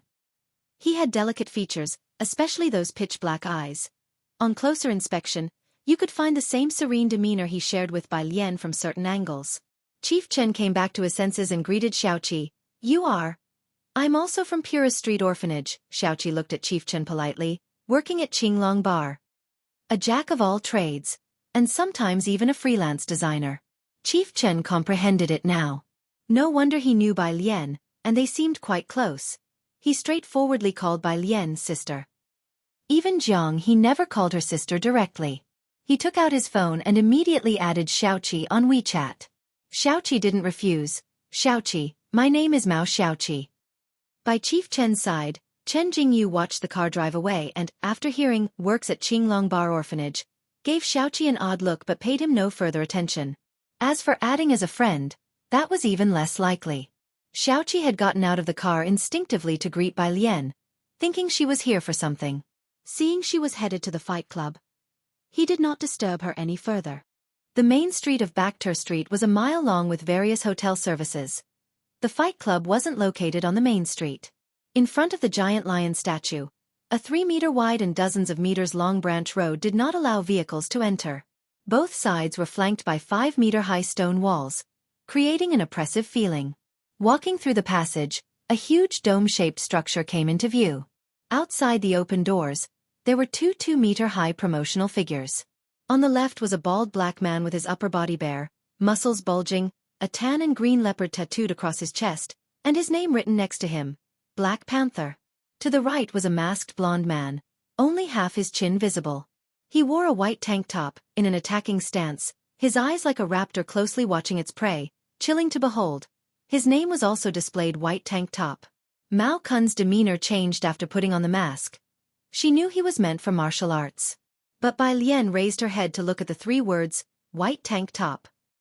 Voices occasionally called out, Mr. White, from nearby. Silence. Silence was what Bai Lian embodied at that moment. The inside of the fight club was spacious, octagonal in shape, with the arena in the middle surrounded by railings, and seating spreading out layer by layer from the center to the periphery. Cameras were set up around for a simultaneous live broadcast. A large screen in the middle prevented those seated further back from missing any detail. Bai Lian's seat was in the first row of Zone A, the same area as Chief Chen. Chen Jingyu, however, had managed to get a second-row seat in D Zone, very far from them. When Jiang Fulai and Ming Dongheng arrived, the fight was about to start, and most of the seats were already filled. With a seat left empty to Bai Lian's right, Ming Dongheng arrived to find Chief Chen sitting to her left. He gave Chief Chen a cool glance before quietly sitting next to him. As soon as Jiang Fulai arrived, the tension in Chief Chen visibly eased significantly. Today Bai Lian wore black wide-leg pants, with light gray fabric stitched on both sides, embroidered with several white cats, and a slightly tight black long sleeve on top, also adorned with a white lazy cat sprawling across the chest. Chapter 255, 096, Baektur Street, A New King is Born. _2 She wore a loose black coat that only made her face seem paler in contrast.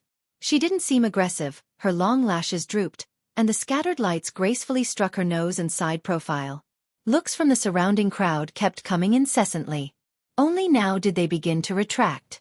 Jiang Fulai sat next to Bai Lian, leaning lightly against the back of his seat, his light-colored eyes sweeping over the ring. The noise, the bloodshed, and the oppressive atmosphere of the ring didn't alter his expression in the slightest. 7 p.m. The laser lights came on.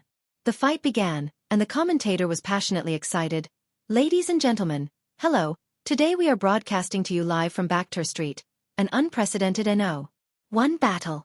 First, let's welcome the fighter currently ranked 8th in the UFC middleweight category, Black Panther, to the ring. Baektur Street's fighting arena imposed no weight restrictions and held no regard for life or death, offering high prize money. Many UFC fighters have been here, but because the fights were too brutal, they eventually dared not return. The top 10 ranked fighters here all had the strength to be ranked in the UFC. Next up, we have White Vest, who's climbed to No.2 in our arena within just 2 months. Whoosh! A tidal wave of cheers swept through. Ming Dongheng, standing next to Director Chen, also stood up excitedly, clenching his fists and shouting. The match was divided into 5 rounds, each lasting 5 minutes, with a best-of-5 rounds format. Both fighters were highly skilled, and with the score tied at 2-2 after the first 2 rounds, the stakes in the betting pool had skyrocketed to 3 billion. The final 5 minutes. Let's watch with bated breath. Mr. Bai will surely win, Ming Dongheng wiped sweat from his brow, not taking his eyes off the ring. Director Chen had a hard time understanding the match. Bai Lian was somewhat silent, and beside her, Jiang Fulai watched very intently. Throughout the whole time, he spoke only once. Black Panther's ground control is too strong. He's the ceiling in the UFC. Xiao Bai winning against him is going to be a bit brutal. Hi's voice was not loud, but Ming Dongheng and the others heard him. Ming Dongheng couldn't help but take a glance at Zhang Fulai.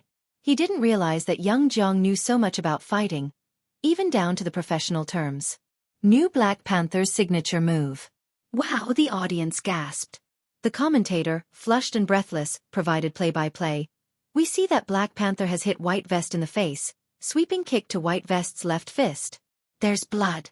White Vest is bleeding. On the ring, blood dripped down from the cyan mask onto the floor, staining the White Vest red. Black Panther is showcasing his ground techniques, with White Vest locked on the ground. On the ring, Black Panther's legs, crotch, arms, and the weight of his body were completely bearing down on White Vest. White Vest locked the opponent's leg with his left leg and propped himself on the floor with his right elbow. His face was suddenly defenseless, getting hammered directly by Black Panther's fists. Crack the mask caved inward. White Vest rolled over, sat up from the ground, and suddenly stood, lifting Black Panther and slamming him down. We can see that White Vest is trying hard, but this move didn't break through. Black Panther has many defensive options. In this dangerous moment, White Vest must seize the opportunity for consecutive strikes, not giving the opponent any chance to breathe. It was at this moment, White Vest stepped forward with his left foot, dodging Black Panther's punch and elbow strike, and with a hook punch knocked the rising Black Panther back to the ground. Black Panther's mouth and nose were also bleeding. The two grappled and scuffled on the ground. Incredible, truly incredible. This is a clash between UFC and Bakhtur street fighters. We know that only Sun Lang has ever been ranked in the UFC from Asia. If White Vest wins today, he will be the second Asian to enter the UFC rankings. If Black Panther can win, he will create a myth of 10 consecutive victories in Bakhtur Street's fighting arena. The most intense fighting arena, where blood almost dyed half the floor. Black Panther's best ground fighting skills were now being suppressed by White Vest. However, White Vest also seemed to be running out of energy. His punches toward Black Panther had none of the force they had before. Bang! Black Panther gave up on defending his head and punched White Vest off to the side onto the ground. Both men lay on the ground. No one got up. The referee blew his whistle and entered the ring, standing between the two and bending over. 3. He was counting down. In the last 3 seconds, whoever got up would be the winner. If no one got up, it would be a draw. White Vest. Get up and you've won. White Vest. Get up, come on, hurry up. Black Panther. Forever a warrior. The vast arena was filled with the excited shouts of fans. Almost everyone was standing, fists clenched, eyes glued to the ring. Chapter 256, 096, Bakhtur Street. A new king is born. _3, 2. The referee counted the second count. The man in the White Vest's fingers twitched. Only one sentence, the people of Xueqi, they could die standing but would never fall. He propped himself up on the ground, slowly climbing up bit by bit. Blood flowed down his neck to the hem of his white garment. 1. The referee held the hand of the man in the White Vest, excitedly declaring, "White Vest wins." At that moment, whether it was the audience at the scene or those watching the live broadcast on TV, everyone stood up, including Zhang Fulai and Bai Lian. Ah! Ah! We all hear the excited voices of the audience. White Vest did it. The willpower of a person exceeded all our imagination. White Vest. He created a new record in just 2 months, becoming the second person after Sun Lang. There are no cowards in Bakhtur Street Arena. White Vest and Black Panther are warriors forever. Let's look forward to their next meeting. There are no losers on the stage. Every person brave enough to stand there is a warrior. Today, blood stained the octagonal iron cage on Bakhtur Street, and a new uncrowned king of Bakhtur Street was born. In front of the camera, White Vest bent down and extended a bloody hand toward Black Panther. Black Panther managed a difficult smile, then raised his right hand toward him. The live broadcast image froze on this century's handshake. The exhilarating boxing match was over, but the excitement still surged through the veins of the audience on the scene. Zhang Fulai still stood in place, staring at the stage for a good while before he took his eyes off it, glanced indifferently at the excited Ming Dongheng, and lazily lifted his eyelid, commenting, "Good eye." Yeah. Ming Dongheng clenched his fist, his bronze face flushed with excitement. He followed Zhang Fulai and Bai Lian as they left, turning back every few steps to look at the stage. That was a ferocious fight, said Director Chen, standing next to Ming Dongheng, soaked in cold sweat. They were several paces behind Bai Lian and Jiang Fulai. Jiang Shao said his victory would be brutal, but I didn't expect it to be this brutal. In the end, it was all about who could get up again. That said, Director Chen peered through the gaps between the people in front to catch a glimpse of Jiang Fulai's silhouette. How did Jiang Shao figure out that he could win? Ming Dongheng shook his head. Outside, Jiang Fulai's car was parked at the intersection. It was his blue car, the one from the lab.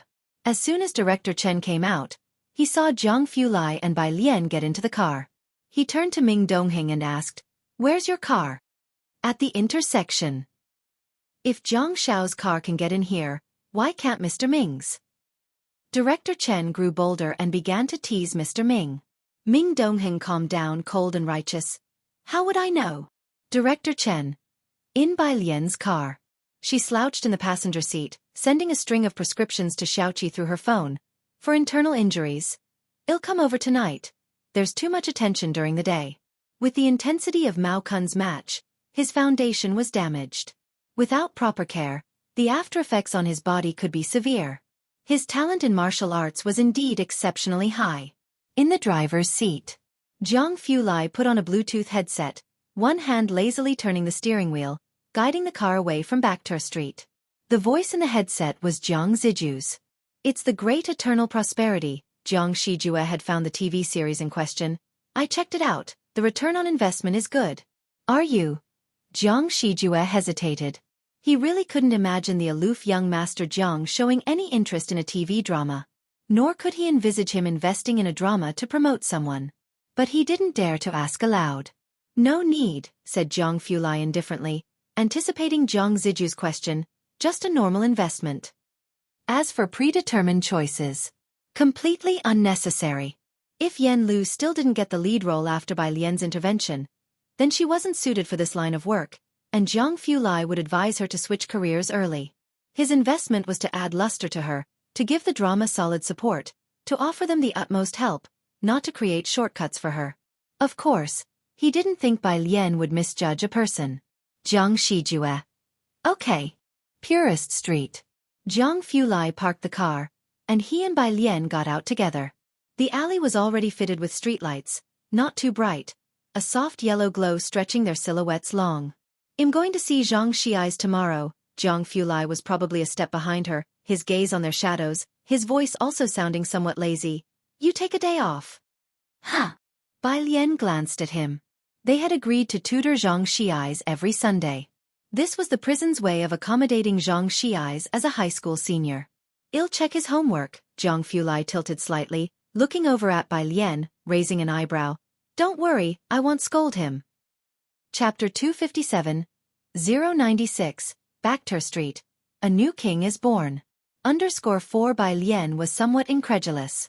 She tilted her head and looked at him with a pair of big eyes.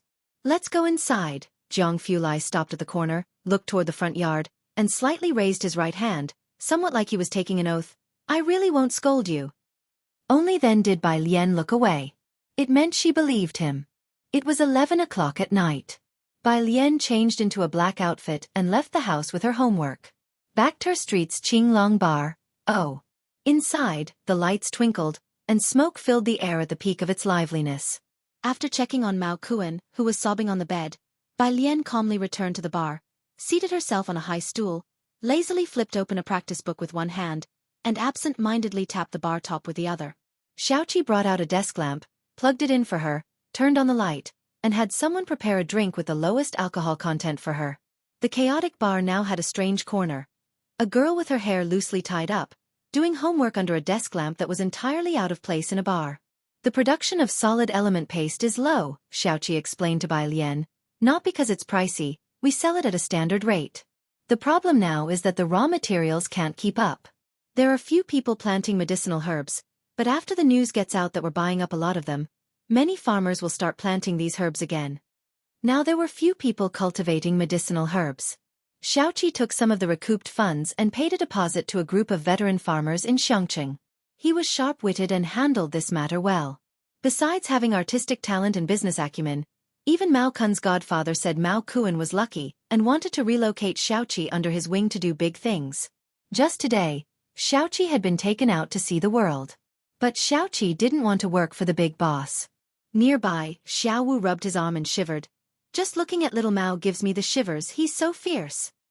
Xiaowu was particularly sensitive to pain, having been dumped at the orphanage due to his poor health. The kids in the orphanage didn't like him. Only Mao Kun was willing to take him in. Now, he cried and trained every day. Bai Lian listened and slowly flipped to the next page, when suddenly something came to mind. She looked at Xiaowu and Xueqi. Are you guys really not going back to school? I've almost self-taught everything I need, Xueqi responded softly and politely. He once wanted to attend school, but now school seemed pointless to him. Bai Lian observed Xueqi. Mao Kun had told her that Xueqi was very talented and used to love painting. But sis, whereas Xiaowu only scratched his head with his red hair, he was somewhat lost. My dream is just to be a street thug. He wasn't smart, nor did he have any advantages. He had decided to follow Mao Kun because he saw him as a powerful street thug. After understanding what a street thug was, Bai Lian. Forget it, as long as you're happy. By the way, Xueqi handed an invitation to Bai Lian. This is Dongwu's invitation, inviting little Mao over. They say little Mao also has a teacher, so they've prepared one for you too. Bai Lian looked up, nodded her chin at her black backpack. Put it in there. She was doing her homework and didn't have time to look. So Xueqi casually folded the invitation and tucked it inside. The next day, early in the morning, at Su En's residence, Grandmother Zu's video call came through. She had originally thought that Su En and that woman would have been eager to agree, but instead, Su En hadn't called for a whole day. To feign retreat, you must choose the right time. As soon as the video connected, Grandmother Zu's gaze passed over Ji Mulan and settled on Su En, speaking dispassionately, don't overdo it. This implied that Bai Lian and Ji Mulan were insatiable and overly greedy. I can't handle this. Su En picked up his phone and stood by the window. Grandmother Su looked deeply at Su En. Don't use such tactics on me. She ended the video call. She had someone track down Bai Lian's contact through Su En's secretary. As the head of the household, even Su En's assistant didn't dare to disobey, nervously obtaining Bai Lian's mobile number. Bai Lian's phone number was sent to Grandmother Su very quickly. As soon as the call connected, without waiting for the other side to speak, Grandmother Su began. I am Su En's mother. He's already told you everything, right? Come to Zhongjing within 3 days and change your surname. Bai Lian had just woken up not long ago. She leaned by the window, her left hand propped on the sill, her right hand holding the phone to her ear. Half in doubt that she had misheard, she asked, Can you say that again? Chapter 258. 097 Brother Jiang. He'll take the fall if he's killed. Second update. _1 name change? What surname would she adopt? Did Su En teach you to say that? With that tone Mrs. Su laughed, assuredly saying, Come to Zhongjing within 3 days and change your surname. Mrs. Su had never really looked into Ji Mulan's connection to Bai Lian. To her, it was unnecessary. But how much exposure could a high school student possibly have? It had to be Su En who tipped her off ahead of time, going to great lengths for the sake of this mother and daughter. Mrs. Su felt a bit of physical revulsion. But after all, she was unwilling to give up the mighty support of the Yu family. Do you think changing a surname isn't enough? Mrs. Su spoke indifferently. I can let you into the Su family registry, give you a Zhongjing residence permit. Is that sufficient? What was this? Is your Su family the royal household? Bai Lian finally caught what Mrs. Su was saying, raising an eyebrow. What? Through the window Bai Lian saw Lance enter the yard. She stood up straight, and while walking outside, said, It seems not. Then where do you get the courage to offer me entry into your family's registry? I'm saying, Bai Lian stepped out the door, her tone unhurried. Can your ancestors rest in peace with that decision? She hung up the phone and took the opportunity to block the number. What nonsense.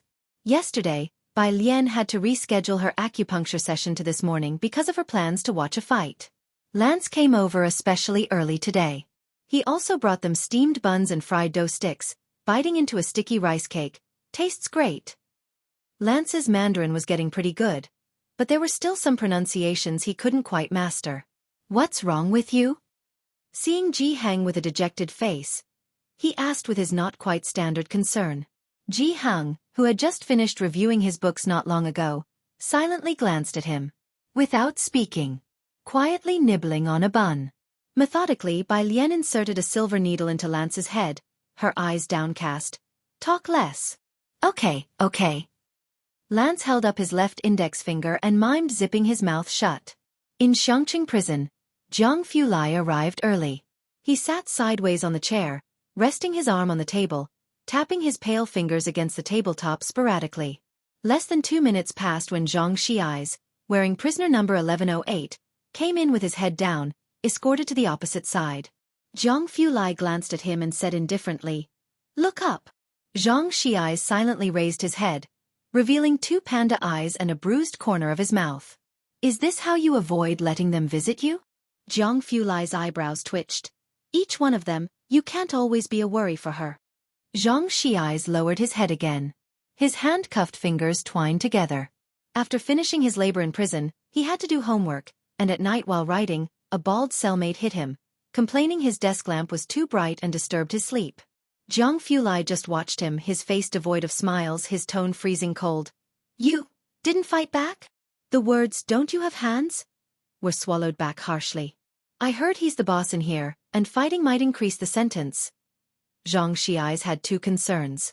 "The knife must be in your own hands, no matter who the other party is." Zhang Fulai paused, restraining himself from scolding. "If someone hits you, you hit them back. If they end up dead," Zhang Fulai leaned back and sneered, "I'll cover for you." Zhang Xiais looked up, his eyes wide as he stared at Zhang Fulai. He began to understand why Qi Lu was so worried about this man. "Do you know what a rear naked choke is?" Zhang Fulai glanced at him again. Zhang Xiais shook his head, puzzled. 20 minutes later, Zhang Fulai nonchalantly stood aside, watching Zhang Xiais sparring with a prison guard. Ding, his phone chimed once. It was Bai Lian. How was his learning coming along? The previous night, Bai Lian had sent Ning Xiao's and Tang Ming's review points to Zhang Xiais over to Zhang Fulai, requesting him to teach Zhang Xiais today. Zhang Fulai paused. He hadn't taught the other man as Bai Lian had envisaged. No matter. If worse comes to worst, when Bai Lian meets with Zhang Xiais next week, he could take the initiative to berate Zhang Xiais for being too stupid to learn anything in a week. Young Master Zhang thought indifferently and replied, "Instruction given, student Bai." 1. Young Master Zhang put away his phone, his expression detached. As for what exactly was taught, who knows? It was only after Zhang Xiais mastered the chokehold that the guard followed Zhang Fulai out. "Should we move him to a different cell?" Zhang Fulai shook his head. "Remember to give him the medicine I brought over every day. You need to be tougher and somewhat intimidating to avoid being bullied. Bai Lian couldn't be expected to look after him forever." Zhang Fulai thought sourly. The guard escorted Zhang Fulai out and then checked the medicine he had left behind. A small round container labeled, "Imperial Revitalizing Plaster." Of course, neither Zhang Shi's mother nor Bai Lian had expected. Starting from today, Zhang Xiais would begin his journey as a big brother in prison. Bai Lian went to Zhang Fulai's place to pick up Zhang He for the library. Ming Dongheng and Chen Jingyu were both present. Zhang He hadn't woken up yet today, so Bai Lian went upstairs to wake him. With bleary eyes, he made his way to the bathroom, found his tiny tube of toothpaste and toothbrush on the small wash basin, and started brushing his teeth. "Brush your teeth well," Bai Lian said with her arms crossed as she stood by and watched for a while before reaching out and flicking his forehead. "I'll wait for you downstairs." Zhang He continued to brush his teeth mechanically. About a minute later, he finally put down his toothbrush, touched his forehead with his left hand, and looked bemusedly towards the door. Only now did he realize that Bai Lian had flicked his forehead just before. Downstairs, Ming Dongheng was talking to Director Chen on the sofa. Chen Jingyu had come early to visit Zhang Fulai. Of course, he was unaware of Zhang Fulai's whereabouts and felt a bit regretful after learning he was not there. "By the way, do you know?" Chen Jingyu looked at Ming Dongheng, who had a cold expression, and Director Chen, who was smiling very officially, and said, "Yushin managed to get a signed photo of Mr. Bai." Director Chen was taken aback. Ming Dongheng's eyes widened as he sat up straight. "Mr. Bai has signed photos? How did you know about that?" "Others might not know, but Yushin certainly does," Chen Jingyu glanced at Ming Dongheng and said with a smile. You all know Yu Shen is from the Donggu Club, and one of Yu Shen's seniors from Donggu is No. 5 from the Baktur Street fighting arena, who had exchanged blows with Mr. Bai before and knows him. What? Ming Dongheng stared at Chen Jingyu. Chen Jingyu wanted to say more. From behind, he saw a white figure slowly descending the spiral staircase made of ancient wood. Was that the girl? What was she doing here? Chen Jingyu watched Bai Lian closely as she walked down, wearing a white pleated skirt with the hems opening up like yellow flower buds with every step, creating a picturesque trail. Her steps were somewhat heavy. Not like someone trained in martial arts with lightness. Very weak. Just a pretty face. Chen Jingyu frowned. Seeing Bai Lian coming downstairs, Ming Dongheng quickly poured the tea he had prepared for her. Director Chen also stood up to greet her. Miss Bai. Bai Lian sat down on an empty sofa and nodded to Ming Dongheng. Thank you. Ming Dongheng naturally put Bai Lian first in everything. There wasn't anything between him and Director Chen that needed to be kept from Bai Lian. After taking care of Bai Lian, he continued to ask Chen Jingyu, Does Yu Shen have any more signed photos of Mr. Bai? I'd like to buy one. That matter, Chen Jingyu took his eyes off Bai Lian. We can discuss it later. I'll ask Yu Shen for you. Clearly, he did not want to discuss the matter in front of Bai Lian. He only looked down and sent a message to Yu Hongyi. Something came back in response. Chen Jingyu glanced at Bai Lian, lowered his voice, and whispered into Ming Dongheng's ear. Yu Shen happens to be free right now. I can take you to her. At the same time, Jiang He quickly finished changing and came downstairs with his small Bai Lian backpack. When Bai Lian saw him come down, she took his backpack. Then Jiang He picked up a bun and a bottle of milk from the table and left with Bai Lian. Ming Dongheng picked up the car keys and stood up, following them. Where are you going? Chen Jingyu sat still and looked puzzledly at Ming Dongheng walking out the door. His thick brows and eyes showed some confusion. Ming Dongheng was cool. The library. In the midst of speaking, he walked out. He's taking Miss Bai to the library, Director Chen said leisurely, setting down his teacup and explaining blandly to Chen Jingyu. Chen Jingyu was quite astonished. He's taking her to the library? He took out his phone to call Ming Dongheng. What are you doing? Director Chen stood up, surprised. He might not have heard that Yu Shen is available, Chen Jingyu explained. I'll tell him again. He didn't think that Ming Dongheng, upon hearing this, would still go to drop her off. It could only mean he hadn't heard. Director Chen glanced at him. I heard it, how could he have not? Bring him to meet Yu Shen next time when he's free. Today he is supposed to chauffeur Miss Bai. Finished speaking. He walked out with his hands behind his back. Today was Sunday. He had arranged to go fishing with Ji Hang and Dr. Lance, and they would cook fish head hot pot in Ji Hang's yard in the evening. In the car, Bai Lian leaned back lazily against the seat and opened up her reading comprehension material. Jiang He sat inside, slowly munching on his bun. Director Chen smiled and blocked Ming Dongheng's car, sitting in the passenger seat under Ming Dongheng's murderous gaze. Mr. Ming, I just happened to be going to the library area. There's a fishing store there, and Uncle Ji told me to pick out some fishing gear for Dr. Lance. Humph. Ming Dongheng snorted coldly. The car entered the main road. Director Chen then spoke seriously. Mr. Ming, Chen Jingyu has Yu Shen's recommendation this year. With her and that Tongpa, he's certain to get into Donggu Club. What's your situation now? Once he's in, that will be a great threat to Ming Dongheng. Ming Dongheng was likely to be moved away from Jiang Fulai. Both their moods visibly sunk. Not enough yet, at least not until next year. Ming Dongheng pursed his lips, his eyes revealing his worry. Behind them, Bai Lian, who had heard about Donggu Club more than once and witnessed Ming Dongheng's defensive posture, didn't understand and decided to ask. Her question was a bit slow and puzzled. Isn't that, Xianming? Is it really that hard to get into Donggu? Chapter 259. 098 Hacks for Yen Lu. Business trip. Zhang Dad returns. Anwana this.